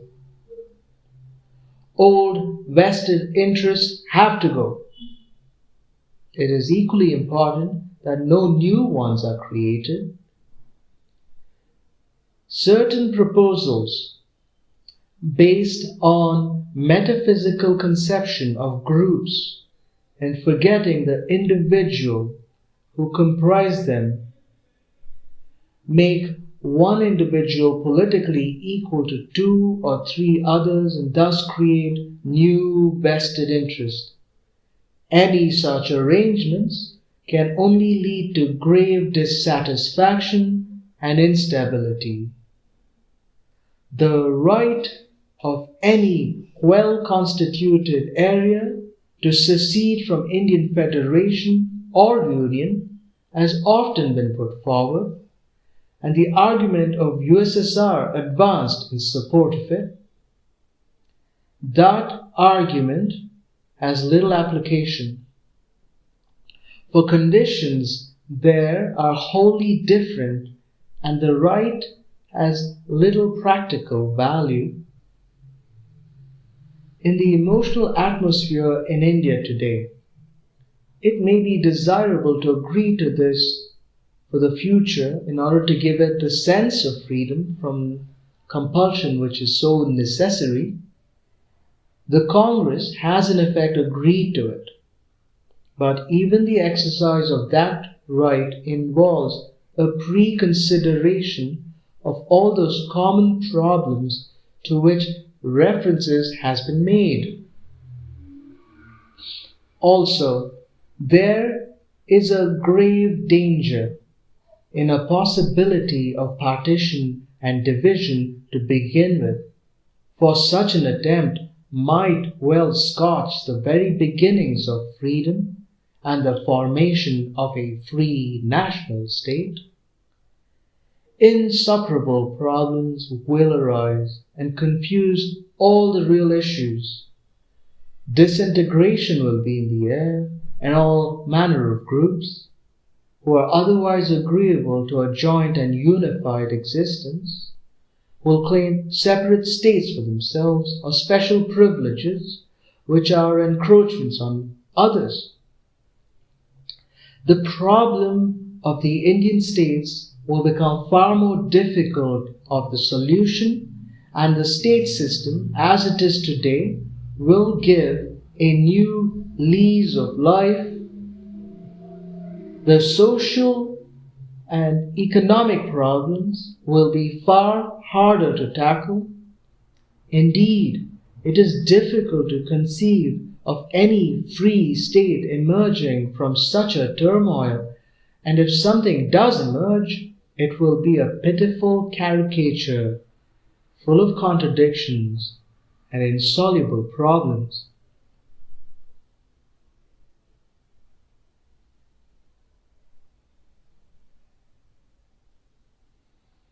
Before any such right of secession is exercised, there must be a properly constituted, functioning free India. It may be possible then, when external influences have been removed and real problems face the country, to consider such questions objectively and in a spirit of relative detachment, far removed from emotionalism of today, which can only lead to unfortunate consequences which we may all have to regret later. Thus, it may be desirable to fix a period, say 10 years after the establishment of the free Indian state, at the end of which the right to secede may be exercised through proper constitutional process and in accordance with the clear expressed will of the inhabitants of the area concerned. Many of us are utterly weary of present conditions in India and are passionately eager to find some way out. Some are even prepared to clutch at any straw that floats their way in the vague hope that it may afford some momentary relief, some breathing space to a system that has long felt strangled and suffocated. That is very natural, and yet there is danger in these rather hysterical and adventurous approaches to the vital problems affecting the well-being of hundreds of millions and future peace of the world. We live continually on the verge of disaster in India, and indeed the disaster sometimes overwhelms us, as we saw in Bengal and elsewhere in India last year. The Bengal famine and all that followed it were not tragic exceptions due to extraordinary and unlooked-for causes which could not be controlled or provided for. They were vivid, frightful pictures of India as she is, suffering for generations past from a deep-seated organic disease which has eaten into her very vitals. That disease will take more and more dangerous and disastrous forms unless we divert all our joint energies to its uprooting and a cure. A divided India, each part trying to help itself and not caring for or cooperating with the rest, will lead to an aggravation of the disease and to sinking into a welter of hopeless, helpless misery. It is terribly late already, and we have to make up for lost time. Must even the lesson of the Bengal famine be lost upon us? There are still many people who think only in terms of political percentages, weightage, of balancing, of checks, of the preservation of privileged groups, of making new groups privileged, of preventing others from advancing because they themselves are not anxious to or are incapable of doing so, of vested interest, of avoiding major social and economic changes, of holding on to the present picture of India with only superficial alterations. That way lies supreme folly. The problems of the moment seem big and engross our attention, yet in a longer perspective they may have no greater importance, and under the surface of superficial events more vital forces may be at work. Forgetting present problems, then for a while, and looking ahead, India emerges as a strong united state, a federation of free units, intimately connected with her neighbors and playing an important part in world affairs. She is one of the few countries which have the resources and capacity to stand on their own feet. Today, probably only such countries are the United States of America and the Soviet Union. Great Britain can only be reckoned as one of these if the resources of our empire are added to our own, and even then a spread out and disgruntled empire is a source of weakness. China and India are potentially capable of joining that group. Each of them is compact and homogeneous and full of natural wealth, manpower, and human skill and capacity. Indeed, India's potential industrial resources are probably even more varied and extensive than China's, and so also her exportable commodities which may be required for the imports she needs. No other country, taken singly apart from these four, is actually or potentially in such a position. It is possible, of course, that large federations or groups of nations may emerge in Europe or elsewhere and form huge multinational states. The Pacific is likely to take the place of the Atlantic in the future as the nerve center of the world. Though not directly a Pacific state, India will inevitably exercise an important influence there. India will also develop as the center of economic and political activity in the Indian Ocean area, in the Southeast Asia, and right up to the Middle East. Her position gives us an economic and strategic importance in a part of the world which is going to develop rapidly in the future. If there is a regional grouping of these countries bordering on the Indian Ocean on either side of India, Iran, Iraq, Afghanistan, India, Ceylon, Burma, Malaya, Siam, Java, etc., present-day minority problems will disappear, or at any rate will have to be considered in an entirely different context. Mr. G.D.H. Cole considers India to be itself a supranational area, and he thinks that in the long run she is destined to be the center of a mighty supranational state covering the whole of the Middle East and lying between Sino-Japanese Soviet Republic, a new state based on Egypt, Arabia and Turkey, and the Soviet Union in the north. All this is pure conjecture, and whether any such development will ever take place, no man can say. For my part, I have no liking for a division of the world into huge supranational areas, unless these are tied together by some strong world bond. But if people are foolish enough to avoid world unity and some world organization, then these vast supranational regions, each functioning as one huge state but with local autonomy, are very likely to take shape. For the small national state is doomed.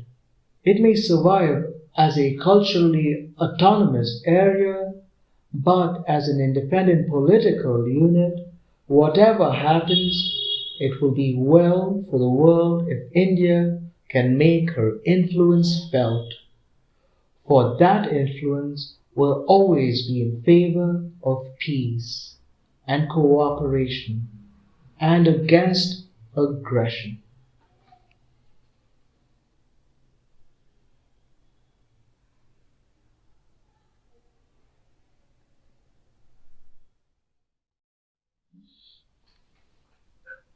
The Discovery of India by Jawaharlal Nehru. Chapter 10. Realism and Geopolitics. World Conquest or World Association. The USA and the USSR.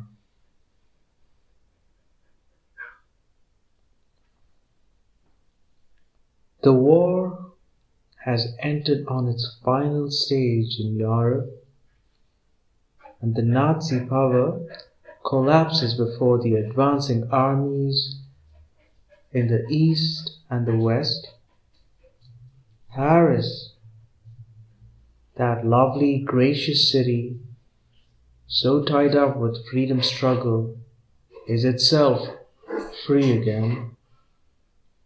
The problems of peace, more difficult than those of war, rise up to trouble men's minds, and behind them lies the disturbing shadow of the great failure of the years that followed World War I.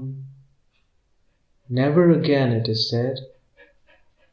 So they said. Also, in 1918. 15 years ago, in 1929, Mr. Winston Churchill said, "It is a tale that is told, from which we may draw the knowledge and comprehension needed for the future, the disproportion between the quarrels of nation and the suffering which fighting out of these quarrels involves, the poor and barren prizes which reward sublime endeavor on the battlefield, the fleeting triumph of war, the long, slow rebuilding, the awful risks so hardly run, the doom missed by a hair's breadth, by the spin of a coin, by the accident of an accident. All this should make the prevention of another great war the main preoccupation of mankind." Mr. Churchill should know, for he has played a leading part in war and peace, led his country with extraordinary courage at a time of distress and peril, and in victory nursed great ambitions on its behalf. After World War I, British armies occupied the whole of Western Asia, from the borders of India across Iran and Iraq and Palestine and Syria, right up to the Constantinople.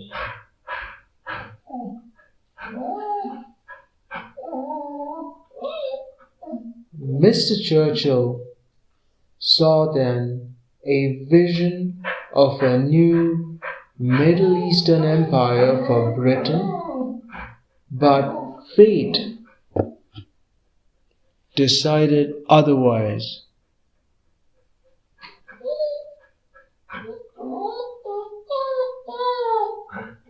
What dreams does he cherish now for the future? War is a strange alchemist, so wrote a gallant and distinguished colleague of mine, now in prison, and in its hidden chambers are such forces and powers, brewed and distilled, that they tear down the plans of the victorious and vanquished alike. No peace conference at the end of the last war decided that 4 mighty empires of Europe and Asia should fall into dust: the Russian, the German, the Austrian, and the Ottoman. Nor was the Russian, the German, the Turkish Revolution, decreed by Lloyd George, Clemenceau, or Wilson. What will the leaders of the victorious nations say when they meet together after success in war has crowned their efforts? How is the future taking shape in their minds? And how far do they agree or differ between themselves? What other reactions will there be when the passion of war subsides and people try to return to the scarce remembered ways of peace? What of the underground resistance movements of Europe and the new forces they have released? What will be the millions of war-hardened soldiers returning home, much older in mind and experience, say and do? How will they fit into life which has gone on changing while they were away? What will happen to devastated and martyred Europe, and what to Asia and Africa? What of the overpowering surge of freedom of Asia's hundreds of millions, as Mr. Wendell Willkie describes it? What of all this and more? And what, above all, of the strange trick that fate so often plays, upsetting the well-laid schemes of our leaders? As the war has developed and the danger of a possible victory of the fascist powers has receded, there has been a progressive hardening and greater conservatism in the leaders of the United Nations. The Four Freedoms and the Atlantic Charter, vague as they were, limited in scope, have faded into the background. The future has been envisaged more and more as a retention of the past. The struggle has taken a purely military shape of physical force against force, and has ceased to be an attack on the philosophy of Nazis and fascists.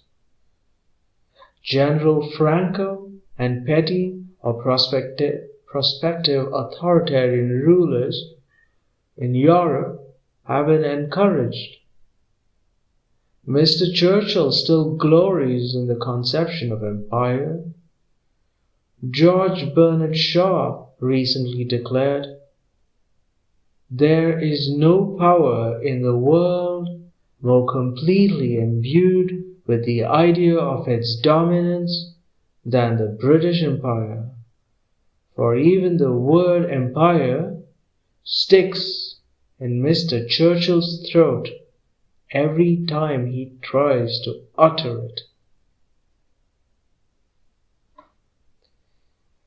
There are many people in England, America, and elsewhere who want the future to be different from the past, and who fear that unless this is so, fresh wars and distress on a more colossal scale will follow this present war.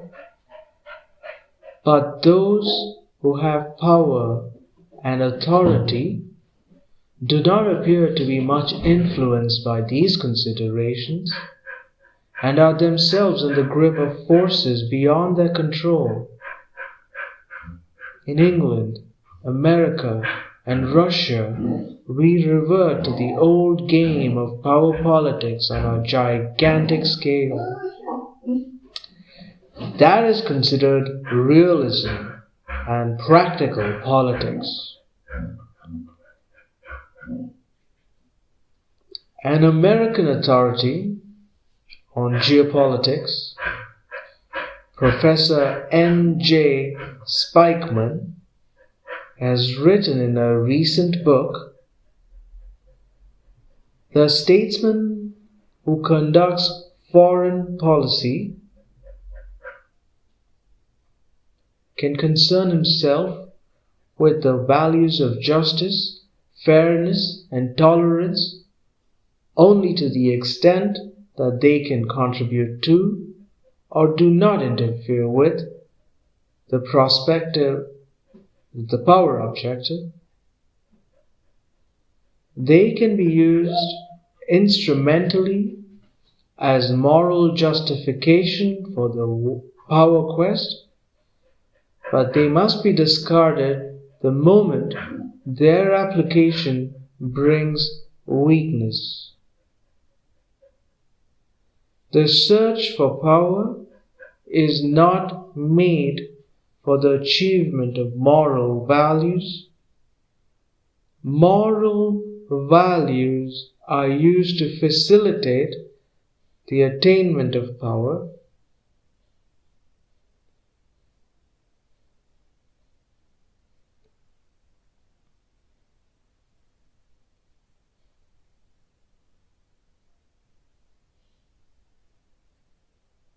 This may not be representative of American thought, but it represents a powerful section of it.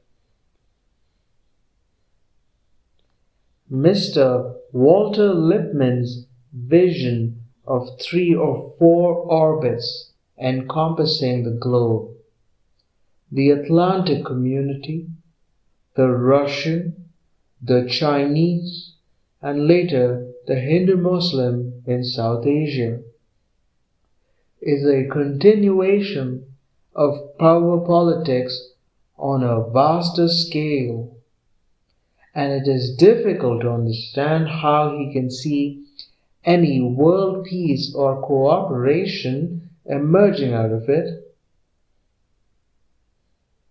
America is a curious mixture of what is considered hard-headed realism and a vague idealism and humanitarianism. Which of these will be the dominating tendency of the future, or what will result from their mixing together? Whatever the mass of the people may think, foreign policy remains a preserve for the experts in charge of it, and they are usually wedded to a continuation of old traditions and fear any innovations which might involve their countries in new risks.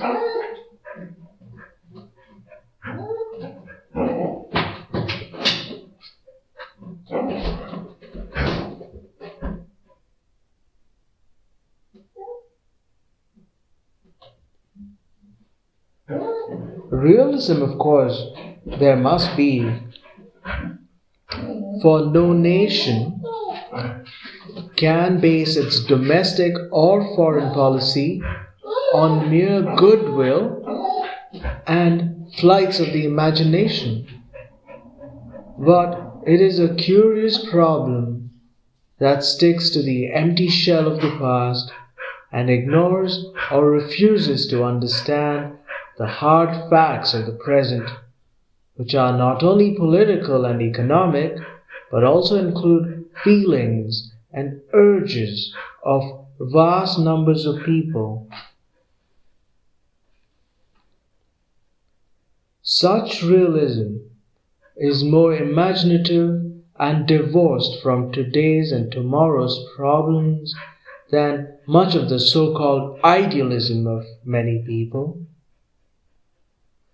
Geopolitics has now become the anchor of the realist, and it's the jargon of heartland and rimland is supposed to throw light on the mystery of national growth and decay. Originating in England, or was it Scotland, it became the guiding light of Nazis, fed their dreams and ambitions of world domination, and led them to disaster. A partial truth is sometimes more dangerous than a falsehood. A truth that has had its day blinds one to the reality of the present.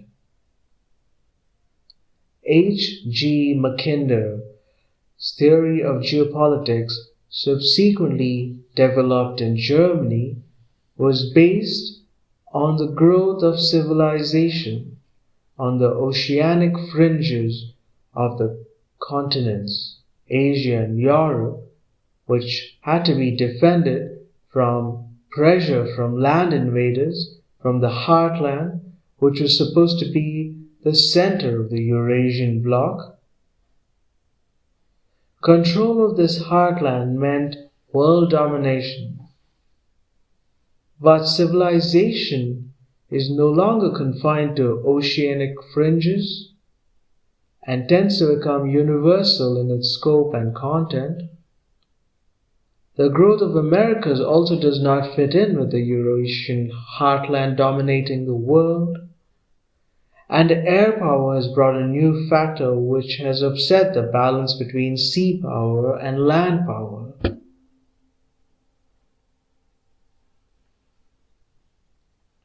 Germany, nursing dreams of world conquest, was obsessed by fears of encirclement.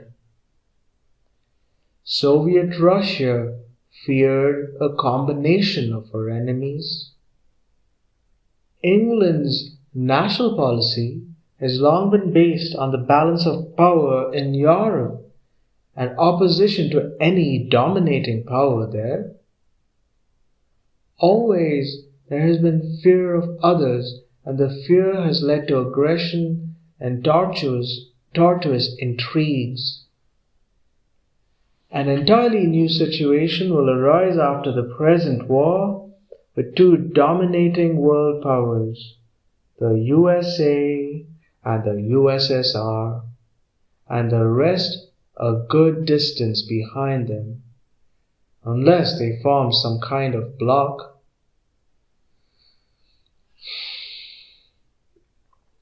And now, even the United States of America are told by Professor Spikeman in his last testament that they are in danger of encirclement, that they should ally themselves with a Rimland nation, that in any event they should not prevent the heartland, which means now the USSR, from uniting with the Rimland.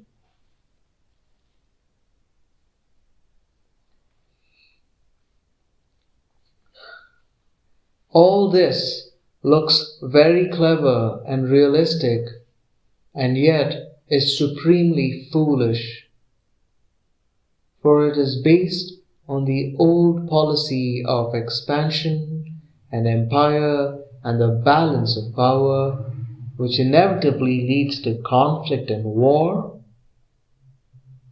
Since the world happens to be round, every country is encircled by others. To avoid such encirclements by the method of power politics, there must be alliances and counter-alliances, expansion and conquest. But however huge a country's domination or sphere of influence becomes, there is always the danger of encirclement by those who have been left out, and who, on their part, fear the subnormal growth of a rival power. The only way to get rid of this danger is by world conquest, or by elimination of every possible rival. We are witnessing today the failure of the latest attempt at world domination. Will that lesson be learnt, or will there be others driven by ambition and pride of race and power to try their fortunes on this fatal field? There really seems no alternative between world conquest and world association. There is no choice of a middle course. The old divisions and the quest of power politics have little meaning today and do not fit in with our environment, yet they continue. The interest and activities of states overflow their boundaries and are worldwide. No nation can isolate itself or be indifferent to the political or economic fate of other nations. If there is no cooperation, then there is bound to be friction with its inevitable results. Cooperation can only be on the basis of equality and mutual welfare, on a pulling up of the backward nations and people to a common level of well-being and cultural advancement, on an elimination of racialism and domination. No nation and no people are going to tolerate domination and exploitation by another, even though this is given some more pleasant name. nor will they remain indifferent to their own poverty and misery when other parts of the world are flourishing. That was only possible when there was ignorance of what was happening elsewhere. All this seems obvious, and yet the long record of past happenings tell us that the mind of man lags far behind the course of events and adjusts itself only slowly to them. Self-interest itself should drive every nation to its wider cooperation in order to escape disaster in the future and build its own free life on the basis of others' freedom. But the self-interest of the realist is far too limited by past myths and dogmas and regards ideas and social forms suited to one age as immutable and as unchanging parts of human nature and society, forgetting that nothing is so changeable as human nature and society. Religious forms and notions take permanent shape, social institutions become petrified, war is looked upon as a biological necessity, empire and expansion as the prerogative of a dynamic and progressive people, the profit motive as the central factor dominating human relations, and ethnocentrism, a belief in racial superiority, becomes an article of faith, even when not proclaimed, is taken for granted. Some of these ideas were common to civilizations of East and West, and many of them form background of modern Western civilizations, out of which fascism and Nazism grew.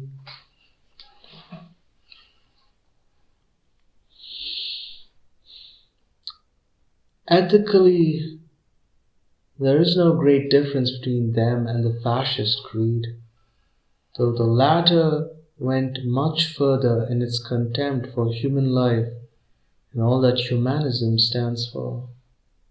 Indeed, humanism, which colored the outlook of Europe for so long, is a vanishing tradition there. The seeds of fascism were present in the political and economic structure of the West. Unless there is a break from this past ideology, success in war brings no great change. The old myths and fancies continue and pursue as of old by the Furies. We go through the self-same cycle again.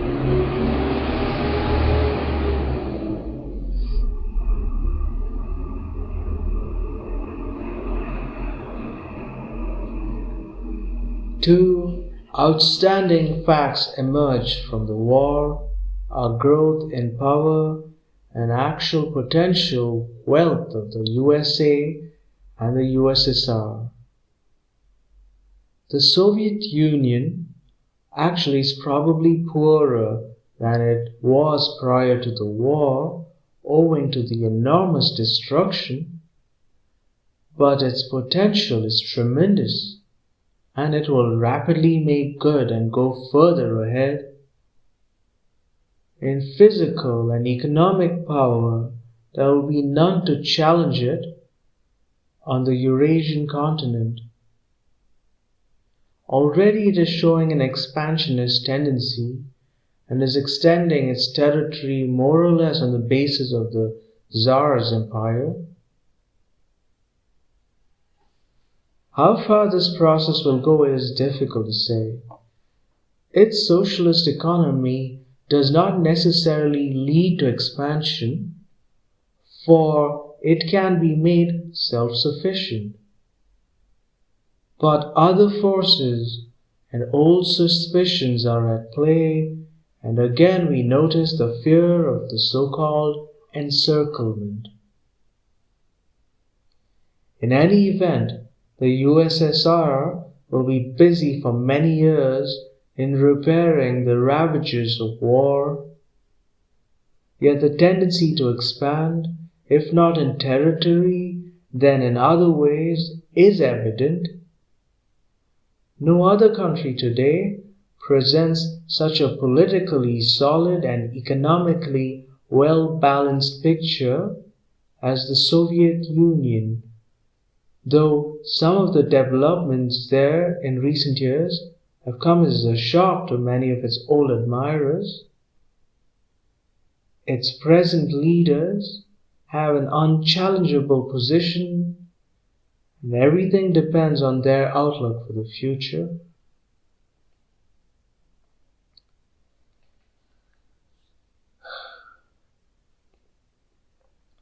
The United States of America have astonished the world by their stupendous production and organizing capacity.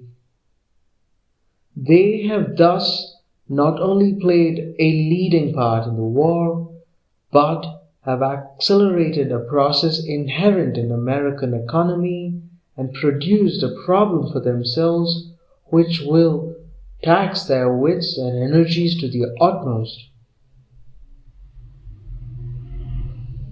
Indeed, it is not easy to foresee how they will solve it within the limits of their existing economic structure without serious internal and external friction.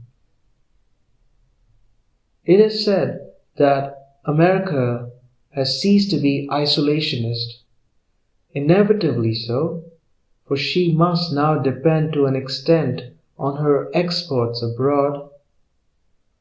What was a marginal factor in her pre-war economy, which could almost be ignored, will now be a dominant consideration. Where will all these exports go without creating friction and conflict? When production for peace takes the pace of war production, how will the millions of armed men returning home be absorbed? Every warring country will have to face this problem, but none to the same extent as the USA. The vast technological changes that have taken place will lead to very great overproduction or to mass unemployment, or possibly to both. Unemployment on any major scale will be bitterly resented and has been ruled out by the declared policy of the United States government. Much thought is already being given to the absorption of returning soldiers, etc., in gainful employment and to the prevention of unemployment. Whatever the domestic aspect of all this may be, it will be serious enough unless basic changes take place, and the international aspect is equally important.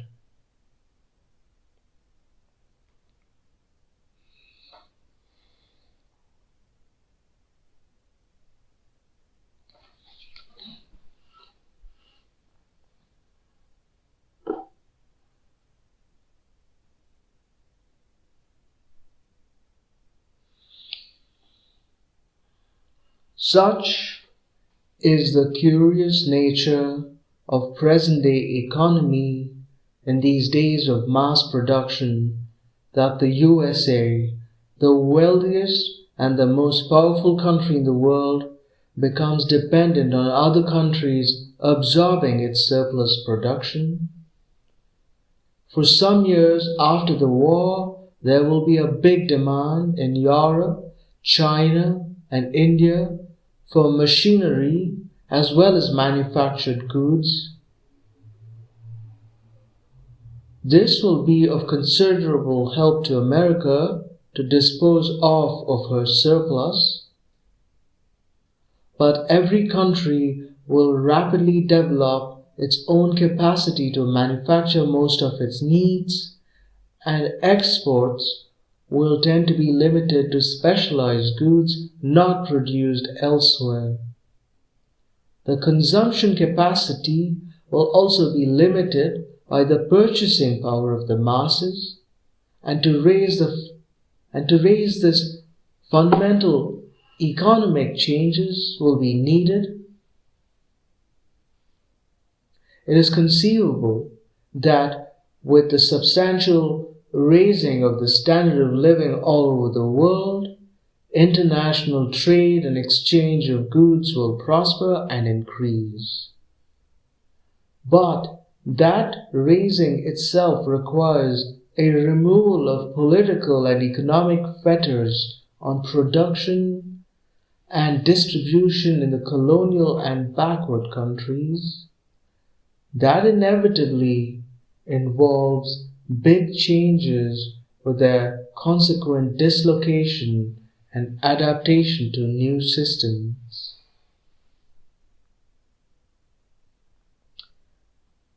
England's economy has been based in the past on a big export business, on investments abroad, on the City of London's financial leadership, and on a vast maritime carrier trade. Before the war, Britain depended on imports for nearly 50% of her food supply. Probably this dependence is less now owing to her intensive food growing campaign. These imports of food, as well as raw materials, had to be paid for by exports of manufactured goods, investments, shipping, financial services, and what are called invisible exports. Foreign trade, and in particular a large volume of exports, were thus an essential and vital feature of British economy. That economy was maintained by exercise of monopoly controls in the colonial areas and special arrangements within the empire to maintain some kind of equilibrium. Those monopoly controls and arrangements were much to the disadvantage of the colonies and dependencies, and it is hardly possible to maintain them in these old forms in the future. Britain's foreign investments have disappeared and given place to huge debts, and London's financial supremacy has also gone. This means that in post-war years, Britain will have to depend even more on her export business and her carrier trade. And yet, the possibilities of increasing exports or even maintaining them at the old level are strictly limited. Great Britain's imports, less re-exports, in the pre-war years 1936 to 38 averaged about 866 million pounds sterling. They were paid for as follows: exports 478 million, income on foreign investments 203 million, shipping services 105 million, financial services 40 million, deficit 40 million, total 860 million pounds sterling. Instead of the substantial income from foreign investment, there is going to be a heavy burden of external debt due to the borrowings in goods and services, apart from American Lend-Lease, from India, Egypt, Argentina, and other countries. Lord Keynes has estimated that at the end of the war, these frozen sterling credits will amount to 3 billion. At 5%, this will amount to 150 million per annum. Thus, on a pre-war average basis, Britain may have to face a deficit of considerably over 300 million annually, unless this is made good by additional income from exports and various services. It will lead to a marked reduction in living standards.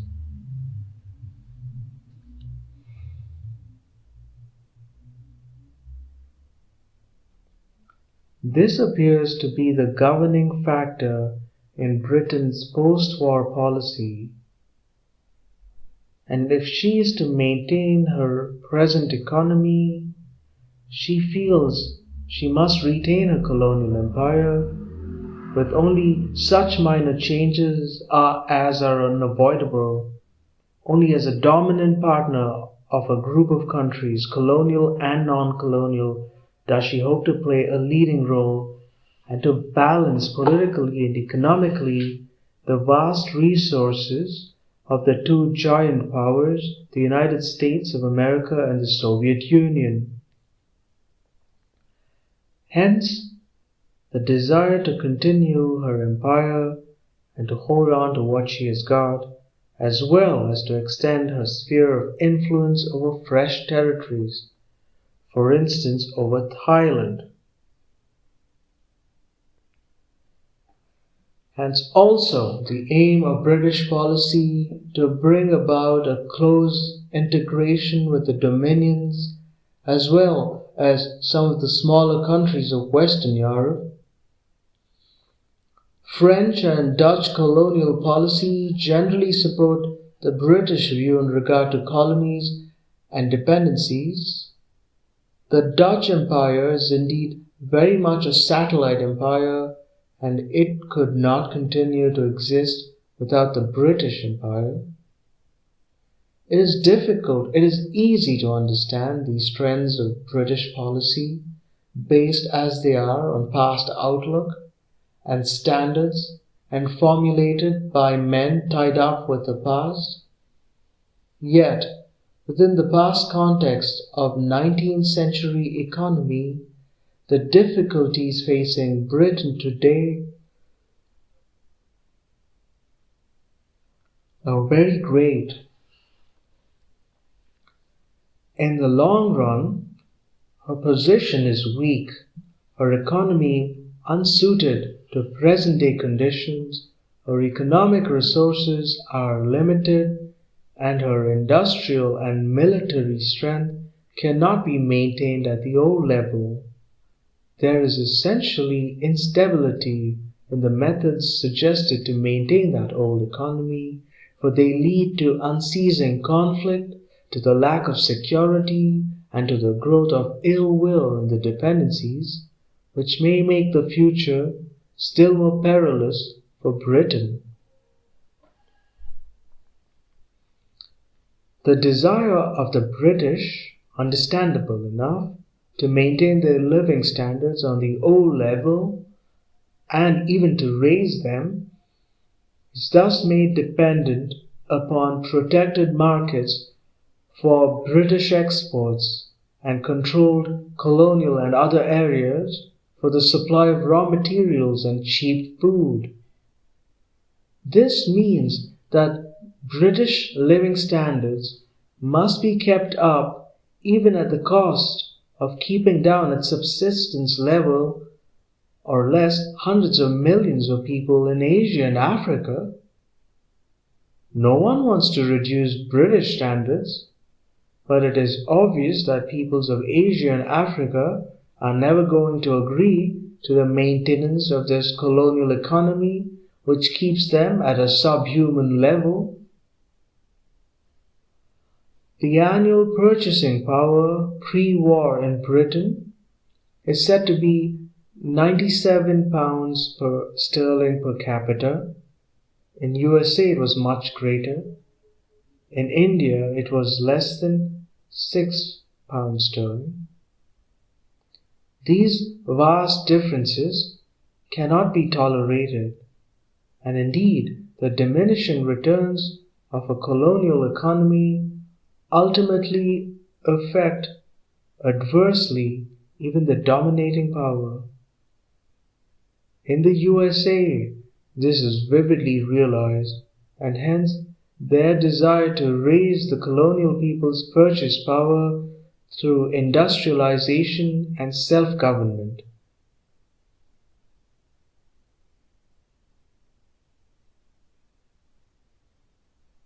Even in Britain, there is some realization of the necessity of Indian industrialization, and the Bengal famine made many people think furiously on this subject. But British policy aims at industrial development in India under British control with a privileged position for British industry. The industrialization of India, as of other countries in Asia, is bound to take place. The only question is one of pace. But it is very doubtful if it can be fitted in with any form of colonial economy or foreign control. The British Empire, as it is today, is not, of course, a geographical unit, nor is it an effective economic or military unit.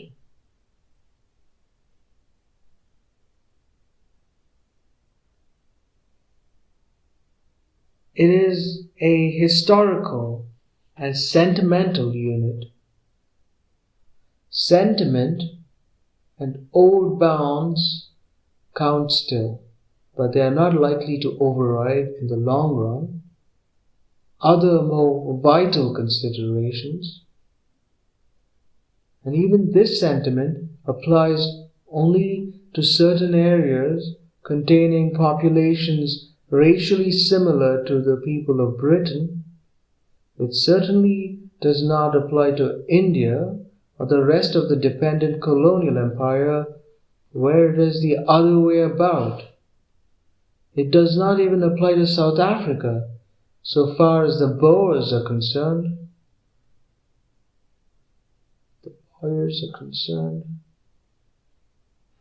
In major dominions, subtle changes are taking place which tend to weaken their traditional links with Britain.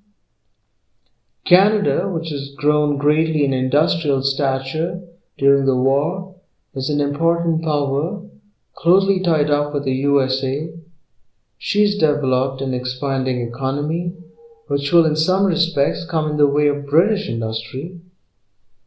Australia and New Zealand, also with expanding economies, are realizing that they are not in the European orbit of Great Britain, but in the Asiatic-American orbit of the Pacific, where the United States are likely to play a dominant role.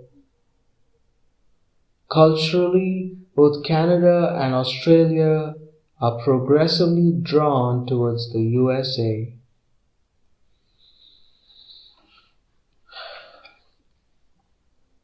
The British colonial outlook today does not fit in with American policy and expansionist tendencies. The United States wants open markets for their exports and do not look with favor on attempts by other powers to limit or control them.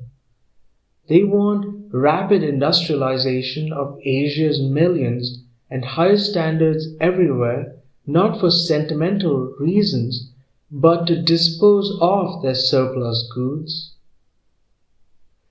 Friction between America and British export business and maritime trade seems to be inevitable. America's desire to establish world air supremacy, for which she has at present abundant resources, is resented in England.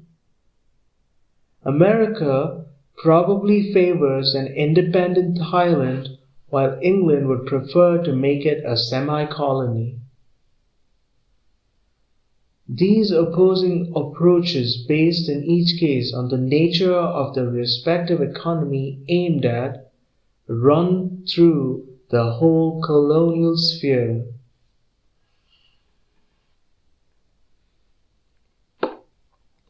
The aim of British policy, to have a closer integration of the Commonwealth and Empire, is understandable in the peculiar circumstances in which Britain is placed today. But against it is the logic of facts and world tendencies, as well as the growth of dominion nationalism and the disruptive tendencies of colonial empire. To try to build on old foundations, to continue to think in terms of a vanished age, to dream and talk still of an empire of monopoly spread out all over the globe, is for Britain an even more unwise and short-sighted policy than it might be for some other nations. For most of these reasons, which made her a politically, industrially, and financially dominant nation, have disappeared. Nevertheless, Britain has had in the past, and has still, remarkable qualities, courage and the will to pull together, scientific and constructive ability, and a capacity for adaptation. These qualities and others which she possesses go a long way to make a nation great and enable it to overcome the dangers and perils that confront it. And so she may be able to face her vital and urgent problems by changing over to a different and more balanced economic structure. But it is highly unlikely that she will succeed if she tries to continue as of old, with an empire tacked onto her and supporting her. Much will inevitably depend on American and Soviet policy and on the degree of coordination or conflict between the two and Britain. Everybody talks loudly about the necessity for the big three to pull together in the interest of world peace and cooperation, yet rifts and differences peep out at every stage, even during the course of war. Whatever the future may hold, it is clear that the economy of the USA after the war will be powerfully expansionist and almost explosive in its consequences. Will this lead to some new kind of imperialism? It would be yet another tragedy if it did so, for America has the power and opportunity to set the pace for the future. The future policy of the Soviet Union is yet shrouded in mystery, but there have been some revealing glimpses of it already. It aims at having as many friendly and dependent or semi-dependent countries near its borders as possible, though working with other powers for the establishment of some world organization, it relies more on building up its own strength on an unassailable basis. So, presumably, do other nations also insofar as they can. That is not a hopeful prelude to world cooperation.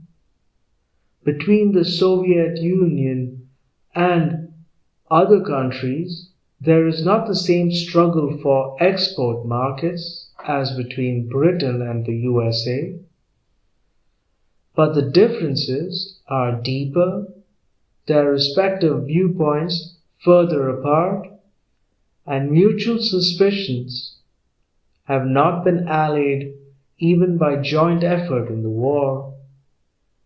If these differences grow, the USA and Britain will tend to seek each other's company and support as against the USSR group of nations.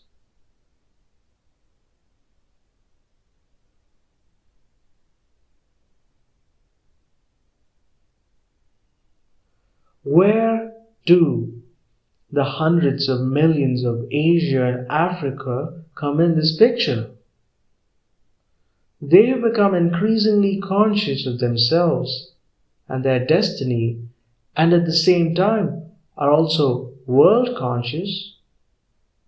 Large numbers of them follow world events with interest. For them, inevitably, the test of each move or happening is this: does it help towards our liberation? Does it end domination of one country over another? Will it enable us to live freely and the life of our choice in cooperation with others? Does it bring equality and equal opportunity for nations as well as groups within each nation? Does it hold forth the promise of an early liquidation of poverty and illiteracy and bring better living conditions? They are nationalistic, but this nationalism seeks no dominion over or interference with others. They welcome all attempts at world cooperation and the establishment of an international order, but they wonder and suspect if this may be an other device for continuing the old domination.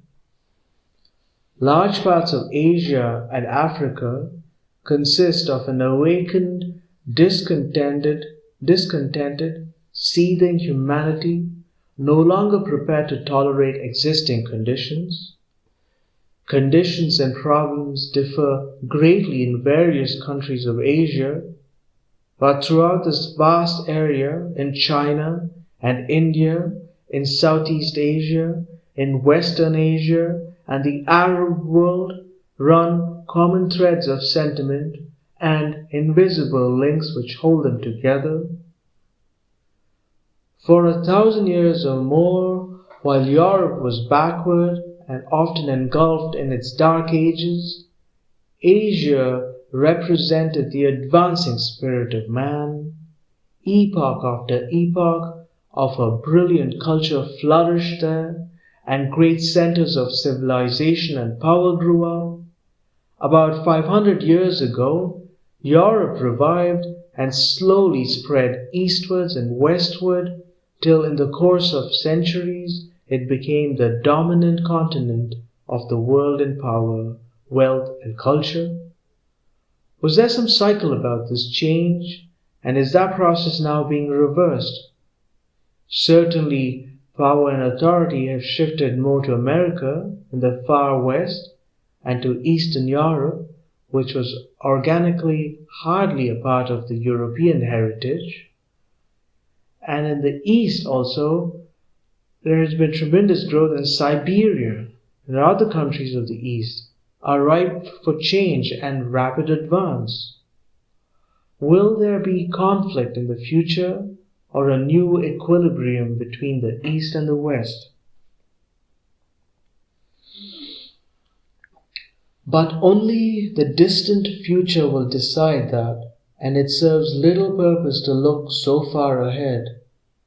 For the present, we have to carry the burden of the day and face the many problems which afflict us.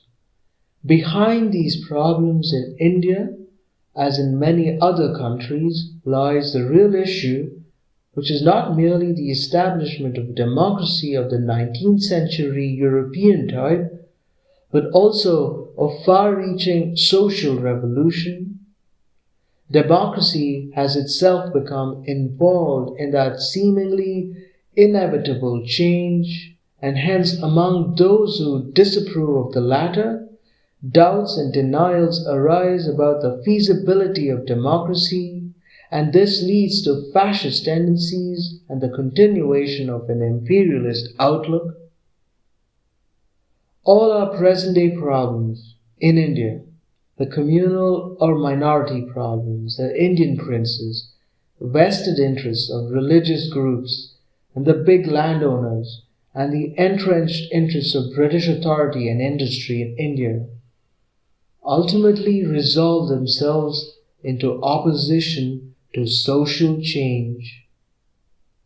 And because any real democracy is likely to lead to such change, therefore democracy itself is objected to and considered as unsuited to the peculiar conditions of India. So, the problems of India, for all their seeming variety and differences from others, are of the same essential nature as the problems of China or Spain or many other countries of Europe and elsewhere, which the war has brought to the surface. Many of the resistance movements of Europe reflect these conflicts. Elsewhere, the old equilibrium of social forces has been upset. Until a new equilibrium is established, there will be tension, trouble, and conflict. From these problems of the moment, we are led to one of the central problems of our time: how to combine democracy with socialism, how to maintain individual freedom and initiative, and yet have centralized social control and planning of the economics of the people on the national as well as the international plane.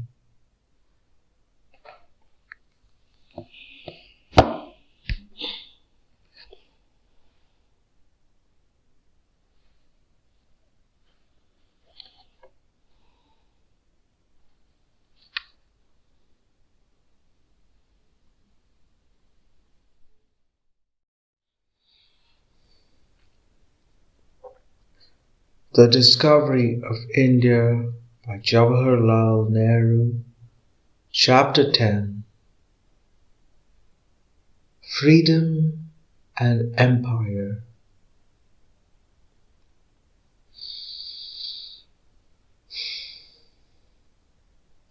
The USA and the Soviet Union seem destined to play a vital part in the future.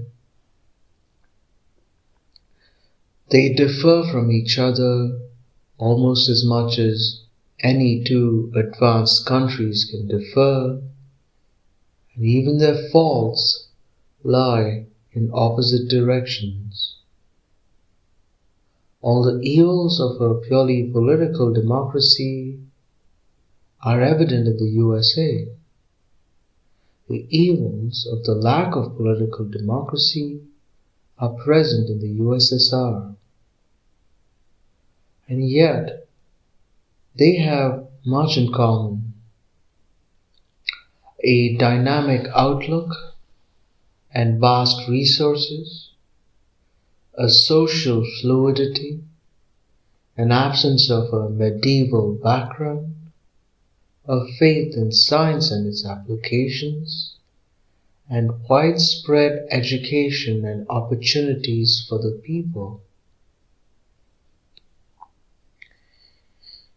In America, in spite of vast differences in income, there are no fixed classes as in most countries, and there is a sense of equality. In Russia,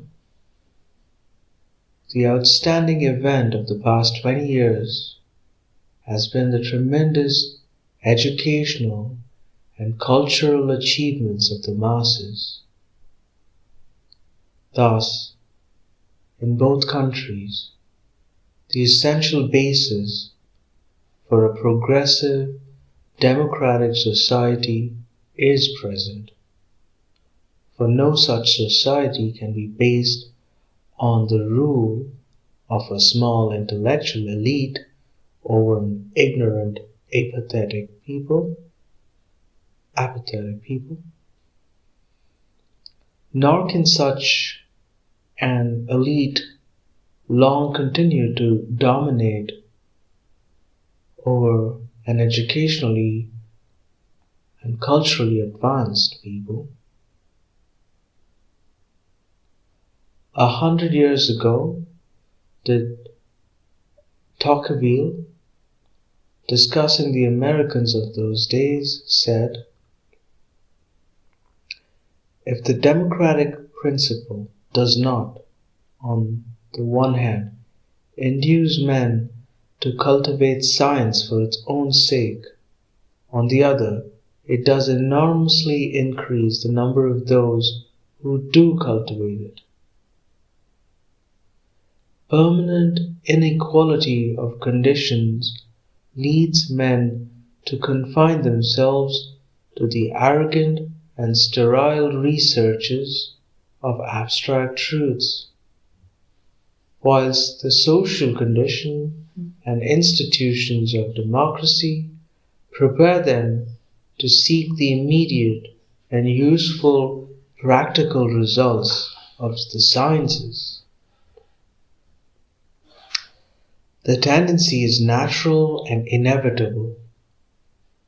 Since then, America has developed and changed and become an amalgam of many races, but its essential characteristics continue. Yet another common characteristic of both Americans and Russians is that they do not carry the heavy burden of the past, which has oppressed Asia and Europe and conditioned to a great extent their activities and conflicts.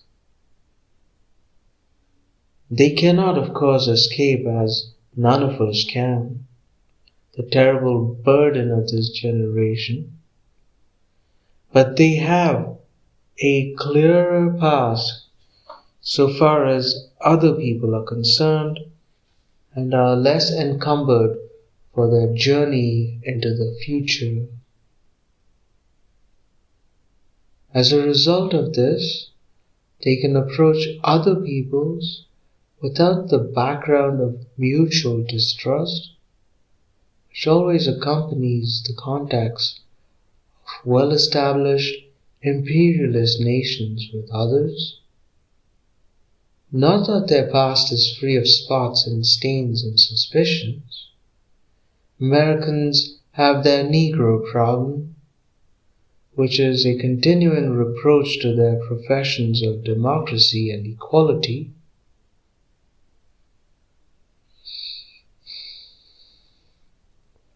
Russians have yet to wipe out memories of past hatreds in Eastern Europe, and the present war is adding to them. Still, Americans make friends easily in other countries. Russians are almost totally devoid of racialism. Most of the European nations are full of mutual hatreds and past conflicts and injustices, The imperialist powers have inevitably added to this, the intense dislike for them of people over whom they have ruled. Because of England's long record of imperialist rule, her burden is the greatest. Because of this, or because of racial characteristics, Englishmen are reserved and exclusive and do not easily make friends with others. They are unfortunately judged abroad by their official representatives, who are seldom the standard bearers of their liberalism or culture, and who often combine snobbery with an apparent piety. These officials have a peculiar knack of antagonizing others. Some months ago, a secretary to the Government of India wrote an official letter to Mr. Gandhi in detention, which was an example of studied insolence and which was looked upon by a large number of people as a deliberate insult to the Indian people, for Gandhi happens to be a symbol of India.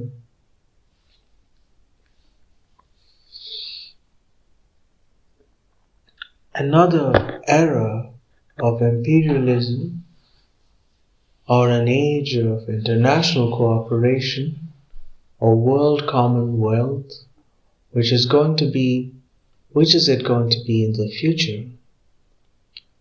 The scales incline towards the former, and the old arguments are repeated, but not with the old candor. The moral urges of mankind and its sacrifices are used for base ends, and rulers exploit the goodness and nobility of man for evil purposes, and take advantage of the fears, hatreds, and false ambitions of the people. They used to be more frank about empire in the old days. Speaking of the Athenian Empire, Thucydides wrote, "We make no fine professions of having a right to our empire because we overthrew the barbarians single-handed, or because we risked our existence for the sake of our dependence and our civilization. States, like men, cannot be blamed for providing for their proper safety. But we are now here in Sicily. It is in the interest of our own security. It is fear that forces us to cling to our empire in Greece, and it is fear that drives us hither, with the help of our friends, to order matters in Sicily." And again, when he referred to the tribute of the Athenian colonies, it may seem wickedness to have won, but it is certainly folly to let it go. The history of Athens is full of lessons of the incompatibility of democracy with empire, of the tyranny of a democratic state over its colonies, and the swift deterioration and fall of that empire. No upholder of freedom and empire today would state his case so well and so eloquently as Thucydides did. We are the leaders of civilization, the pioneers of the human race. Our society and intercourse is the highest blessing man can confer. To be within the circle of our influence is not dependence but a privilege. Not all the wealth of the East can repay the riches we bestow, so we can work on cheerfully using the means and the money that flow into us, confident that try as they will, we shall still be creditors. For through effort and suffering, and on many a stricken field, we have found the secret of human power, which is the secret of happiness. Men have guessed at it under many names, but we alone have learned to know it and to make it home in our city. And the name we know it by is freedom. For it has taught us to serve is to be free. Do you wonder why it is that alone among mankind we confer our benefits, not on conditions of self-interest, but in the fearless confidence of freedom?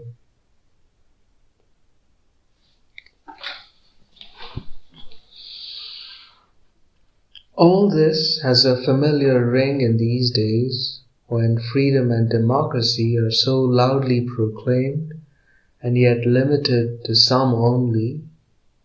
There is truth in it, and a denial of truth.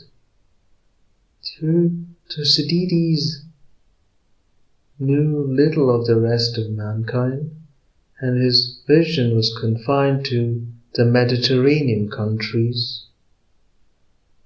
Proud of the freedom of his famous city, praising this freedom as the secret of happiness and human power, yet he did not realize that others also aspired to this freedom. Athens, lover of freedom, sacked and destroyed Melos and put to death all the grown men there and sold the women and children as slaves. Even while Thucydides was writing of the empire and freedom of Athens, the empire had crumbled away, and that freedom was no more.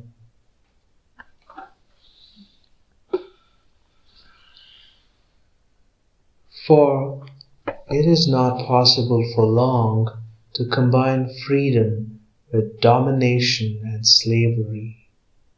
One overcomes the other, and only a little time divides the pride and glory of empire from its fall. Today, much more than before, freedom is indivisible. The splendid eulogy of Pericles for his beloved city was followed soon after by its fall and occupation of Acropolis by a Spartan garrison. Yet his words move us still for their love of beauty, wisdom, freedom, and courage, not merely in their application to Athens of the day, but in the larger context of the world. We are lovers of beauty without extravagance, lovers of wisdom without unmanliness. Wealth to us is not mere material for vain glory, but an opportunity for achievement, and poverty we think it no disgrace to acknowledge, but a real degradation to make no effort to overcome. Let us draw strength not merely from twice-told arguments, how fair and noble a thing it is to show courage in battle, but from the busy spectacle of our great city's life as we have it before us day by day, falling in love with her as we see her, remembering all this greatness she owes to men with the fighter's daring, the wise man's understanding of his duty, and the good man's self-discipline in its performance. To men who, if they failed in any ordeal, disdain to deprive the city of their services, but sacrifice their lives as the best offerings on her behalf, so they gave their bodies to the commonwealth and received each, for his own memory, praise that will never die, and with it the grandest of all sepulchres, not that in which their mortal bones are laid, but a home in the minds of men, where their glory remains fresh to stir to speech or action, as occasion comes, for the whole earth is a sepulchre of famous men, and their story is not graven only on stone over their native earth, but lives on far away, without visible symbol, woven into the stuff of other men's lives. For you now, it remains to rival what they have done, and knowing the secret of happiness to be freedom, and the secret of freedom a brave heart, not idly to stand aside from the enemy's onset.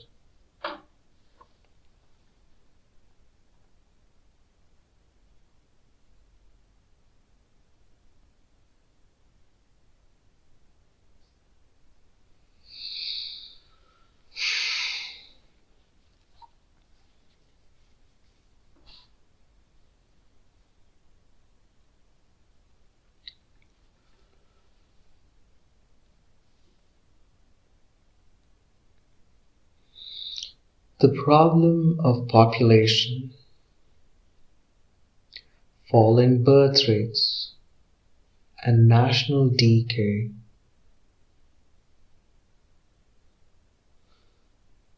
"5 years of war have brought about enormous changes and displacements of population on a vaster scale probably than at any previous epoch of history.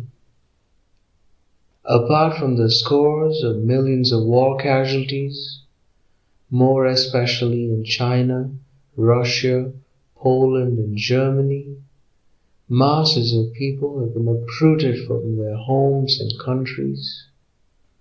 They have been military requirements, labor demands, and enforced evacuations. Swarms of refugees have fled before invading armies.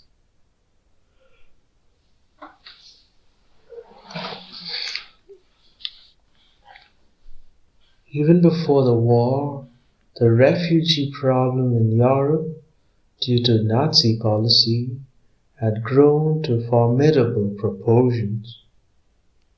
But these pale into insignificance when compared to war developments. Apart from the direct consequences of the war, the changes in Europe are largely due to deliberate demographic policies pursued by the Nazis. They have apparently killed off millions of Jews and broken up the population integrity of many countries occupied by them. In the Soviet Union, many millions have moved east, forming new settlements on the other side of the Urals, which are likely to be permanent. In China, it is estimated that 50 million people have been torn from their roots. Attempts will no doubt be made to repatriate and rehabilitate these people, or such as survive after the war, though the task is one of prodigious complexity. Many will come back to their old homes. Many may choose to remain in their environment. On the other hand, it seems also likely that as a result of political changes in Europe, there will be further displacement and exchange of population. Of far deeper and more far-reaching significance are the changes, partly physiological and biological, that are changing the population of the world. The Industrial Revolution and the spread of modern technology resulted in a rapid growth of population in Europe and more, especially in northwestern and central Europe. As this technology has spread eastwards to the Soviet Union, aided by a new economic structure and other factors which has been there has been an even more spectacular increase in population in these regions. This eastward sweep of technology, accompanied by education, sanitation, and better public health, is continuing and will cover many of the countries of Asia. Some of these countries, like India, far from needing a bigger population, would be better off with fewer people. Meanwhile, in Western Europe, a reverse process has set in as regards population. And the problem of a falling birth rate is growing in importance.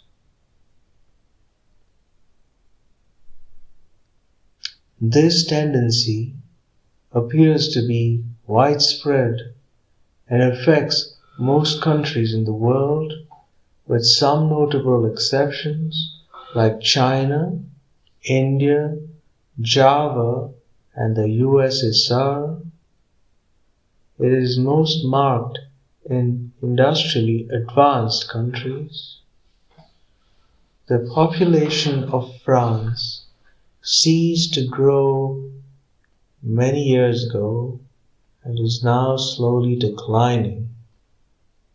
In England, a steady fall in the fertility rate has been noticeable since the 80s of the last century, and it is lowest now in Europe, except for France. Hitler's and Mussolini's effort to increase birth rate in Germany and Italy bore only temporary results. In northern, western, and central Europe, the decline is more marked than in southern and eastern Europe, exclusive of USSR, but similar tendencies are observable in all these regions. Europe, apart from Russia, reaches its maximum population, according to present trends, about 1955, and then begins to decline. This has nothing to do with war losses, which will aggravate this downward tendency.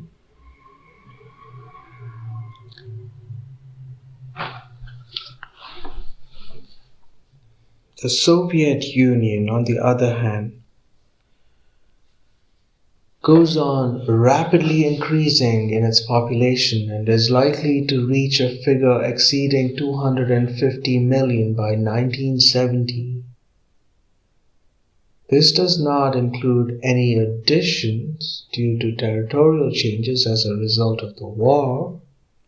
This growth of population, taken together with technological and other kinds of progress, inevitably make it the dominant power in Europe and Asia.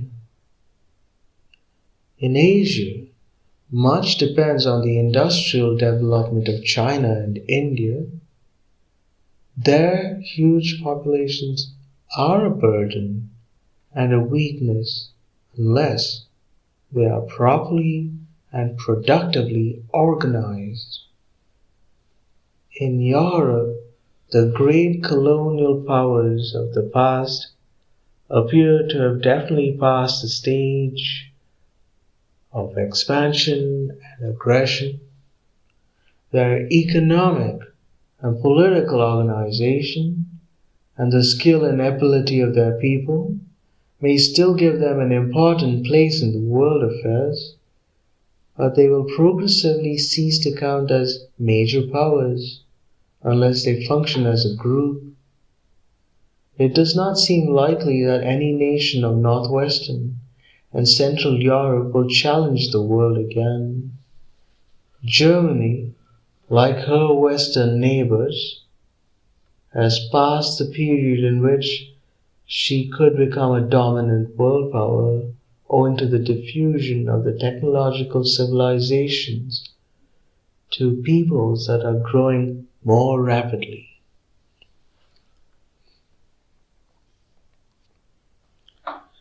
Technological and industrial growth have brought power to a number of Western peoples and countries. It is exceedingly unlikely that this source of power will remain the monopoly of a few nations. Hence, the political and economic dominance of Europe over great parts of the world must inevitably decline rapidly, and it will cease to be the nerve center of the Eurasian continent and Africa. Because of this basic reason, the old European powers will think and act more in terms of peace and international cooperation, and will avoid war insofar as they can. When aggression is almost certain to lead to disaster, it ceases to attract. But those world powers, they are still dominant and have not the same urge to cooperation with others unless it is the moral urge, which is very seldom associated with power. What is the cause of this widespread phenomenon of falling birth rates? The increasing use of contraceptives and the desire to have small regulated families may have produced some effect, and it is generally recognized that this has not made any great difference.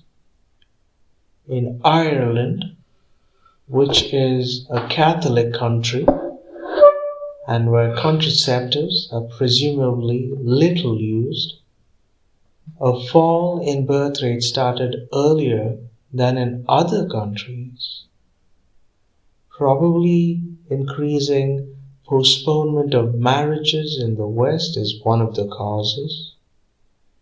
Economic factors may have some influence, but even that is hardly an important consideration. It is well known that as a rule, fertility is higher among the poor than among the rich, as it is also higher in rural areas than in urban. A smaller group can maintain higher standards, and the growth of individualism lessens the importance of the group and the race. Professor J.B.S. Halden tells us that it is a general rule that in great many civilized societies, those types which are regarded in the particular society in question as admirable are less fertile than the general run of the population. Thus, those societies would appear to be biologically unstable. Large families are often associated with inferior intelligence. Economic success is also supposed to be the opposite of biological success. Little seems to be known about the basic causes behind falling birth rates, though many subsidiary ones are suggested.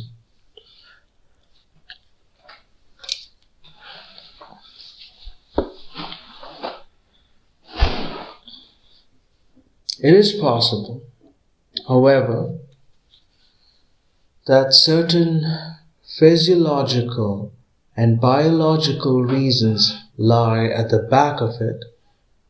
The kind of life industrialized communities lead and the environment in which they live, a deficient diet, alcoholism, neurotic conditions, or poor health, generally mental or physical, affect reproduction.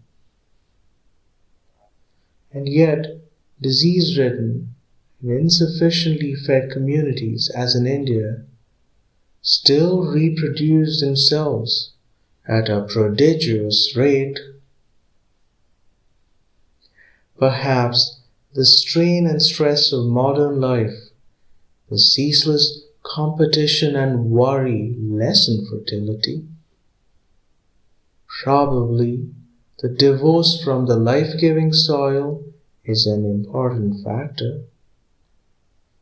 Even in America, the fertility of farm laborers is considerably more than double that of professional classes.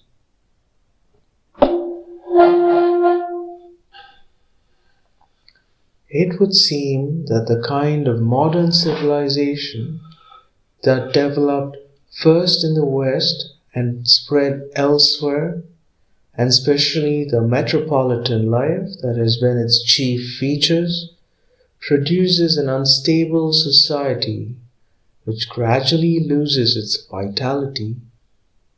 Life advances in many fields, yet it loses its grip and it becomes more artificial and slowly ebbs away. More and more stimulants are needed, drugs to enable us to sleep, to perform our other natural functions, foods and drinks that tickle the palate and produce a momentary exhilaration at the cost of weakening the system, and special devices to give us temporary sensation of pleasure and excitement, and after the stimulation comes a reaction and a sense of emptiness. With all its splendid manifestation and real achievements, we have created a civilization which has something counterfeit about it. We eat ersatz food produced with the help of ersatz fertilizers. We indulge in ersatz emotions, and our human relations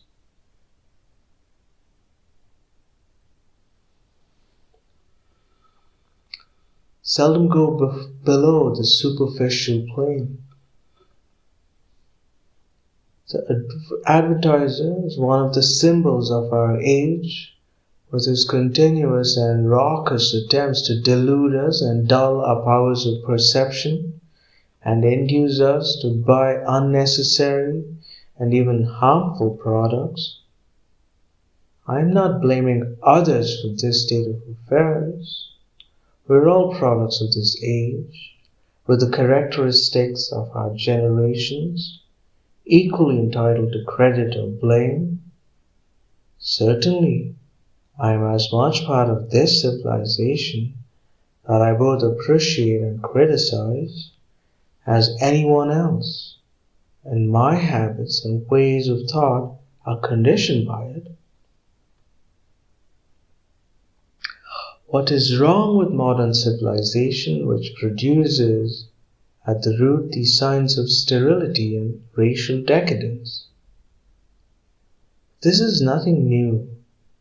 It has happened before, and the history is full of examples of it. Imperial Rome, in its decline, was far worse.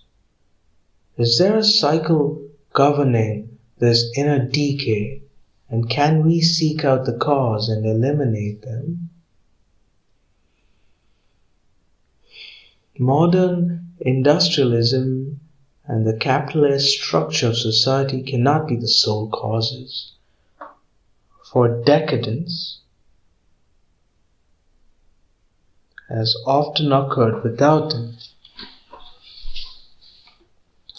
It is probable, however, that in their present forms they do create an environment, a physical and mental climate, which is favorable for the functioning of those causes.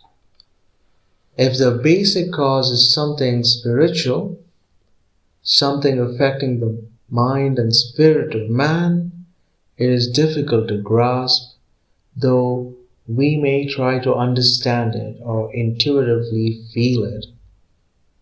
But one fact seems to stand out.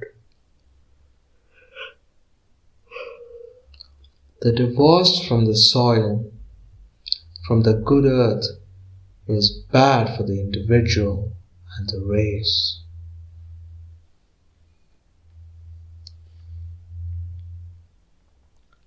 The earth and the sun are the sources of life, and if we keep away from them for long, life begins to ebb away. Modern industrialized communities have lost touch with the soil and do not experience that joy which nature gives and the rich glow of health which comes from contact with Mother Earth. They talk of nature's beauty and go to seek it in occasional weekends, littering the countryside with product of their own artificial lives. But they cannot commune with nature or feel part of it. It is something to look at and admire because they are told to do so. Then they return with a sigh of relief to their normal haunts, just as they might try to admire some classic poet or writer and then, wearied by that attempt, return to their favorite novel or detective story where no effort of mind is necessary. They are not children of nature, like the old Greeks or Indians, but strangers paying an embarrassing call on a scarce-known distant relative. And so, they do not experience that joy in nature's rich life and infinite variety, and that feeling of being intensely alive which came so naturally to our forefathers. Is it surprising then that nature treats them as unwanted stepchildren?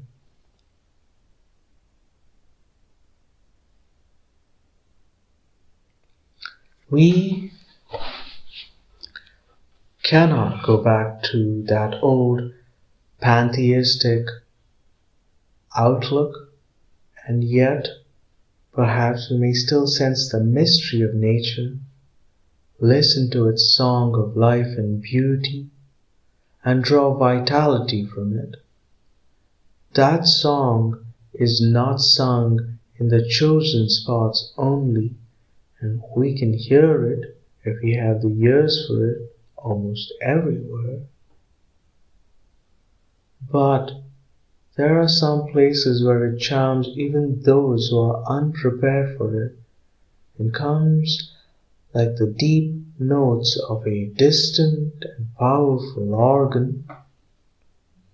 Among these favored spots is Kashmir, where loveliness dwells and an enchantment steals over the senses. Writing about Kashmir, Mr. Foucher, the French savant, says, "May I go further and say what I believe to be the true reason for the special charm of Kashmir, the charm which everybody seeks, even those who do not try to analyze it. It cannot be only because of its magnificent woods, the pure limpidity of its lake, the splendor of its snowy mountaintops, or the happy murmur of the myriad brooks sounding in the cool, soft air.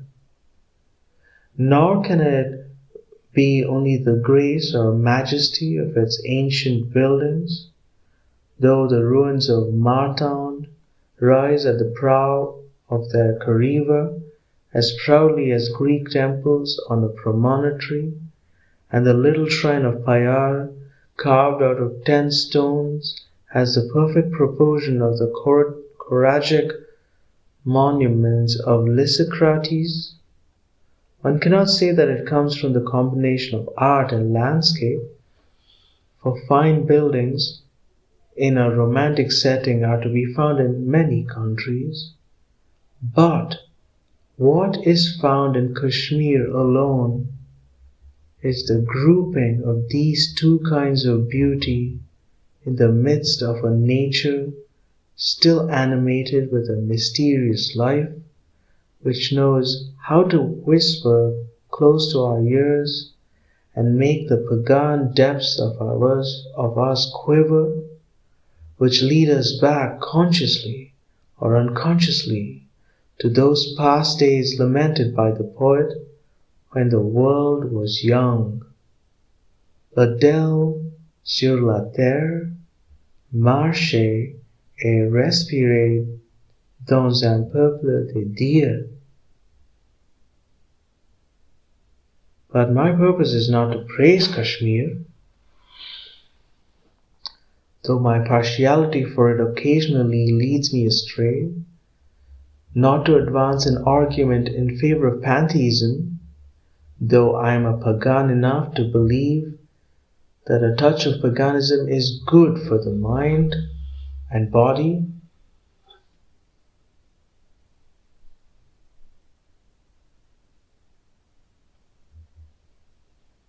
But my purpose is not to praise Kashmir, though my partiality for it occasionally leads me astray, nor to advance an argument in favor of pantheism, though I am pagan enough to believe that a touch of paganism is good for the mind and body. I do think that life, cut off completely from the soil, will ultimately wither away. Of course, there is seldom such a complete cutting off, and the processes of nature take their time. But it is a weakness of modern civilization that it is progressively going further away from the life-giving elements. The competitive and acquisitive characteristics of modern capitalist society, the enthronement of wealth above everything else, the continuous strain, the lack of security for many, add to the ill health of the mind and produce neurotic states. A saner and more balanced economic structure would lead to an improvement of these conditions. Even so, it will necessarily be to have greater and more living contacts with the land and nature. This does not mean a return to the land in the old and limited sense of the word, or to a going back to primitive ways of life. That remedy might well be worse than the disease. It should be possible to organize modern industry in such a way as to keep men and women as far as possible, in touch with the land and to raise the cultural level of the rural areas. The village and the city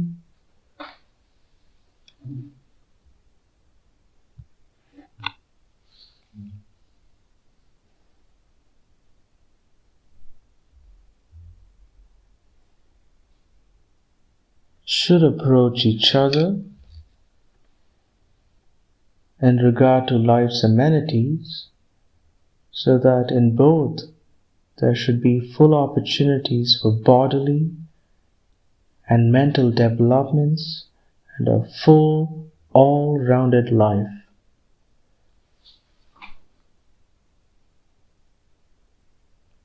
This can be done, I have little doubt, provided only that people want to do it.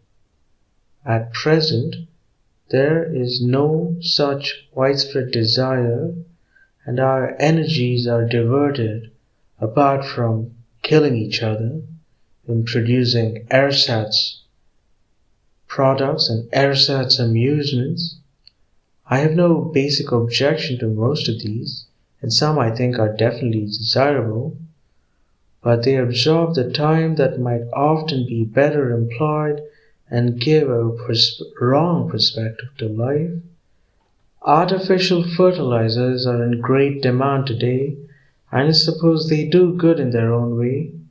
But it does seem odd to me that in their enthusiasm for the artificial product, people should forget the natural manure and even waste it and throw it away.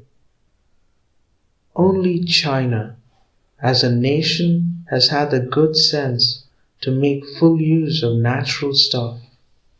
Some experts say that artificial fertilizers, though producing quick results, weaken the soil by depriving it of some essential ingredients, and thus the land grows progressively more sterile.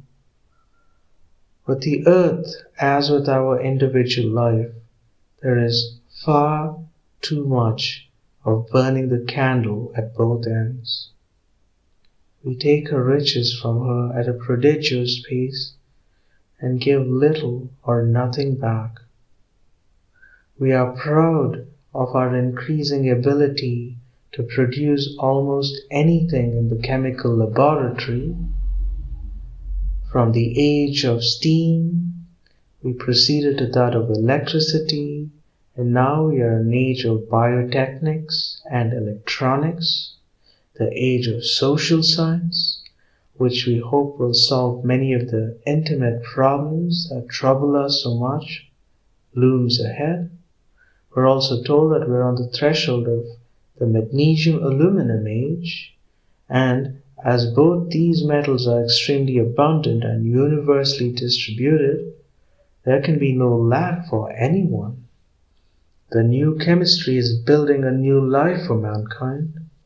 We seem to be on the verge of increasing enormously the power resources of humanity and all other manner of epoch-making discoveries hover over the near future. All this is very comforting, and yet a doubt creeps into my mind. It is not the lack of power that we suffer from, but a misuse of the power we possess, or not a proper application of it. Science gives us power, but remains impersonal, purposeless, and almost unconcerned with our application of the knowledge it puts at our disposal. It may continue its triumphs, and yet, if it ignores nature too much, nature may play a subtle revenge upon it. While life seems to grow in outward stature, it may ebb away inside for the lack of something yet undiscovered by science.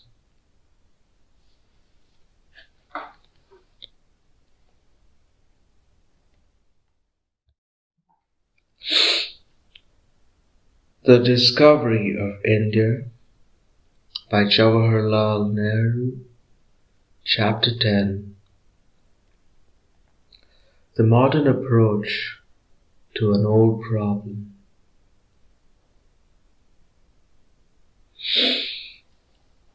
The modern mind, that is to say, the better type of the modern mind, is practical and pragmatic, ethical and social, altruistic and humanitarian.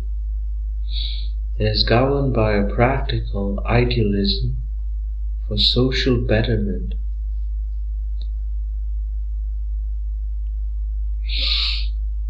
The ideals which move it represent the spirit of the age, the zeitgeist, the Yuga Dharma.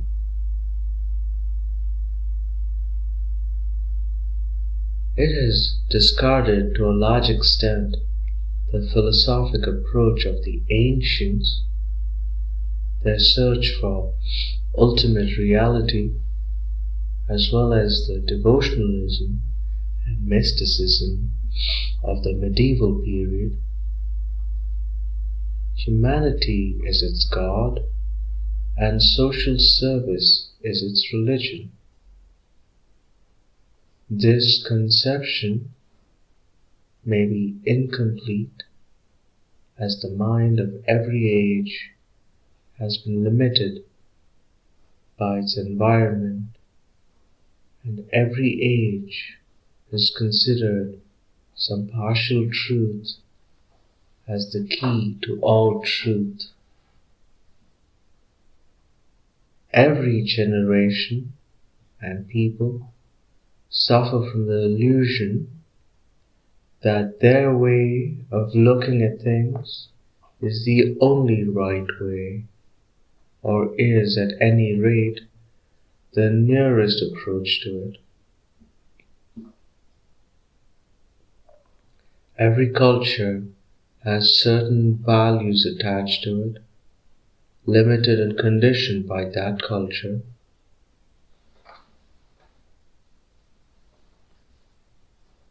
The people governed by that culture take these values for granted and attribute a permanent validity to them.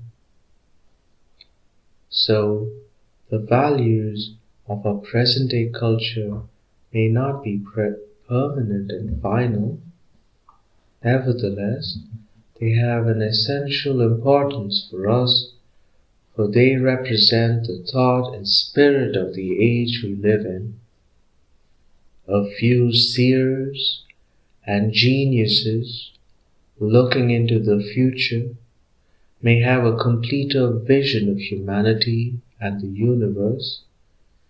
They're of the vital stuff out of which all real advances comes. The vast majority of people do not even catch up to the present-day values, though they may talk about them in jargon of the day, and they live imprisoned in the past. We have therefore to function in line with the highest ideals of the age we live in, though we may add to them or seek to mold them in accordance with our national genius. Those ideals may be classed under two heads: humanism and the scientific spirit. Between these two, there has been an apparent conflict, but the great upheaval of thought today, with its questioning of all values, is removing the old boundaries between these two approaches, as well as between the external world of science and the internal world of introspection. there is a growing synthesis between humanism and the scientific spirit, resulting in a kind of scientific humanism. Science also, while holding on to fact, is on the verge of other domains, or at any rate has ceased to deny them contemptuously. Our five senses and what they can perceive obviously do not exhaust the universe. During the past 25 years, there has been a profound change in the scientist's picture of the physical world. Science used to look at nature as something almost apart from man. But now, Sir James Jeans tells us that the essence of science is that man no longer sees nature as something distinct from himself. And then the old question arises, which troubled the thinkers of the Upanishads. How can the knower be known? How can the eyes that see external objects see themselves? And if the external is part and parcel of the internal, what we perceive or conceive is but a projection of our minds, and the universe and nature, and the soul and mind and body, the transcendent and the immanent, are all essentially one. How then are we, within the limited framework of our minds, to understand this mighty scheme of things objectively? Science has begun to touch these problems, and though they may elude it, still the earnest scientist of today is the prototype of the philosopher and the man of religion of earlier ages. In the materialistic age of ours, says Professor Albert Einstein, the serious scientific workers are the only profoundly religious people.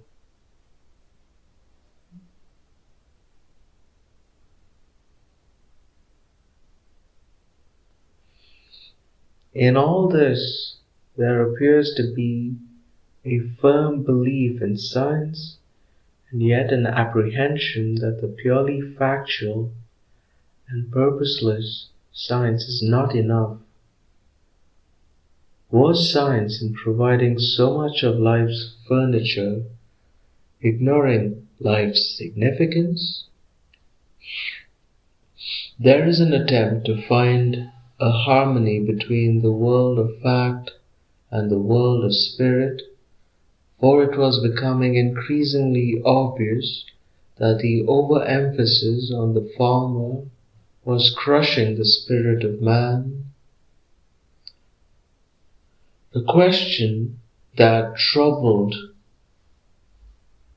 the philosophers of the old has come up again in different form and context. How to reconcile the phenomenal life of the world with the inner life, spiritual life of the individual. The physicians have discovered that it is not enough to treat the body of the individual or of society as a whole.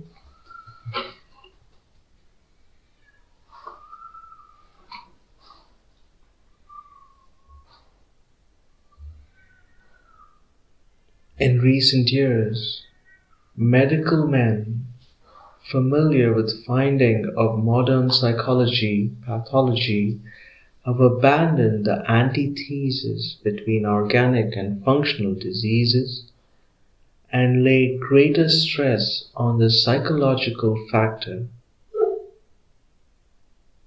This is the greatest error in the treatment of sickness, wrote Plato, that there are physicians of the body and physicians for the soul, and yet the two are one and indivisible.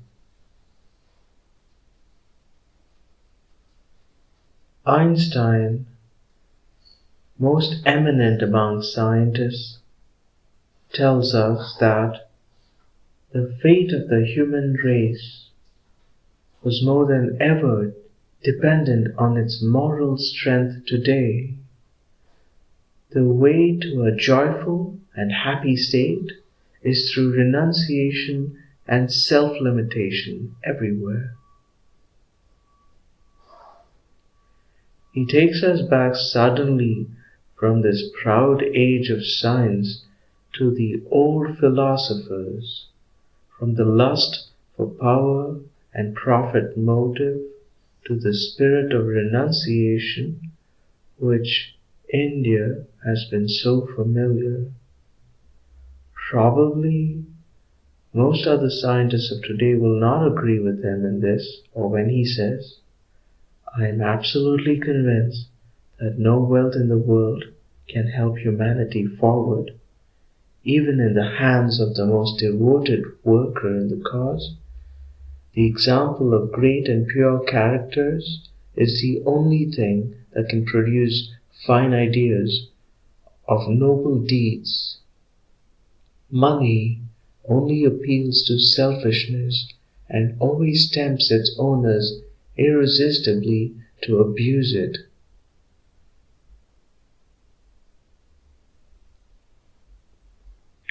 In facing this question, that is as old as civilization itself, modern science has many advantages denied to the old philosophers. It possesses stores of accumulated knowledge and a method which has abundantly justified itself. It has mapped and charted many regions which were unknown to the ancients. As it has enlarged man's understanding and control over many things, they have ceased to be mysteries to be exploited by priests of religion. But it has some disadvantages also.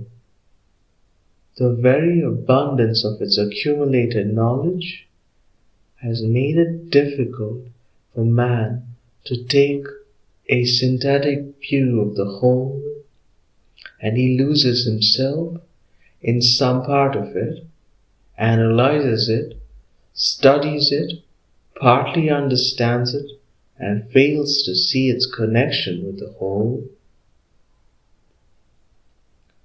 The vast forces science has released overwhelm him and carry him forward relentlessly, and often an unwilling victim to unknown shores. The pace of modern life, the succession of crises after crises, comes in the way of a dispassionate search for truth. Wisdom itself is hustled and pushed about and cannot easily discover the calm and detached outlook which is so necessary for true understanding. For still are the ways of wisdom, and her temper trembleth not. Perhaps we are living in one of the great ages of mankind and have to pay a price for that privilege. The great ages have been full of conflict and instability, of an attempt to change over from the old to something new. There is no permanent stability of security or changelessness, if there were life itself would cease. At most we can seek a relative stability and moving equilibrium. Life is a continuous struggle of man against man, of man against his surroundings, a struggle on the physical, intellectual, and moral plane out of which new things take shape and fresh ideas are born.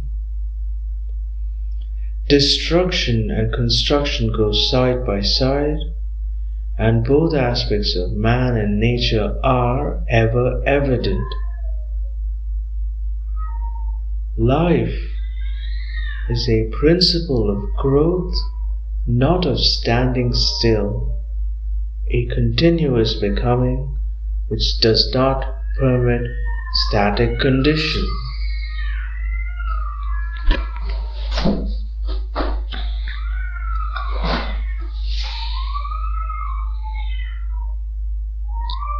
Today, in the world of politics and economics, there is a search for power, and yet, when power is attained, much else of value has gone. Political trickery and intrigue takes the place of idealism, and cowardice and selfishness the place of disinterested courage. Form prevails over substance, and power, so eagerly sought after, somehow fails to achieve what it aimed at. For power has its limitations, and force recoils on itself. Neither can control the spirit, though they may harden and coarsen it.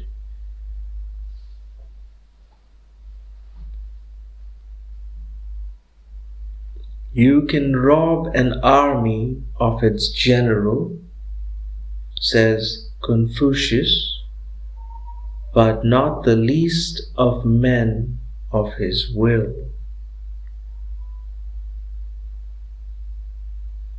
John Stuart Mill wrote in his autobiography, I am now convinced that no great improvements in the lot of mankind are possible until a great change takes place in the fundamental constitution of their modes of thought. And yet, fundamental changes in modes of thought itself comes from a changing environment and the pain and suffering that accompany life's unceasing struggles.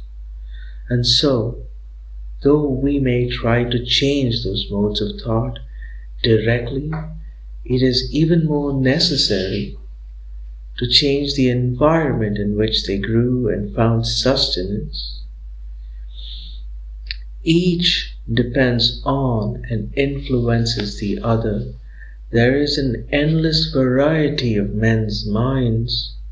Each one sees the truth in his own way and is often unable to appreciate another's viewpoint. Out of this comes conflict. Out of this interaction also a fuller and more integrated truth emerges. For we have to realize that truth is many-sided and is not a monopoly of any group or nation.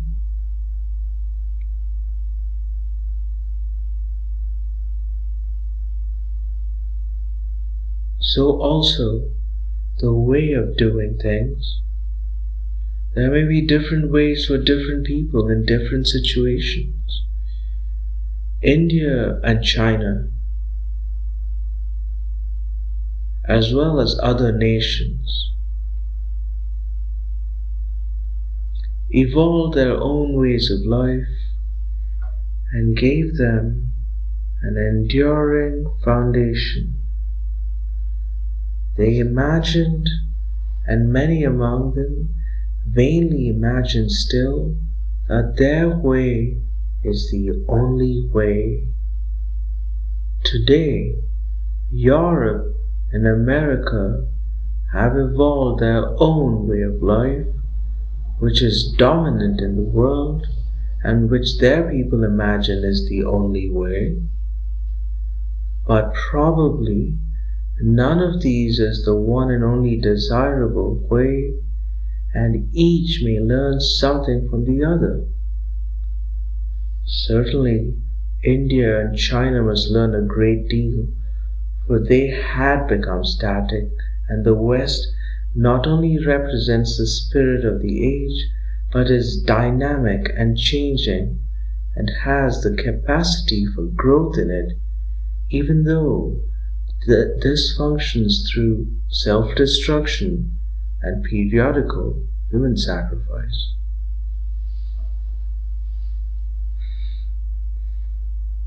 In India, and perhaps in other countries also, there are alternating tendencies for self-glorification and self-pity.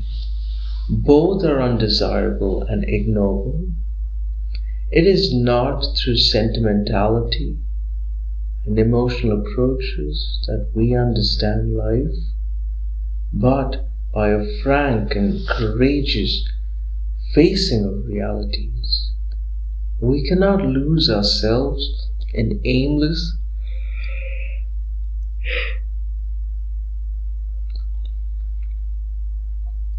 and romantic quests, unconnected with life's problems.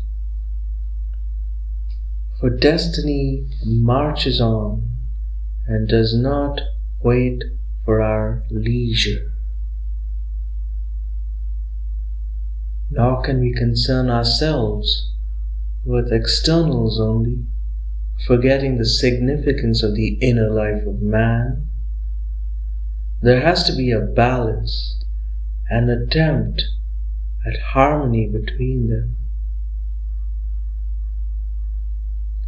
The greatest good, wrote Spinoza in the 17th century, is the knowledge of the union which the mind has with the whole of nature.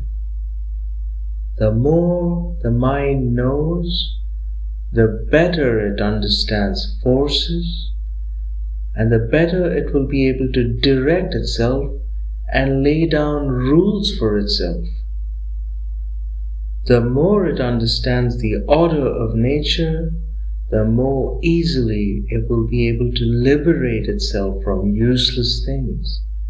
And this is the whole method. In our individual lives, we have to discover a balance between the body and the spirit, and between man and as a part of nature, and man as a part of society. For our perfections, says Tagore, we have to be vitally savage and mentally civilized. We should have the gift to be natural with nature and human with human society. Perfection is beyond us, for it means the end. We're always journeying, trying to approach something that is ever receding. And in each one of us are many different human beings with their inconsistencies and contradictions, each pulling in a different direction. There is the love of life and the disgust with life, the acceptance of all that life involves, and the rejection of much of it. It is difficult to harmonize these contrary tendencies. Sometimes one of them is dominant, sometimes another.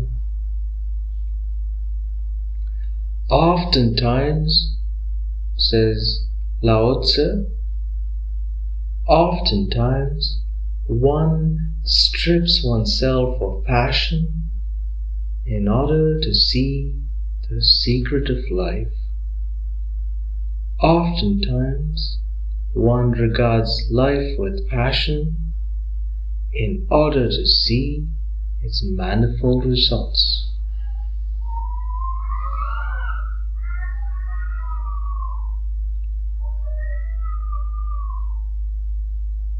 For all our powers of reason and understanding, and all our accumulated knowledge and experience, we know little enough about life's secrets and can only guess at its mysterious processes.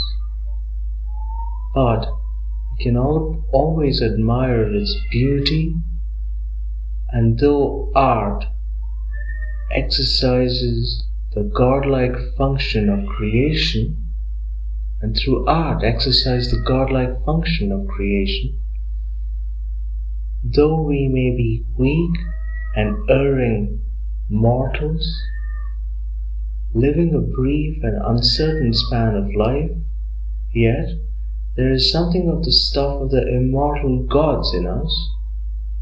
We must not, therefore, says Aristotle, obey those who urge us, because we are human and mortal, to think human and mortal thoughts.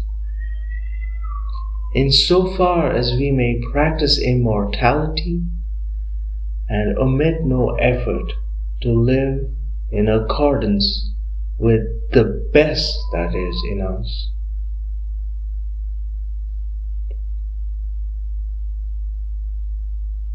We must not, therefore, says Aristotle, obey those who urge us, because we are human and mortal, to think human and mortal thoughts. In so far as we may, we should practice immortality and omit no effort to live in accordance with the best that is in us.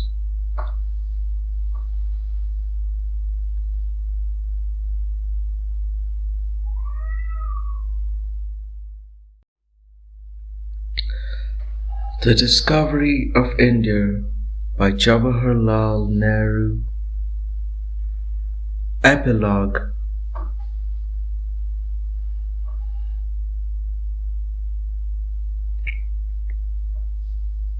Nearly 5 months have gone by since I took to this writing, and I have covered 1,000 handwritten pages with this jumble of ideas in my mind. For 5 months I've traveled in the past and peeped into the future, and sometimes tried to balance myself on that point of intersection of the timeless with time. These months have been full of happenings in the world, and the war has advanced rapidly towards a triumphant conclusion, so far as military victories go. In my own country also, much has happened of which I could only be a distant spectator, and waves of unhappiness have sometimes temporarily swept over me and passed on. Because of this business of thinking and trying to give some expression to my thoughts, I have drawn myself away from the piercing edge of the present and moved along the wider expanses of the past and the future.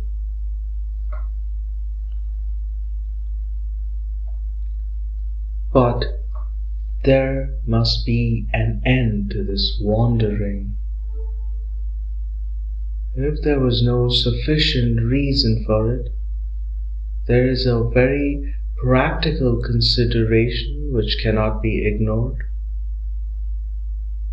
I have almost exhausted the supply of paper that I had managed to secure after considerable difficulty,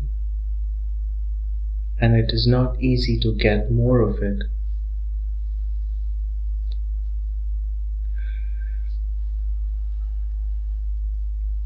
The discovery of India. What have I discovered? It was presumptuous of me to imagine that I could unveil her and find out what she is today and what she was in the long past. Today, she is 400 million separate individual men and women, each differing from the other, each living in a private universe of thought and feeling. If this is so in the present, how much more difficult is it to grasp the multitudinous past of innumerable successions of human beings. Yet something has bound them together and binds them still. India is a geographical and economic entity, a cultural unity amidst diversity, a bundle of contradictions held together by strong but invisible threads.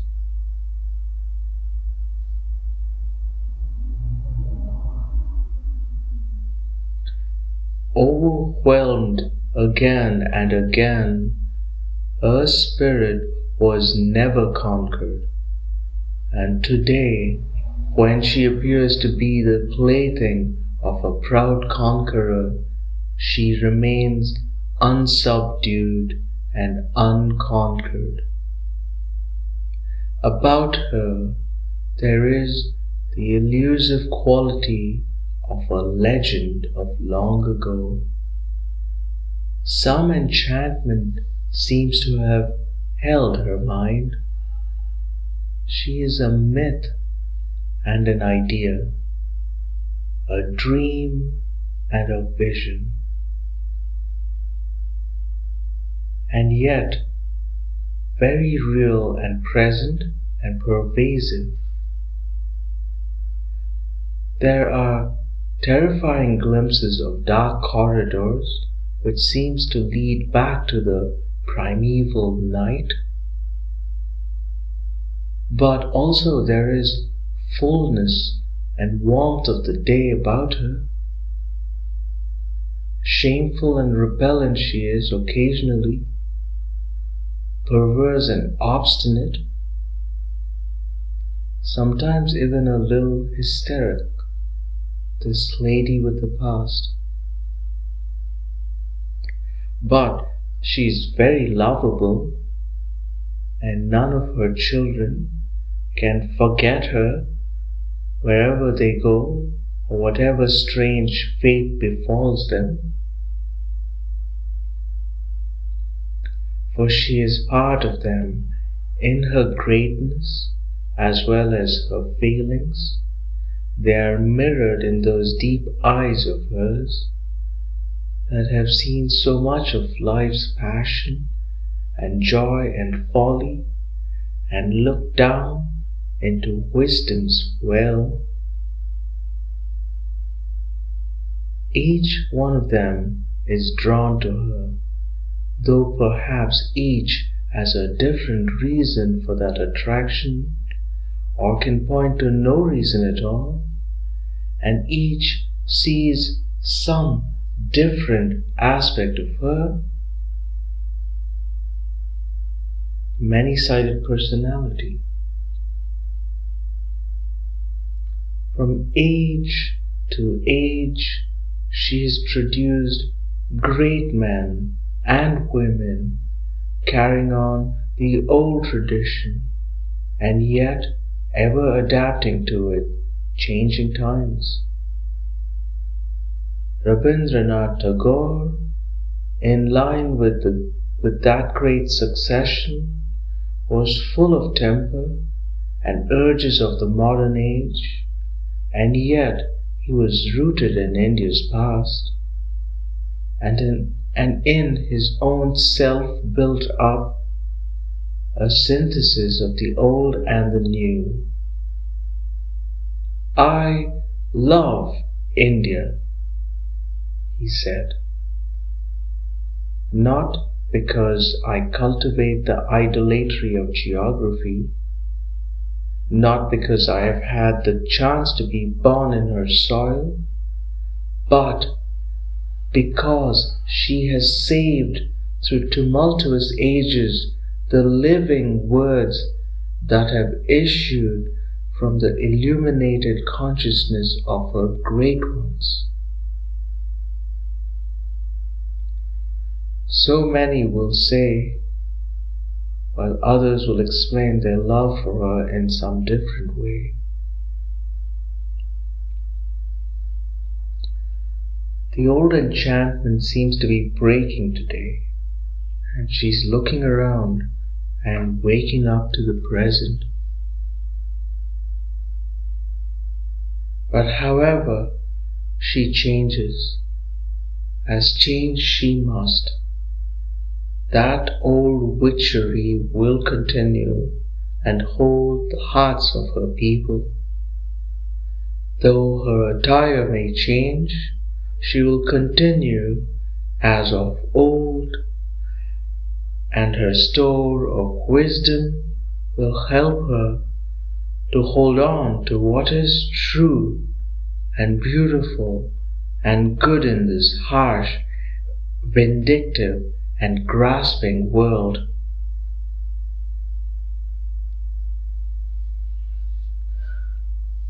The world of today has achieved much, but for all its declared love of humanity, it has based itself far more on hatred and violence than on virtues that make man human.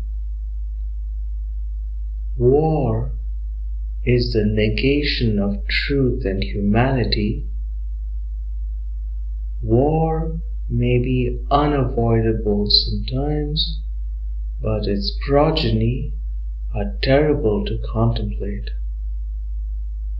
Not mere killing, for man must die, but the deliberate and persistent propagation of hatred and falsehood, which gradually become the normal habits of the people.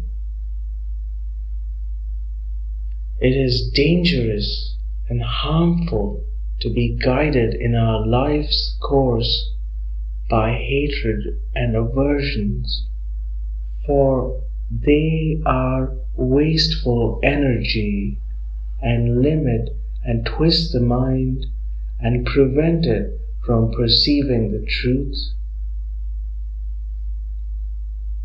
Unhappily, there is hatred today in India and strong aversions, for the past pursues us and the present does not differ from it. It is not easy to forget repeated affronts to the dignity of our proud race. Yet fortunately, Indians do not nourish hatred for long. They recover easily a benevolent mood.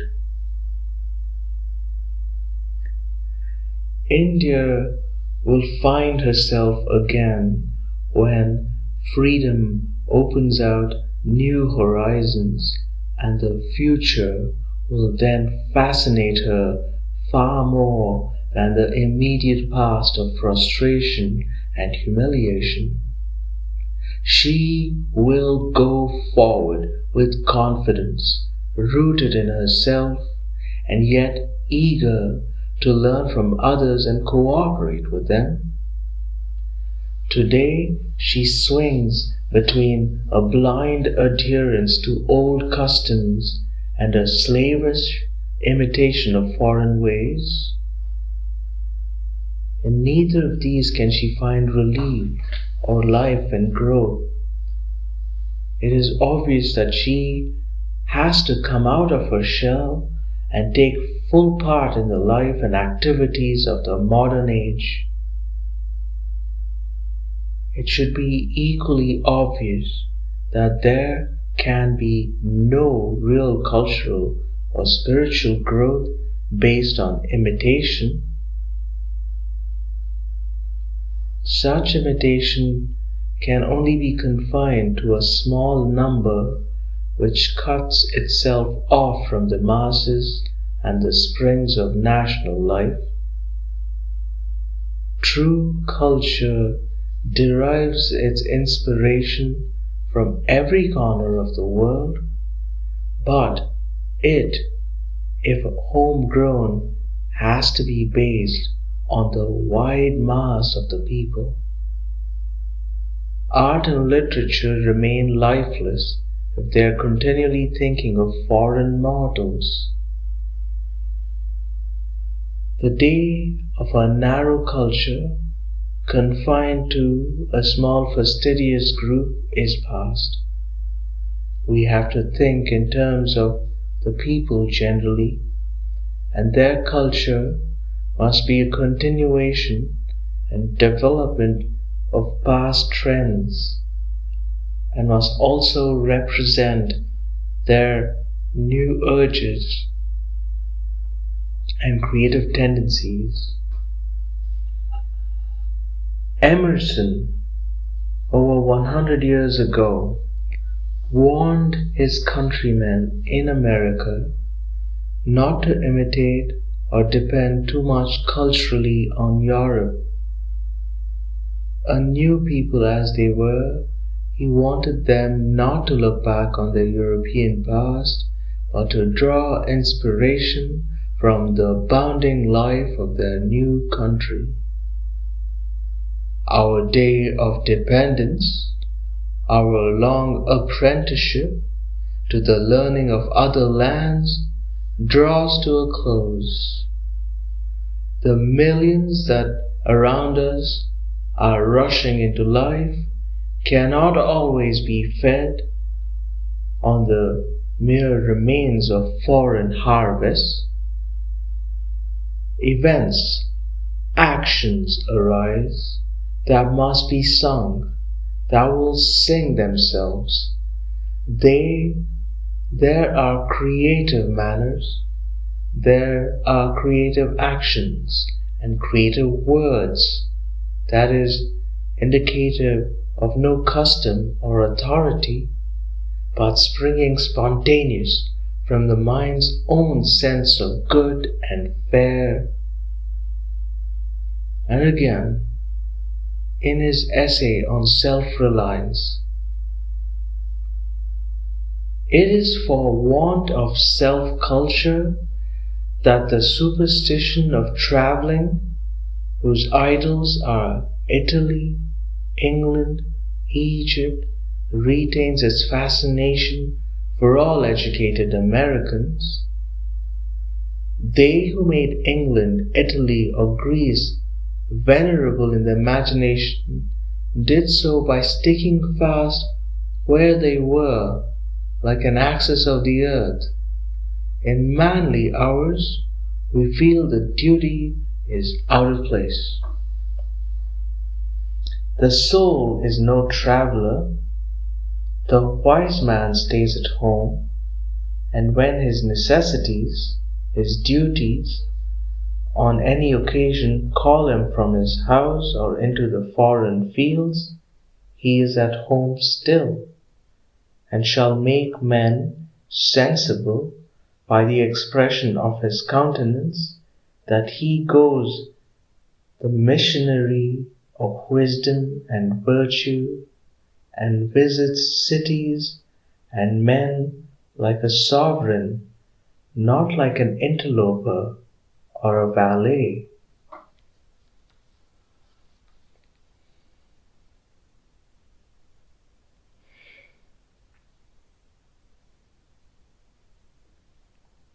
I have a churlish objection, continues Emerson, to the circumnavigation of the globe for the purposes of art, of study, and benevolence, so that man is first domesticated, or does not go abroad with the hope of finding something greater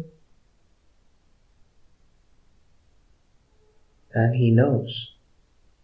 He who travels to be amused, or to get somewhat which he does not carry, travels away from himself and grows old even in youth among old things.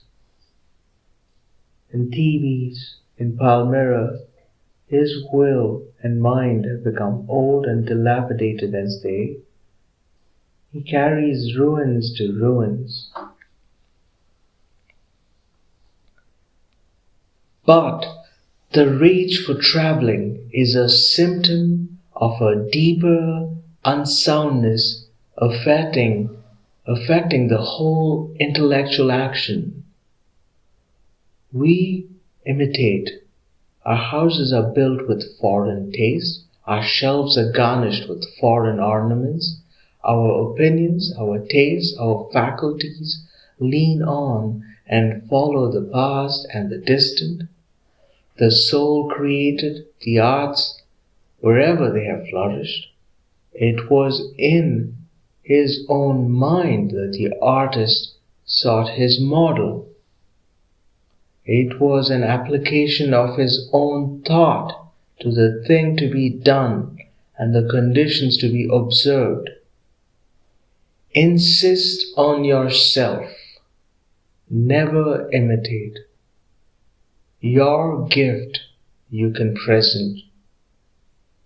Your gift you can present and every moment with the cumulative force of a whole life's cultivation.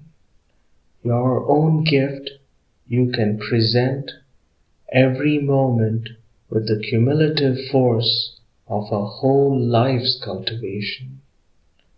But of the adopted talent of another, you have only an extemporaneous half possession.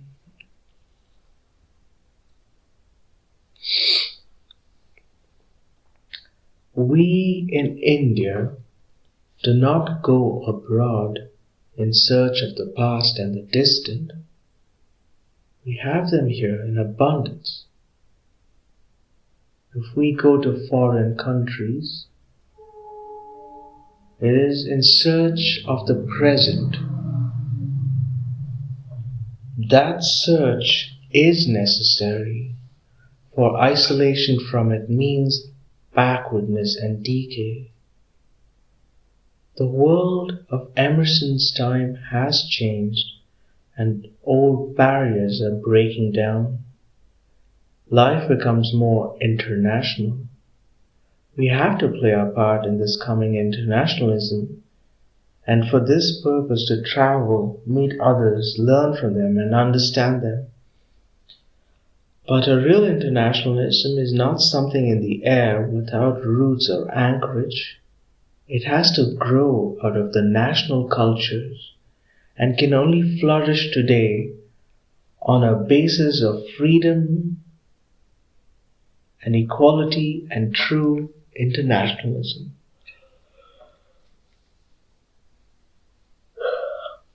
Nevertheless, Emerson's warning holds today as it did in the past, and our search can only be fruitful in the conditions mentioned by him.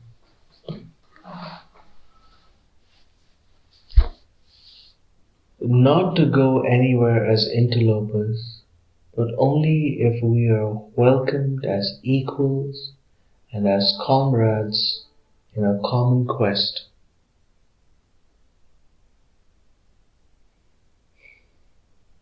There are countries, notably in the British Dominion, which try to humiliate our countrymen. They are not for us. We may for the present have to suffer the enforced subjection of an alien yoke and to carry the grievous burdens that this involves, but the day of our liberation cannot be distant. We are citizens of no mean country, and we are proud of the land of our birth, of our people, our culture and traditions. That pride should not be for a romanticized past to which we want to cling, nor should it encourage exclusiveness or a want of appreciation of other ways than ours.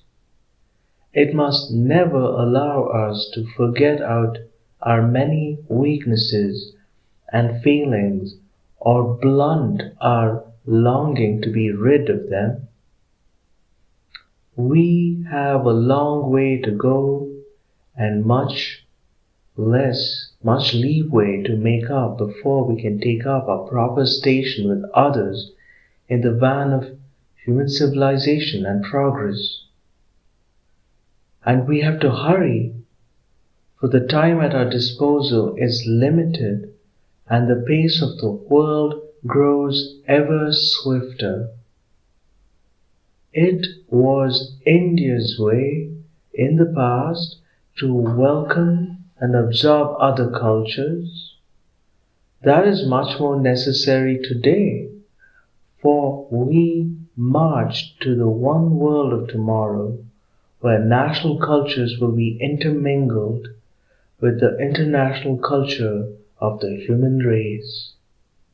We shall therefore seek wisdom and knowledge and friendship and comradeship wherever we can find them and cooperate with others in a common task. But we are no suppliants for others' favors and patronage. Thus we shall remain true Indians and Asiatics and become at the same time good internationalists and world citizens.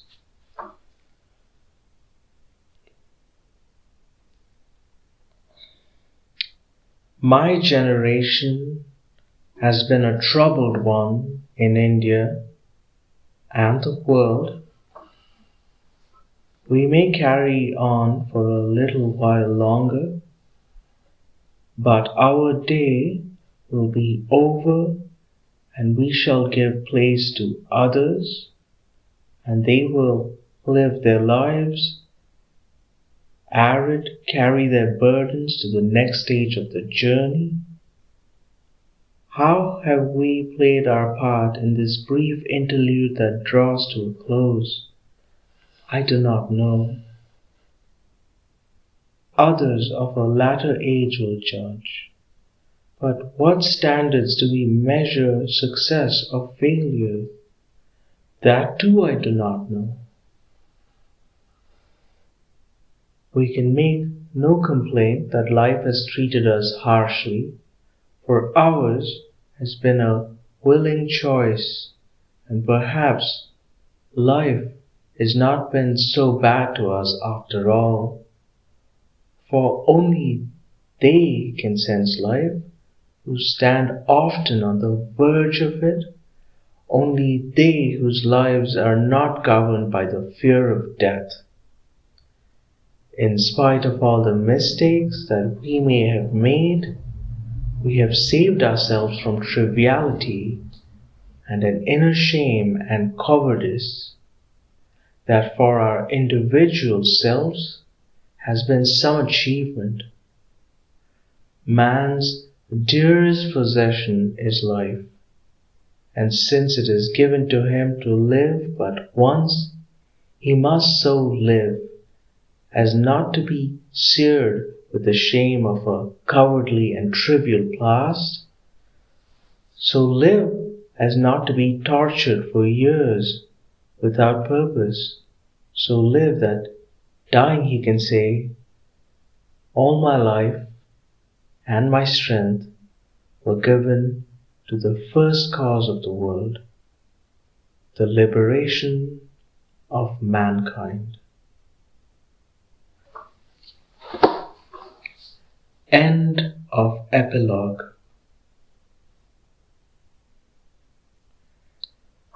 Discovery of India by Jawaharlal Nehru. A recording for Vox Olympia.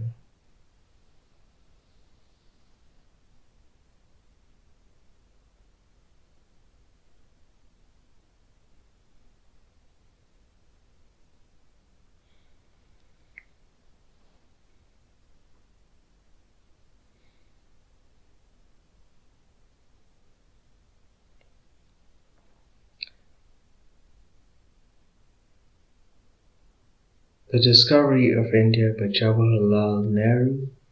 Postscript. Allahabad, 29th December 1945.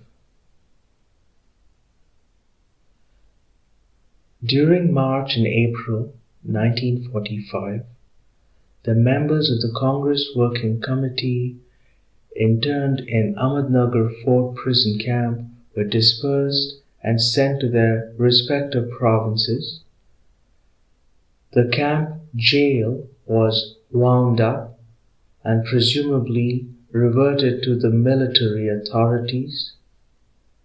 3 of us, Govind Bala Pant, Narendra Deva, and I, left Ahmednagar Fort on March 28th and were brought to Naini Central Prison, where we met a number of our old colleagues, among whom was Rafi Ahmad Kidwai.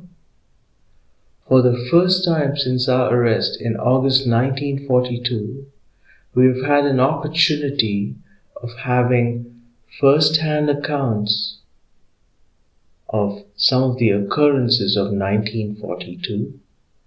For many of us in Naini prison had been arrested sometime after us. From Naini, we 3 were taken to Izzatnagar Central near Bareilly. Govind Bala Pant was released on account of ill health. Narendra Deva and I lived together in a barrack in this prison for over 2 months.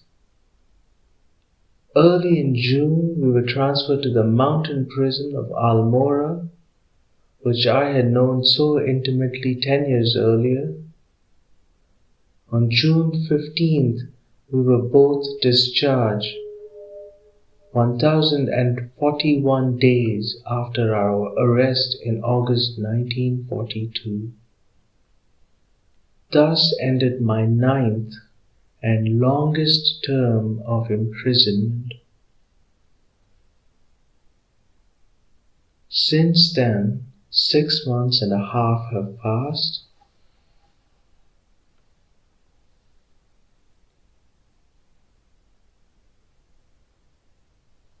I came from long seclusion of prison to crowds, intense activity, and continuous traveling.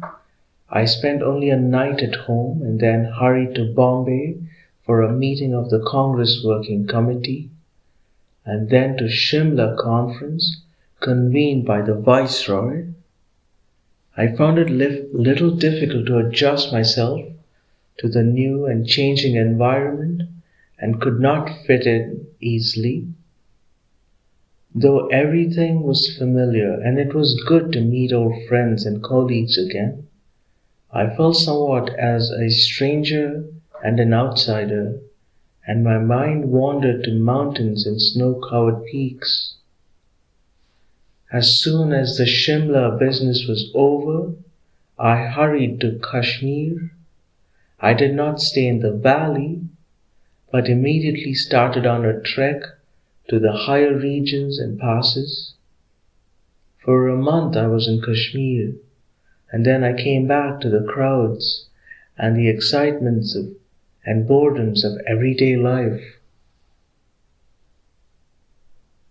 Gradually, some picture of the past 3 years formed itself in my mind. I found, as others did, that what had taken place was far more than we had imagined.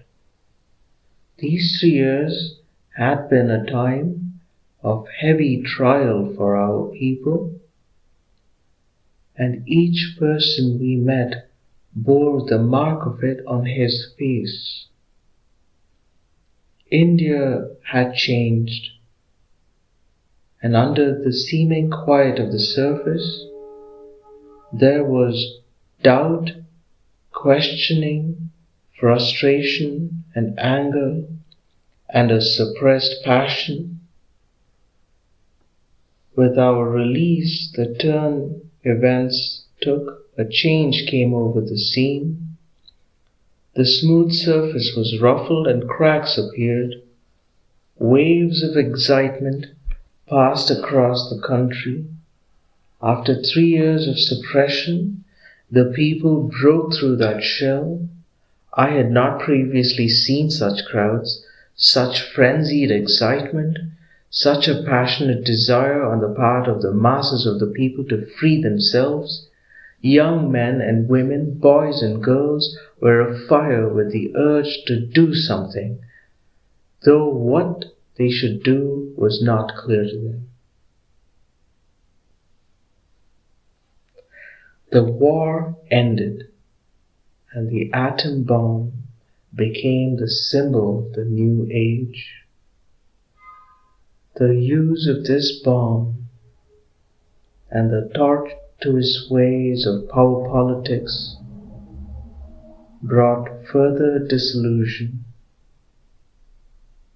The old imperialism still functioned, and events in Indonesia, Indochina added to the horror of the scene. The use of Indian troops in both these countries against people struggling to be free brought shame to us at our helplessness and an abiding anger and bitterness. The temper of the country continued to rise. The story of the Indian National Army, formed in Burma and Malaya during the war years, spread suddenly throughout the country and evoked an astonishing enthusiasm.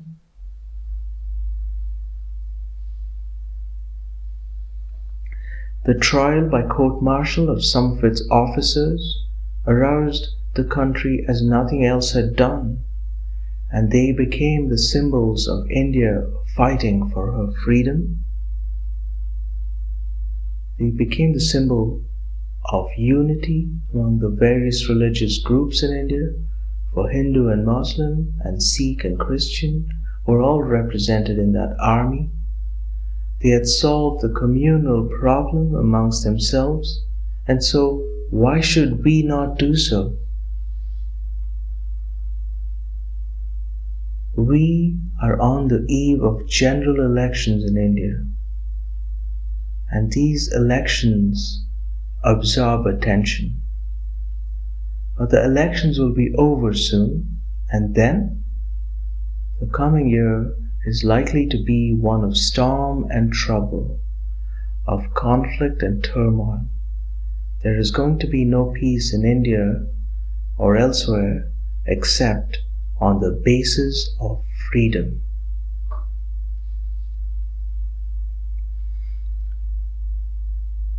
End of Postscript. Discovery of India by Jawaharlal Nehru. A recording for Vox Olympia.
The Discovery of India by Jawaharlal Nehru. Dedication to my colleagues and co-prisoners in the AHMADNAGAR Fort Prison Camp from August 9th, 1942 to March 28th, 1945.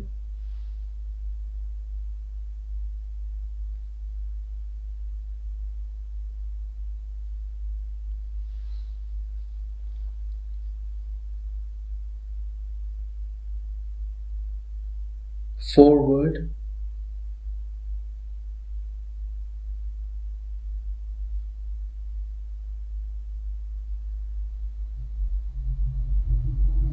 Discovery of India by Jawaharlal Nehru. Foreword.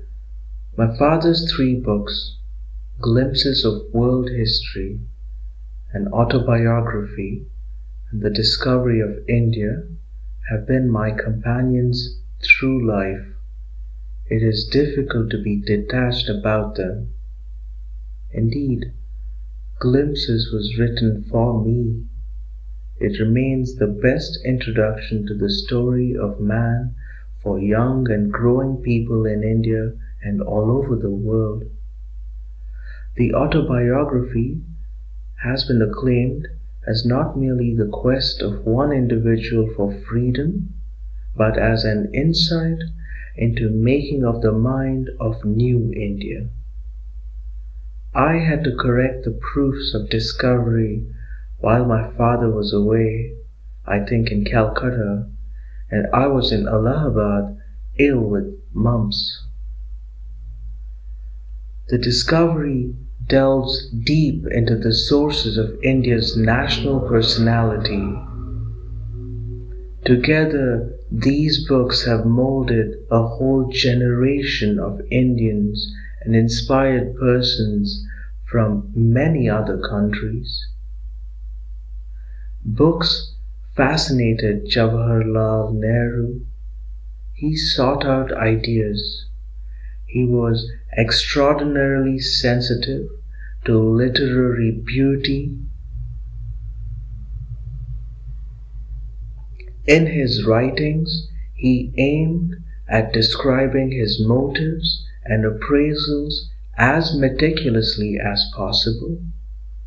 The purpose was not self-justification or rationalization, but to show the tightness and inevitability of the actions and events in which he was a prime participant.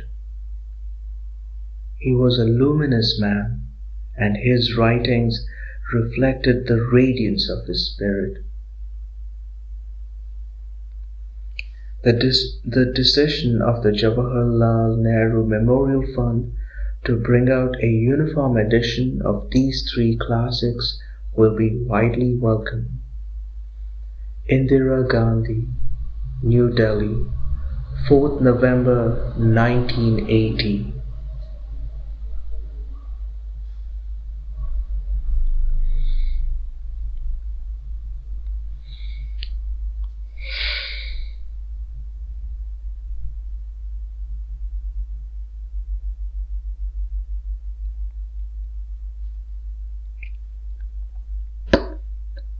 End of Foreword to The Discovery of India by Jawaharlal Nehru.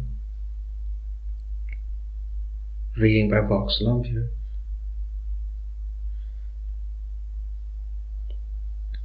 Preface. The Discovery of India by Jawaharlal Nehru.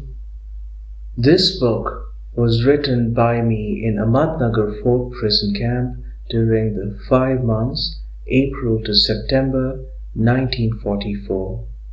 Some of my colleagues in prison were good enough to read the manuscript and make a number of valuable suggestions. On revising the book in prison, I took advantage of these suggestions and made some additions. No one, I need hardly add, is responsible for what I have written or necessarily agrees with it, but I must express my deep gratitude to my fellow prisoners at Ahmednagar Fort for the innumerable talks and discussions we had, which helped me greatly to clear my own mind about various aspects of Indian history and culture. Prison is not a pleasant place to live in, even for a short period, much less for long years. But it was a privilege for me to live in close contact with men of outstanding ability and culture and a wide human outlook, which even the passions of the moment did not obscure. My 11 companions in Ahmednagar Fort were an interesting cross-section of India, represented in their several ways not only politics but Indian scholarship, old and new, and various aspects of present-day India. Nearly all the principal living Indian languages, as well as the classical languages, which have powerfully influenced India in the past and present, were represented, and the standard was often that of high scholarship. Among the classical languages were Sanskrit and Pali, Arabic and Persian. The modern languages were Hindi, Urdu, Bengali, Gujarati, Marathi, Telugu, Sindhi, and Oriya. I had all this wealth to draw upon, and the only limitation was my own capacity to profit by it. Though I am grateful to all my companions, I should like to mention especially Maulana Abul Kalam Azad, whose vast erudition invariably delighted me, but sometimes also rather overwhelmed me. Go with Bhala Pant, Narendra Deva, and M. Asif Ali. It is a year and a quarter since I finished writing this book, and some parts of it are already somewhat out of date, and much has happened since I wrote it. I have felt tempted to add and revise, but I have resisted the temptation. Indeed, I could not have done otherwise, for life outside prison is of different texture. There is no leisure for thought or writing. It has been difficult enough for me to read again what I have written. I wrote originally in longhand. This was typed after my release. I was unable to find time to read the typescript, and the publication of the book was being delayed when my daughter Indira came to my rescue and took this burden off my shoulders. The book remains as written in prison, with no additions or changes except for the postscript at the end. I do not know how other authors feel about their writings, but I always have a strange sensation when I read something that I have written some time previously. That sensation is heightened when the writing has been done in the close and abnormal atmosphere of prison, and the subsequent reading has taken place outside. I recognize it, of course, but not wholly. It seems almost that I was reading some familiar piece written by another who was near to me, and yet who was different. Perhaps that is the measure of the change that has taken place. So, I have felt about this book also. It is mine, and not wholly mine as I am constituted today. It represents rather some past self of mine, which has already joined the long succession of other selves that existed for a while and faded away, leaving only a memory behind. Jawaharlal Nehru, Anand Bhavan, Allahabad, 29th December 1945. End of Preface. Discovery of India by Jawaharlal Nehru. A recording for Vox Olympia. Thanks and Jai Hind.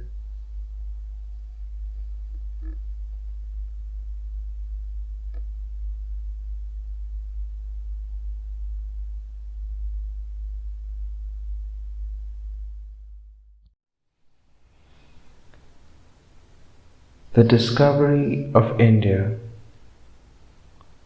The book by Jawaharlal Nehru, read by Samir Nandan, son of B.L. Hemavathi and H.P. Damodar, and grandson of J. Lingaiah and H.K. Kempamma.